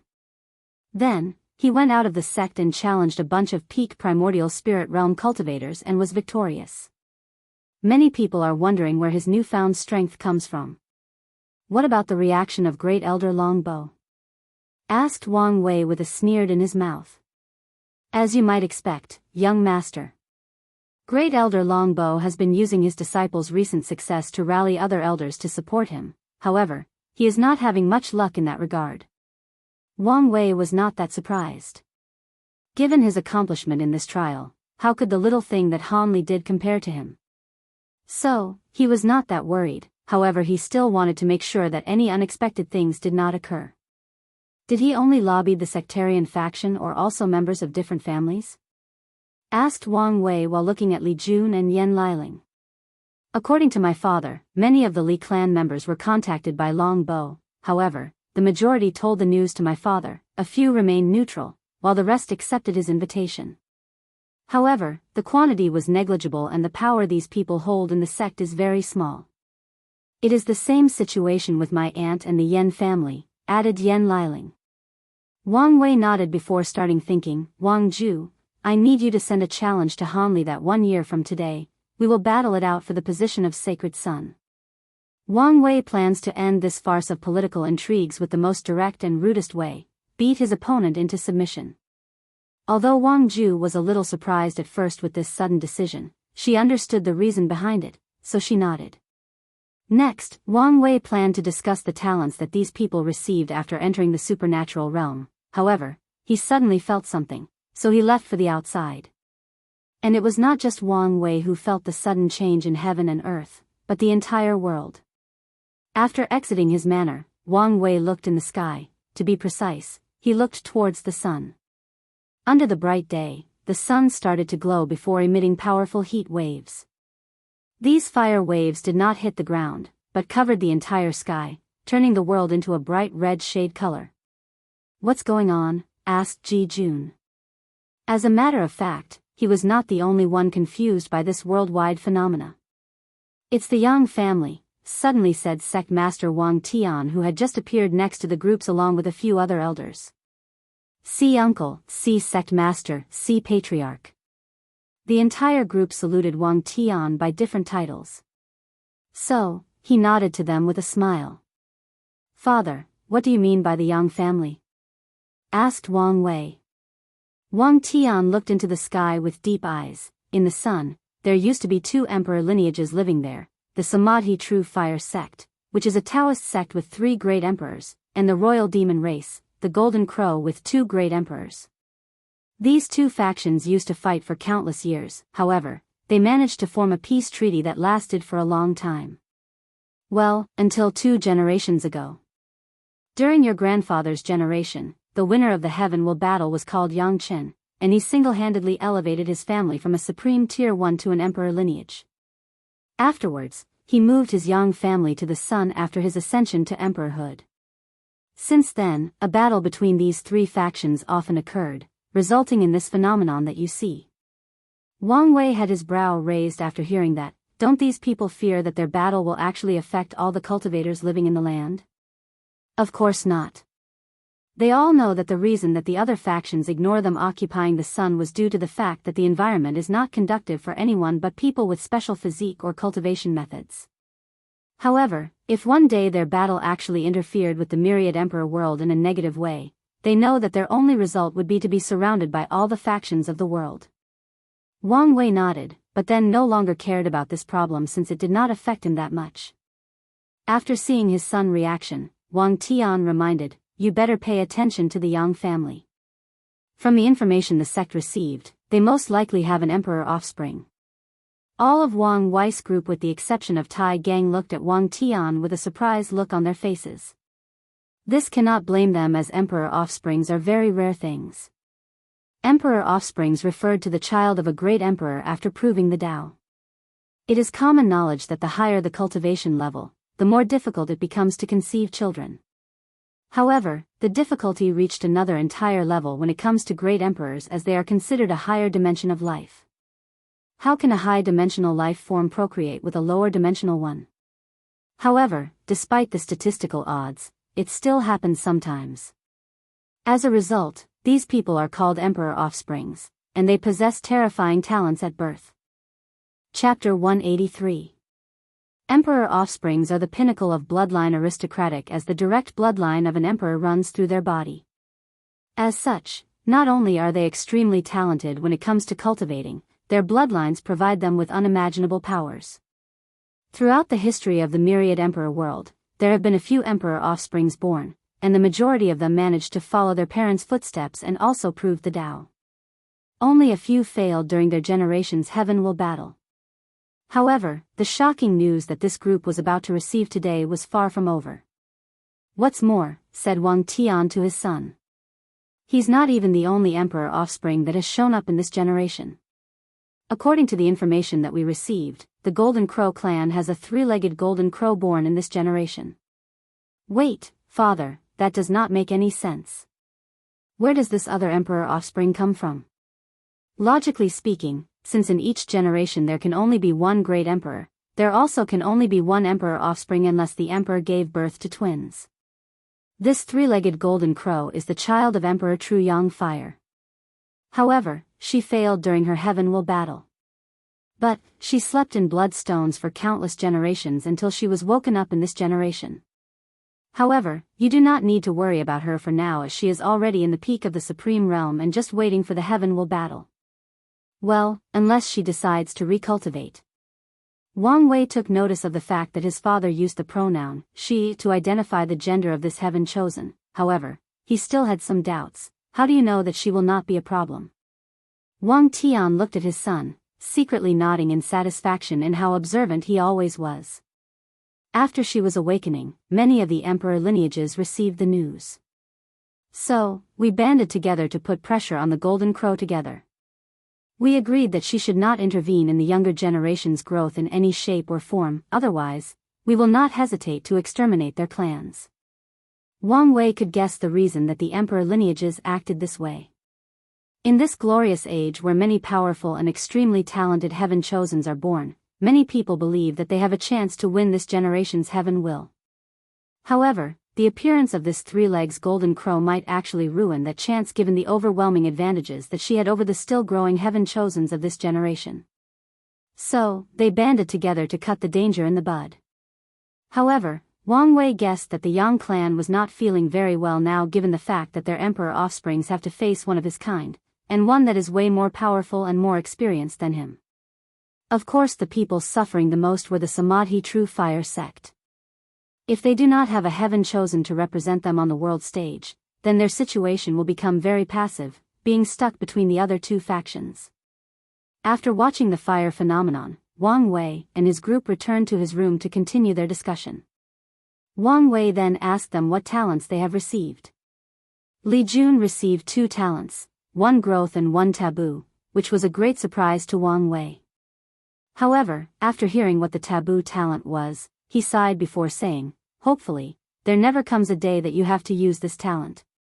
After that, Wang Wei looked at Yan Liling, who then explained, "My talent is an extraordinary one called pill synthesis. It allows me to create any pill formula just by deciding the function of the pill." "What do you mean?" asked Wang Wei. It's not that he did not understand her words, but he simply could not believe that such a heaven-defying talents exist, let alone it is just an extraordinary one. Yan Liling organized her words for a while. An example would be that I wanted to create a brand new pill that can increase origin essence. All I have to do is activate my talents, then all the materials, the ration, and the runes needed to invent this pill will appear in my mind. Isn't that a little heaven-defying?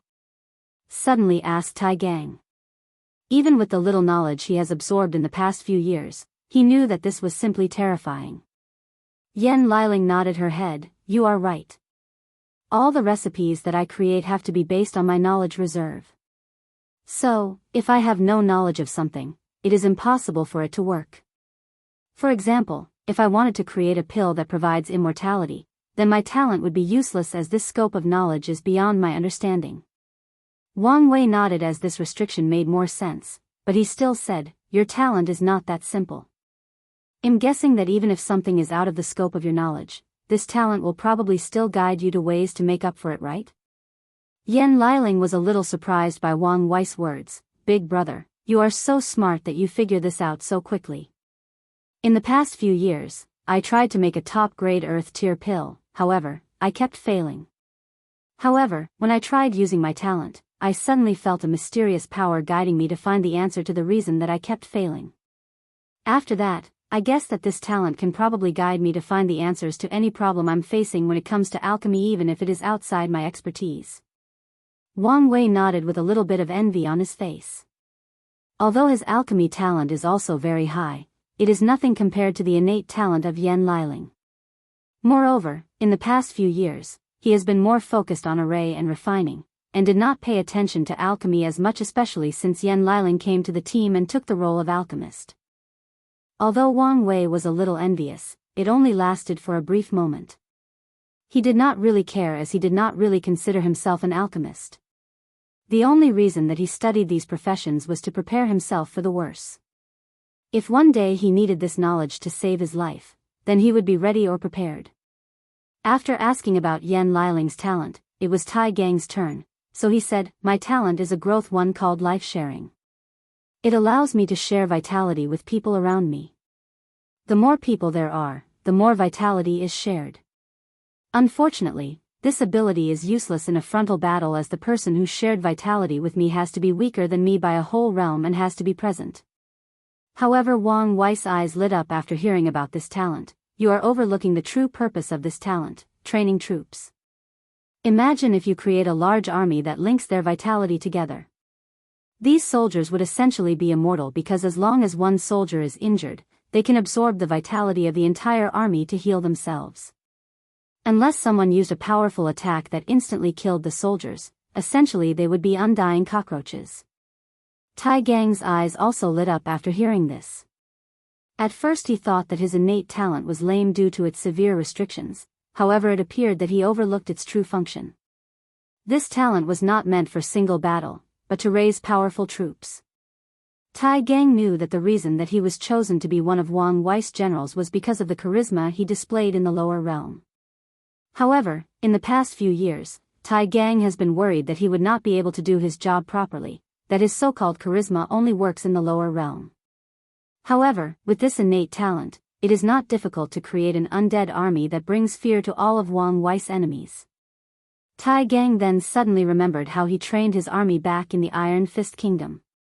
He installed the fever of war, death, and blood into all his soldiers, into the heart of all his citizens. Now, all he has to do is recreate the same fever again. What's more, with this talent, he can be even more extreme and completely remove the fear of death in his soldiers. After thinking about this, an extreme confidence suddenly emanated from Tai Gang's body. He then gazed at Li Jun with a provoking look on his face before looking away. Li Jun, however, just smiled as he could guess what this guy was thinking. More importantly, he knew that his big brother was using this method to secretly encourage Tai Gang and bring back the confident Iron Fist King that dared to challenge him during the trial. Wang Wei and his team talked about many things for a few hours before everyone left to do their own thing. As for Wang Wei, he went to the library and took out a booklet with the title, Rainbow Escape Art. This was the last preparation he needed to do before his fight with Han Li a year later. Chapter 184. The Rainbow Escape Art is an Emperor tier technique created by the Rainbow Emperor, the second great emperor of the Yen family after the Sword Empress. The Rainbow Emperor cultivated the Tao of speed, and she was considered one of the fastest emperors that have ever existed in the Myriad Emperor world. She ranked along with the Void Emperor, the Light Emperor, the Mind Speed Emperor, and the Time-Skipping Emperor. Wang Wei once wondered who would win if these giants ever raced. Little did he know that this thing actually happened out there in the world. These great emperors from different eras met and had a heaven-defying race. As a result, the Mind Speed Emperor was the winner, while the Rainbow Emperor came in second. As for the reason she was so fast, it was because her Rainbow Escape Art followed the idea that if you are fast enough, you can escape time, space, life and death. At the highest level of this technique, a cultivator can reach a state of constant and eternal movement. Then, the person standing in front of you is the real one, but a shadow created by the after image of his movement. In other words, the person will become untouchable. Wang Wei wanted to cultivate this technique in order to make up for the deficiency in his speed, and prepared for his battle in a year against Han Li. While Wang Wei was in retreat again, the number one contemporary sacred son, Han Li, received an invitation to a duel from Wang Wei. He was surprised at first, then excited. He thought that he would have to wait a while in order to have a chance to avenge himself, but now an opportunity has presented itself to him. However, after calming down his excitement, Han Li realized that this challenge was in fact a grave insult to him. His opponent was more than 2 great realms lower than him, but dared to challenge him. Does he think that he is like those other people that the heaven chosens of other factions used as a stepping stone? As a person with the number 12 Heavenly Thunder physique, he is still considered a heaven chosen that can still fight in the heaven will battle for this generation, and yet he was treated as a stepping stone by someone else. As such, Han Li wanted to refuse the fight. However, he kept remembering what his master told him that the sect did to him. He thought of all the pain he suffered, so he gritted his teeth and accepted the challenge. Furthermore, Han Li knew that if he refused, then news of this would soon spread throughout the entire sect. And Han Li was right. News of the Battle of the Sacred Sun was soon spread throughout all the disciples and elders of the sect. Many people could not wait for the year to pass by quickly. Tianwei Peak, Sect Master Wang Tian also received the news about the battle between these two. She muttered, "Has the time for you to take that step arrive?" Wang Tian was not worried about his son even a little bit. He knew that Wang Wei never does anything without being sure, that taking risks was not in his son's nature. This was proven by the fact that he took a year before actually fighting Han Li. According to Wang Tian's understanding of his son, after tempering his bones, there was no way that Han Li was a match for him. However, he still made sure to make up for his other weaknesses in order to better prepare. After pondering for a while, Wang Tian suddenly said to the empty hall, "Shadow, go watch Long Bo closely to make sure that he doesn't make any strange action." There was no sound after Wang Tian spoke out loud, however he knew that the shadow had heard him and went to execute his order. Meanwhile, he suddenly thought to himself, after this battle, it should be time for the academy to open. And just like that, a year passed by. Wang Wei opened his gray eyes and exhaled lightly, however his breath traveled in the air like a small arrow and broke the wooden floor after landing. In just 1 year, Wang Wei has managed to cultivate the rainbow escape art, to the point of being usable in battle, so he was more than satisfied. The reason that he sighed was due to the fact that in 1 year, he only managed to cultivate one more origin pattern, which made him having only 2/50th origin patterns. As a matter of fact, Wang Wei knows that one origin pattern in 1 year is a very fast speed, but he could not help complaining because of the vast difference between cultivating in the divine altar realm and the supernatural realm. However, this kind of thing is common knowledge in the cultivating world. The higher the cultivating level, the longer time it takes to cultivate. Hence, the reason for longer lifespans. Cultivators in the supernatural realm have at least 10,000 years of lifespan, which is 10 times that of the divine altar realm. And Wang Wei has more than 30,000 years of lifespan due to his special physique. This amount of lifespan is the same as cultivators in the divine body realm. After exiting his cultivation retreat, Wang Wei only called Wang Ju to discuss recent events. After seeing her, he was quite surprised as her aura was dramatically stronger than before. "Did you finish digesting the Dao washing pill?" he asked.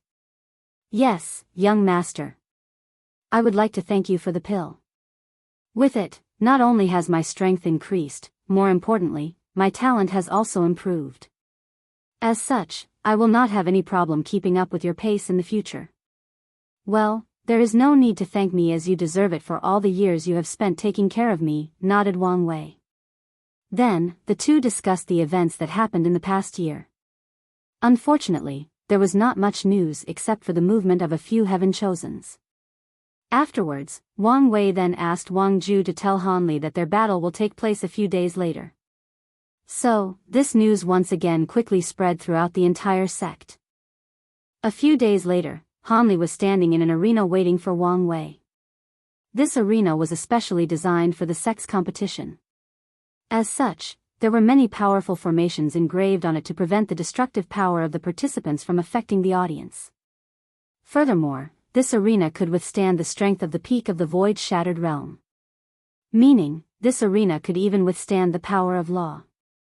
While Han Li was waiting, all the disciples were waiting with excitement while talking with each other. They were debating who would be the winner of this battle. The majority of people believed that Wang Wei would win without any doubt. This can't be helped. His halo of genius was too strong. Adding to that the terrible heavenly tribulation that he survived a year ago, many people were rooting for him. As for the other disciples, they believed that Han Li would be the winner. Not because he was better than Wang Wei, it was because he had a higher cultivation level. As a matter of fact, the disciples were not the only ones debating the outcome of this battle. Even the sect's elders and great elders were doing the same. Not many people actually had confidence in Han Li. The majority of them have seen the battle between Ji Song and their young master. The last stroke that he made during that battle was truly amazing. And that was still when he was in the divine altar realm and he had not tempered his bones yet. However, not all the elders believed in Wang Wei, especially the ones that have sided with great elder Long Bo. They all knew that the current Han Li was not the same as the previous one. Luckily for everyone present, they did not have to wait long, as they soon saw a rainbow rapidly rushing from the Wang clan mountain before landing on the arena, showing Wang Wei with his dazzling gray hair and his deep eyes that could see through anyone's fate. As soon as Wang Wei appeared, the boisterous audiences instantly became quiet, and he became the center of attention. After landing, Wang Wei observed his opponent. Han Li was dressed in a yellow ancient robe. He had fair skin and he could be considered handsome. Lightning could be seen constantly flashing in his eyes, which also displayed a terrible hatred. After finishing checking his opponent, Wang Wei then said with a calm face, "It is about time this farce was over. After I beat you down, I can finally suppress these annoying flies that dare to question my rise to the top." Han Li's face became ugly after hearing this, and it was not just him. The majority of the sectarian faction that supported Long Bo had an ugly look on their faces. As for Han Li, he snorted coldly after hearing this. "Do you think it is acceptable what you did to me? A member of the same sect?" Wang Wei was calmed after hearing this. "If that is your tactic, then you are an even bigger disappointment than I thought. Look out at Ji Song, he suffered the same fate as you, but he did not complain one bit. Instead, he challenged me in order to avenge himself and proved himself. I respect him for that, as he is a person who knows that the path of emperor is built on the bones and blood of others, leaving a trail of broken dreams and shattered hope. So, let me ask you, are you a little worm that uses the power of public opinion to avenge himself, or are you going to use your fist to prove yourself like a real warrior?" Han Li's face became even more ugly after hearing this. He knew that his plan had failed, so took a deep breath before saying, "In that case, let this fight begin."